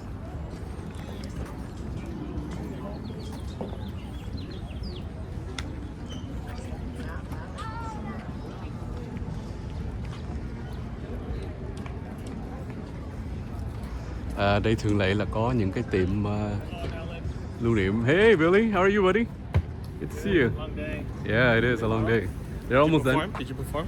No, not this year. Yeah, 10 years ago. 10 years ago? Yeah, I did my way last time. 10 năm trước thì Linh có tổ chức ở đây với lại Roxanne. Thì Linh là stage director, là đạo diễn sân khấu, và cũng có hát một cái bài của nhạc sĩ Frank Sinatra là My Way. And now the end is near, and so I face the fight.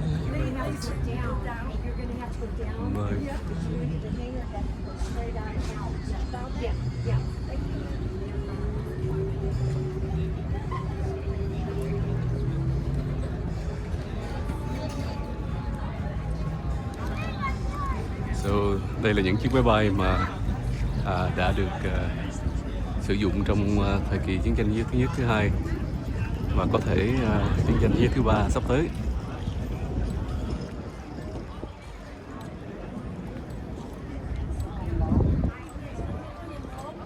Đó, có thể các bạn có tới đây là có thể lên chiếc máy bay và chụp hình luôn trên đó cũng được.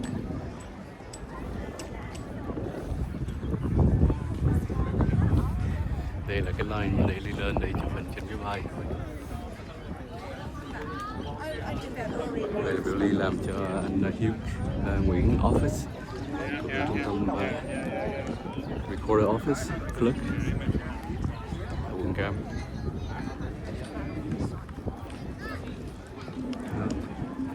Thì các bạn biết là trên cái chiếc hàng hô hàm này, trên cái fly deck nó lớn lắm. Đây là bao nhiêu ngàn người Việt Nam mình mà di tản năm 75 đó là được cái chiếc này cứu mang, là cứu vớt con Mỹ.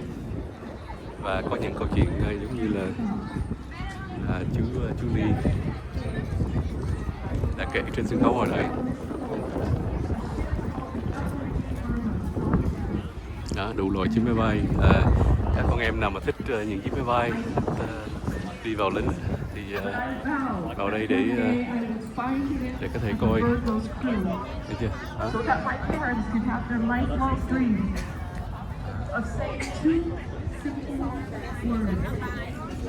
Đây là những chiếc đặc biệt đây. Could I have a few programs?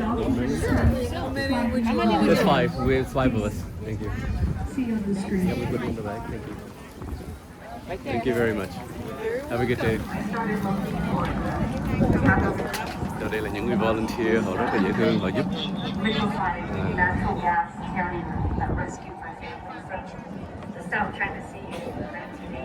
We found no food. If I remember right, the water was Đây là những chiếc trực thăng, những chiếc máy bay. Các bạn có thể tới đây để xem. Đây là máy bay thật nha. Công nhận con người rất là thông minh ha. Có thể design hết những cái rất là đặc biệt. Đây là khu vực mà control của sân khấu, sound hay là video. Did a good job here. Good job. So đây là khu vực mà người đến hôm nay. Đây là camera, main camera digest stage. Our lives would have ended there, within days, on the ocean, in the darkness of storms, hunger, and desperation. We would have been like a million other boat Đây là refugees thêm who never những made ghế it là ashore. đồng bào gần 3 giờ chiều rồi nên đồng bào về hết, tại vì có những xe bus á, có tới 1.000 mấy người trên xe, những xe bus khác nhau đã chở quý khách từ quận Cam xuống đây, thay vì những người họ lái xe tự động đó. Ở đây là những cái ribbon mà cho những người mà đã hy sinh, yellow ribbons. I think you were the captain who saved our lives.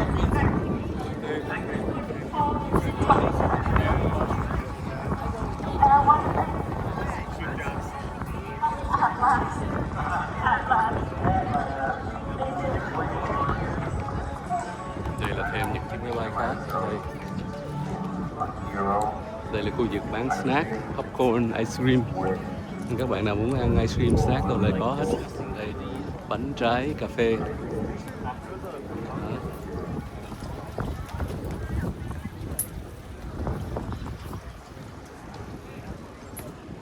Đó, đây là thêm khu vực máy bay ha.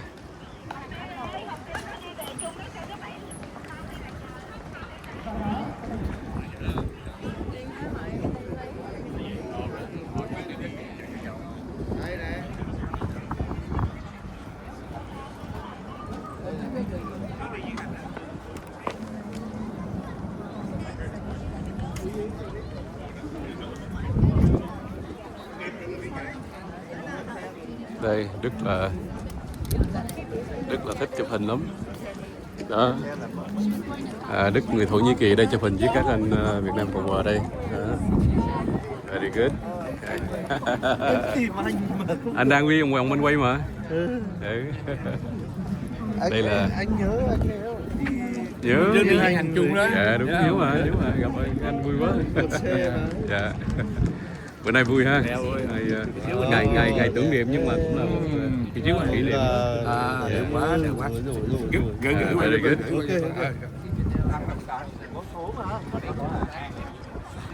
Đây là ghi danh. Cái này là được bác sĩ John Sato donate cái này này. That's right. Somebody, Alan, he's not somebody. This is what you donated, right? Yes, you see that? Wonderful, yeah. Yeah. This is where we needed you to interview, but you lost your mic. No, I found it. Oh, did you find it? Where'd you find it? No, it was in one of the other boxes. Oh, okay. Yeah. This is awesome. Thank you. Oh, yeah. So can you tell me a little bit about I know what it is, but can you Oh, you want right me in to the do a camera? quick? Yeah. Quick. So hello everyone. Đây là bác sĩ John Sato, là một bác sĩ về tóc chuyên môn rất thành công. Dr. Sato, so tell me about this replica that you have back here. You donated to this cause. Yes. It's my honor to donate this because this is from a Vietnamese artist.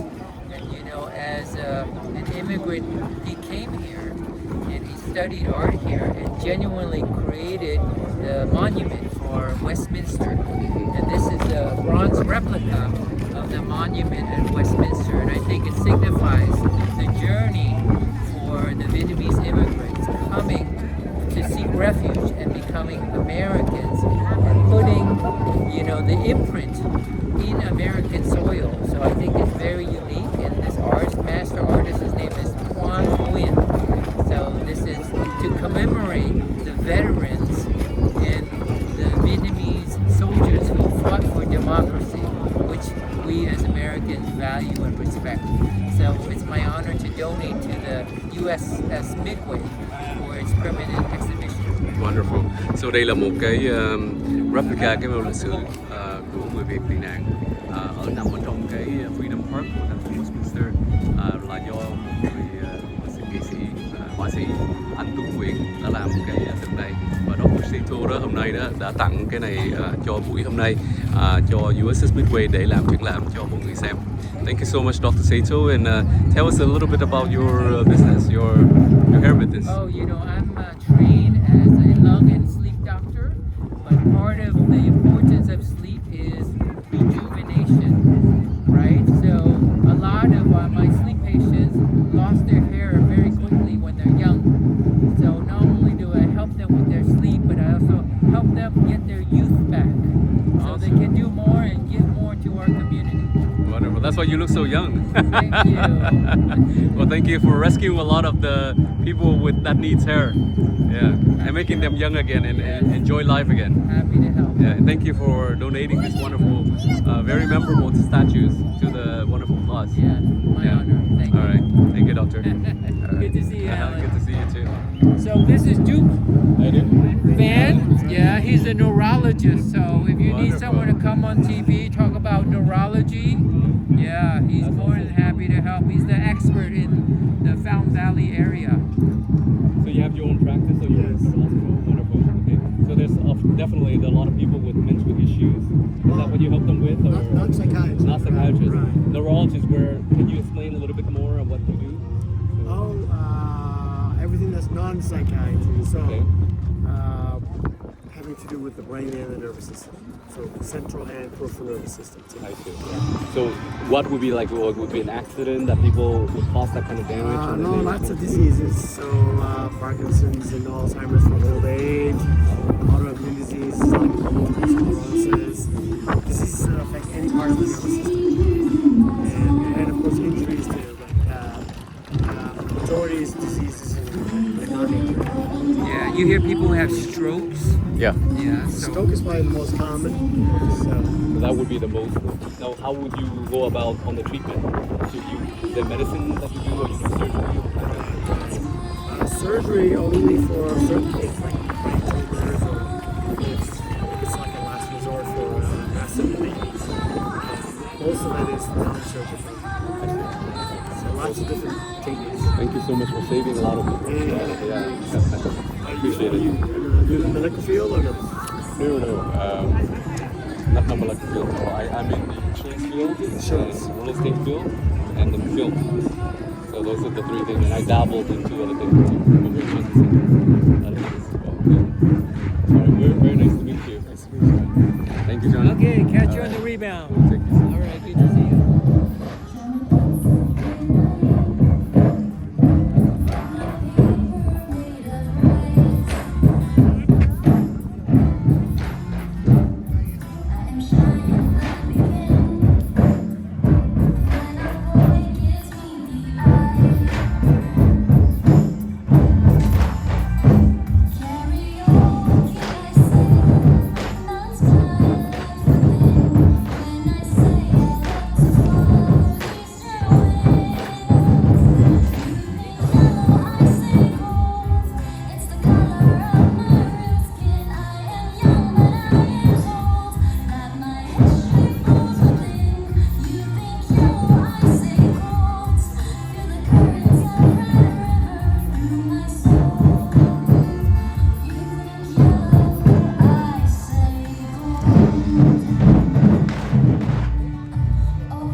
kids.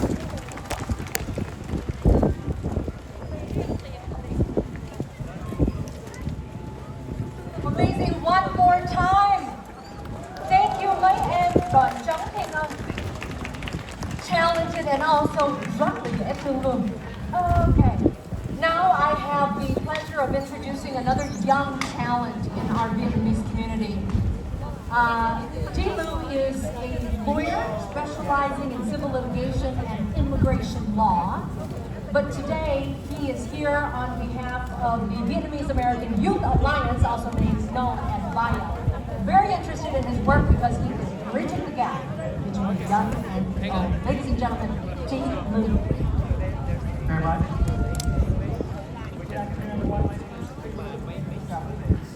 I'm honored to be here today on behalf of the Vietnamese American Youth Alliance, VIA, and we mark the 50th anniversary of the fall of Saigon and at VIA, we act as a bridge between generations, the link between the sacrifices of our elders and the hopes of our youth, a living connection that keeps our stories alive. Today, we honor the courage of our elders, who fled their homeland with always somebody always blocking my camera. Fear and a fierce survival. Their sacrifices laid the foundation for the Vietnamese American story, and I am one of those stories. I came to this country as an immigrant, just 2 years old, carried by my parents on a small boat across dangerous waters. We left years after the fall, the risks of just growing up, I heard stories of patrol boats scouring the seas of families hidden beneath false floors, narrow escapes into the night. The story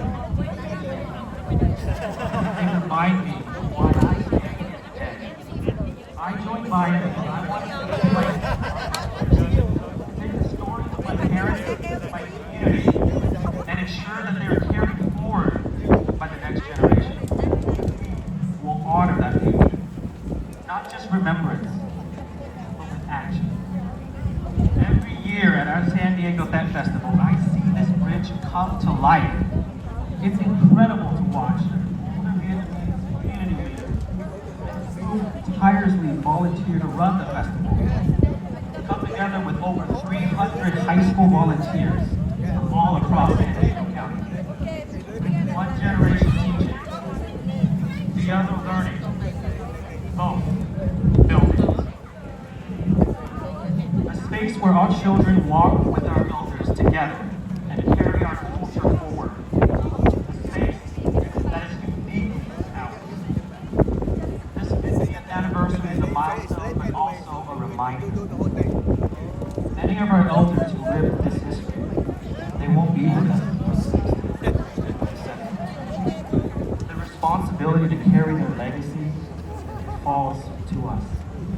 And so to our elders who remain here with us today, who have sacrificed so much, I humbly ask for your permission to allow Viet to continue to act as the bridge between generations.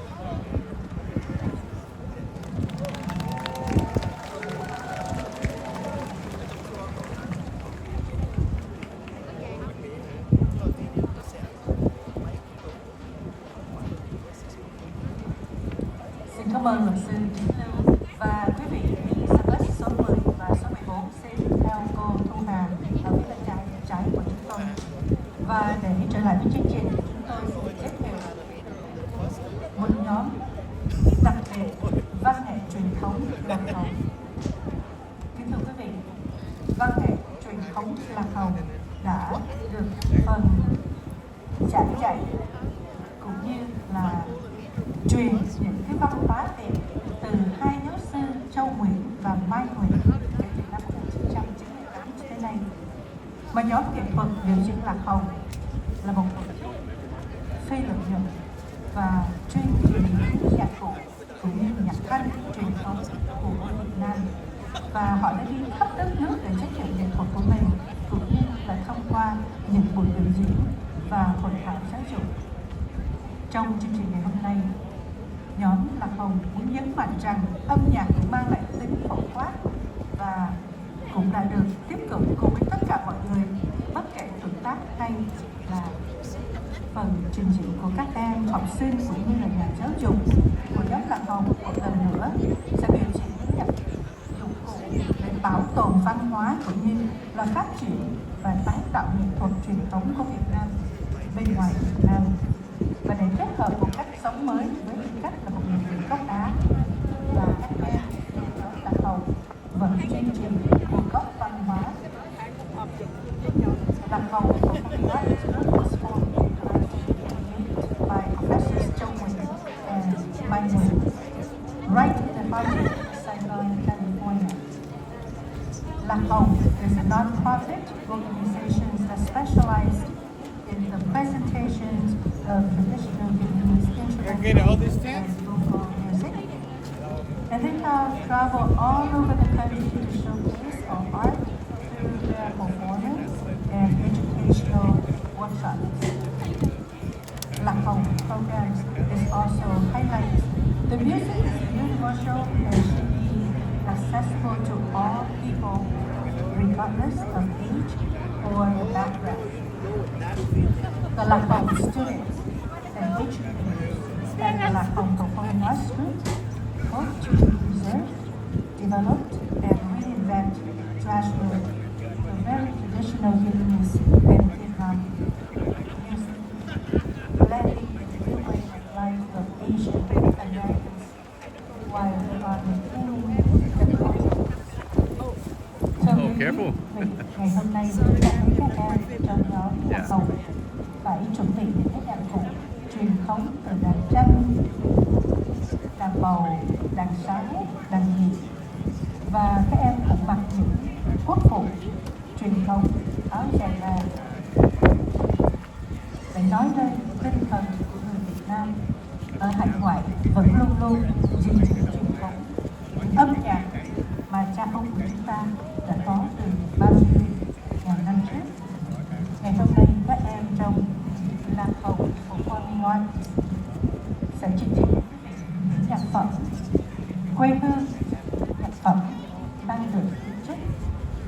gốc trên Việt. Và các em cũng được sự đào tạo bởi hai thầy cô giáo, đó là thầy Châu Nguyễn và cô Mai Nguyễn, là những người đã đào tạo các em trong suốt gần 25 năm qua. Ngày hôm nay chúng ta sẽ nghe các em trình diễn nhạc cụ mang theo truyền thống người Việt qua tiếng đàn tranh, qua tiếng đàn bầu, đàn nhị. Và đây là các em Lạc Hồng.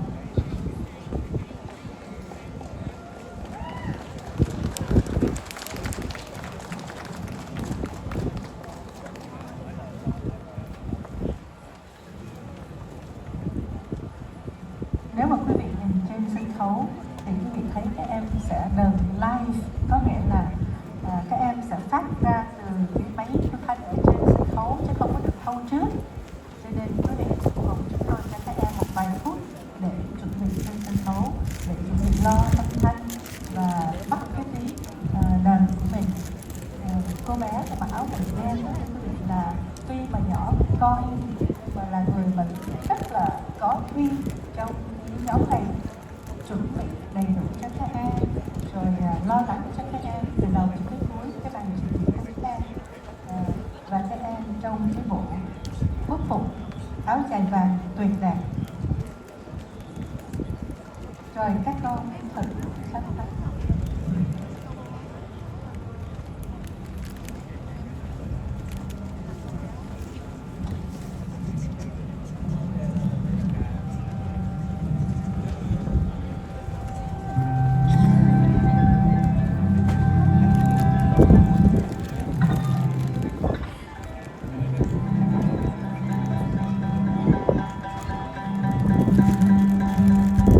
So for those of you who are not familiar with the music, the Vietnamese music instrument, we have the 16-string koto, and we have one string, and also we call that the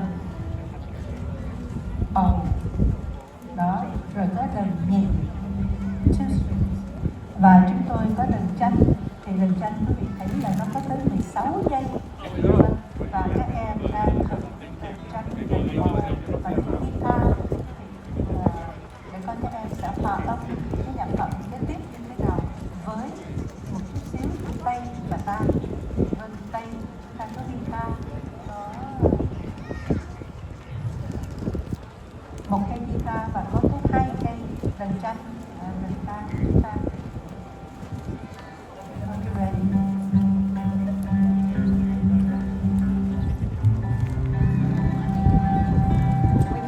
Ok, một tràng pháo tay thật lớn cho các em của đoàn Lạc Hồng.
theory thì có thể làm được mà.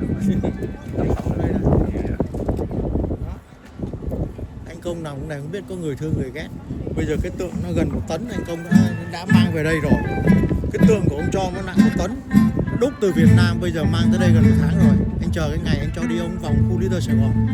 Có người để bảo là ông đang như này kia bảo tôi chỉ coi như là phục cái tinh thần dũng cảm trong như tích tắc cho chứ không phải gang tấc, bức một cái này mà Chúa cứu ông ấy, em thấy không? Tôi phục ông không phân biệt đảng phái tôn giáo chính trị nhá. Bây giờ nếu mà mình là lính thì mình có trụ nổi không? Có khi mình phải tìm mình bảo vệ cái thân mình chứ. Ông giơ tay để ông rất can đảm thấy không? Nhờ vậy mà phiếu nó mới lên ông mới đâu. Chứ còn bây giờ ông cúi ông chạy không mẹ mấy ông kêu thôi ông này lo cái thân chưa xong rồi cứu ai, đúng không? Bây giờ anh làm cái tượng này rồi này, nó nặng cả tấn rồi, bây giờ mang về đây rồi, có cả bệ với đàng hoàng. Đó, đây này, bây giờ cái nhóm xe jeep của anh ấy sẽ có đi 10 chiếc cả Mỹ cả Việt cả đoàn mô tô nữa, đưa ông đi một vòng cho một vòng 4 xa này rồi mang tượng sang Florida để tặng ông ở bên đó. Bây giờ của anh có những cái xe này Humvee thì có rồi nè. Bây giờ mua cái trục cái cần này nó lên đi nhiều tầng lắm. Mai mốt mình muốn làm cái gì thì mình làm. Người thì chống, người thì mấy em ở là ông sẽ làm đây. Hồi xưa anh đi mấy cái ông này 100 tuổi. Đây, cái đoàn mô tô với xe jeep của anh nó sẽ đi, nhưng mà đại khái là cái tượng xong rồi. Bây giờ anh đang tính lên cái ảnh. Ôi giời. Anh đi đoàn đi xe bus hay đi riêng rồi? Anh đi riêng. Anh đi riêng mà. Đúng rồi, lo cái vụ nó đi không có tội nghiệp người ta. Mai mốt anh mà đây này, cái tượng đây. Like how, let's give him a big round of applause. Isn't that amazing? Cảm ơn mấy em.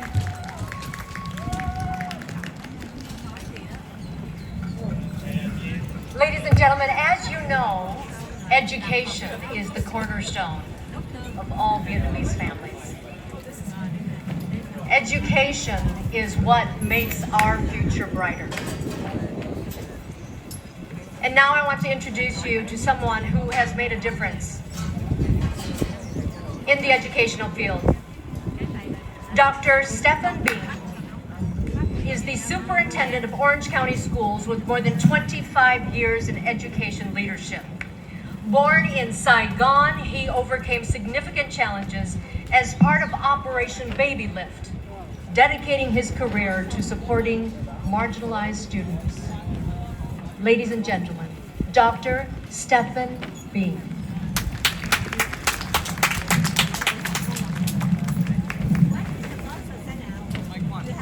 Microphone, please.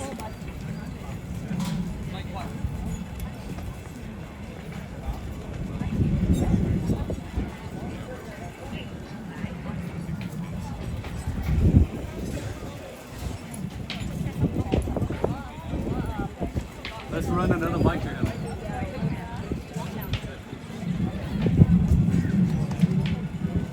That's the first microphone. Oh, there we go. There we go.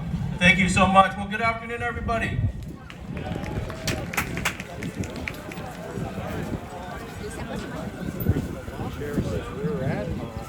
Other one. It keeps cutting in and out. Do you want me to switch? We're good? Okay. Well, it's been such a beautiful afternoon and a beautiful day, has it not?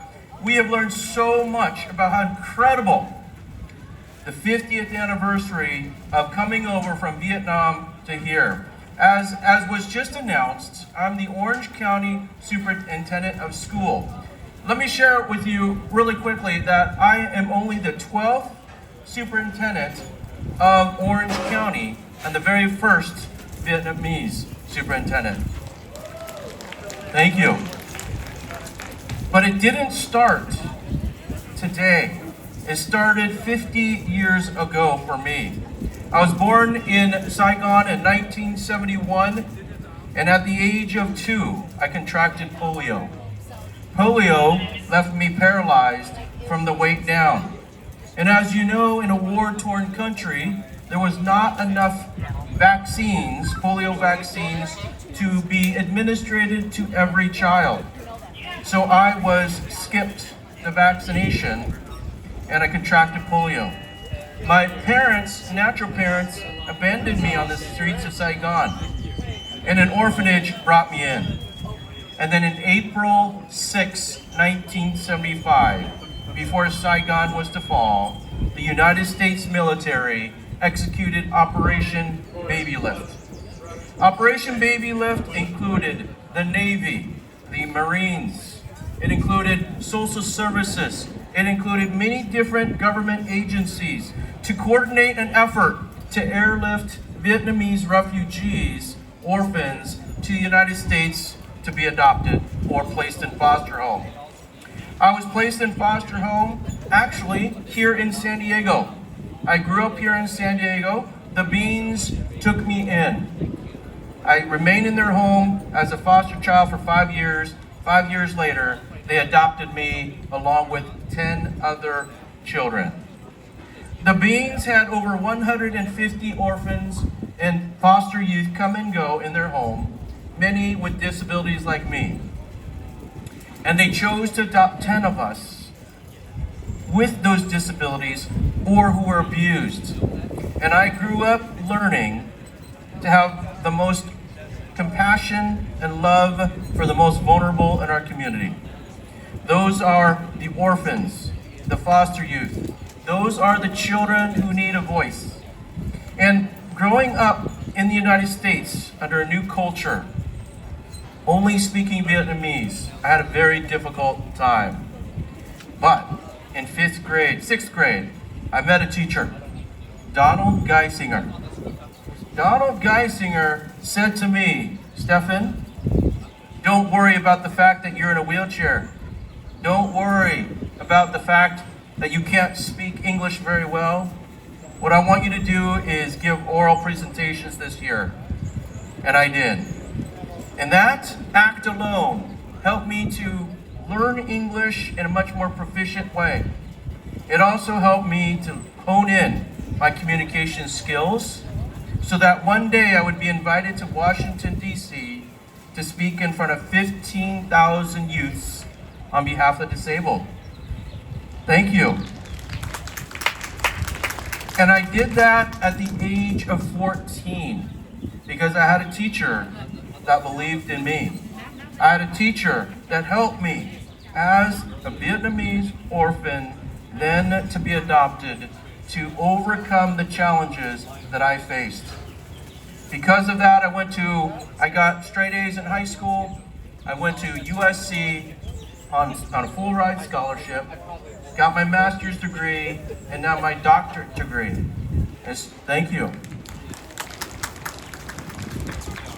And now I run the 4th largest county in California, where we serve over 450,000 students. And I do that with all humility, with honor, a privilege to be able to serve 450,000 students in the same way that my adopted mother served me. And that was to believe in every single child that we serve, to know that every single child has a strength to make a difference. And so I just wanted to come up here today to say thank you to all of the servicemen. Thank you to all of the hard workers that brought this little Vietnamese orphan from Vietnam away from the war to become somebody to give back to our community. And I wanted to share that story with you today, so thank you very much.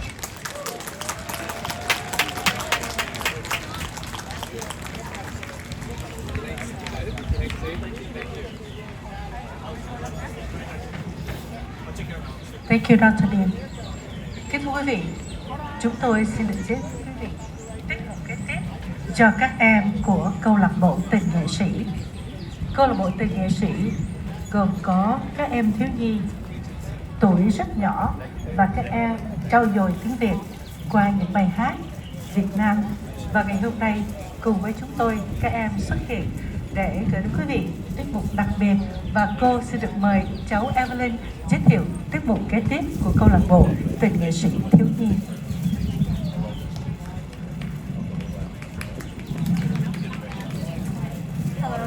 Hello. Dạ con xin cảm ơn cô.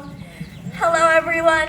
My name is Evelyn Minh Vũ. First off, I, along with the Vietnamese Youth Talent Development Program, would like to thank the USS Midway, Dr. Pha Lê and staff for inviting us to perform today. Thank you so much. Our nonprofit program, founded by Dr. Anthony Cao Minh Hung, not only motivates kids ages 5 through 18 to get involved with the community, it also strives to enhance the next generation's understanding of Vietnamese culture and language through music. Việt Nam ơi is a song written by the late composer Anh Bằng and our founder, Dr. Anthony Cao Minh Hung. Việt Nam ơi are also words spoken by our Vietnamese people throughout the 3 regions of Vietnam. A reminder to stand up for our freedom, these words are spoken with pride for our nation's traditions. You will also be proud to see our students wearing different army uniforms to honor the Army of the Republic of Vietnam. Kính thưa quý ông bà, cô chú, Việt Nam ơi, một sáng tác của cố nhạc sĩ Anh Bằng và thầy Cao Minh Hung. Việt Nam ơi, cũng là lời kêu gọi người dân của 3 miền đất nước Việt Nam hãy nhìn lại và tự hào về truyền thống hào hùng của dân tộc. Quý ông bà, cô chú cũng sẽ rất hãnh diện khi nhìn thấy hình ảnh các em thiếu nhi trong những bộ quân phục của quân lực Việt Nam Cộng Hòa. Sau đây, kính mời quý ông bà, cô chú cùng thưởng thức bài múa Việt Nam ơi do nhóm múa của các bạn đến từ thiếu nhi câu lạc bộ từ nghệ sĩ. Performing Việt Nam ơi, please welcome to the stage our dancers from the Vietnamese Youth Talent Development Program.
Và đó là phần trình bày của các em câu lạc bộ tình nghệ sĩ. Cô Diệu Quyên muốn các em ở lại sân khấu. Can you guys stay on the stage and then step up in the back? We're gonna need you for the last number. Ok, với cái tiết mục cuối cùng để gửi đến quý vị ngày hôm nay thì chúng tôi sẽ có các em câu lạc bộ tình nghệ sĩ cũng như là các anh chị trong đoàn ngàn khơi, ban hợp xướng ngàn khơi sẽ lên với chúng ta. Tuy nhiên thì trước khi chia tay chúng tôi sẽ được mời bác sĩ Pha Lê cũng như là trưởng ban tổ chức ngày hôm nay là anh Châu Thủy lên sân khấu có vài lời. Xin được mời ban hợp xướng ngàn khơi, xin được mời anh Pha Lê.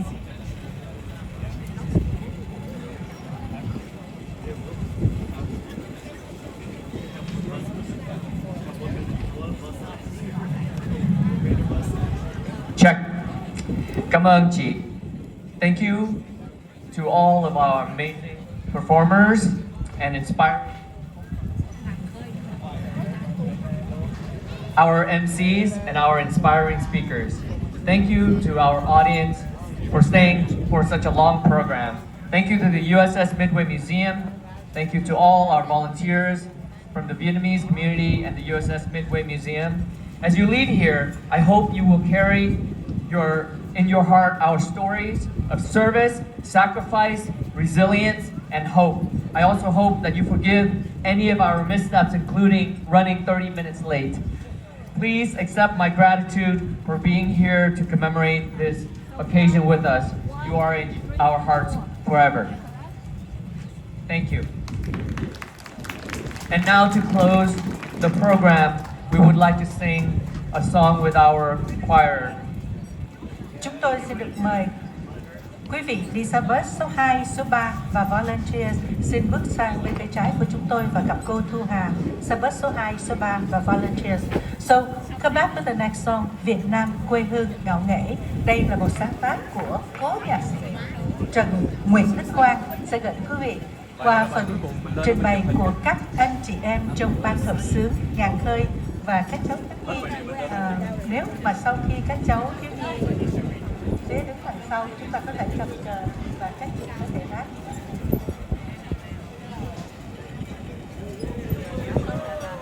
Nếu mà quý vị khán giả có thuộc nhạc phẩm này xin được hát chung với chúng tôi ạ.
Xong rồi đó. On đây. Để về.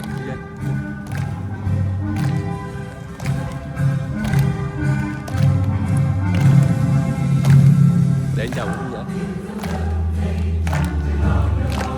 Xin chào quý khán giả của phố Màu Xanh TV và Alan Phố Channel. See you next time. Bye bye.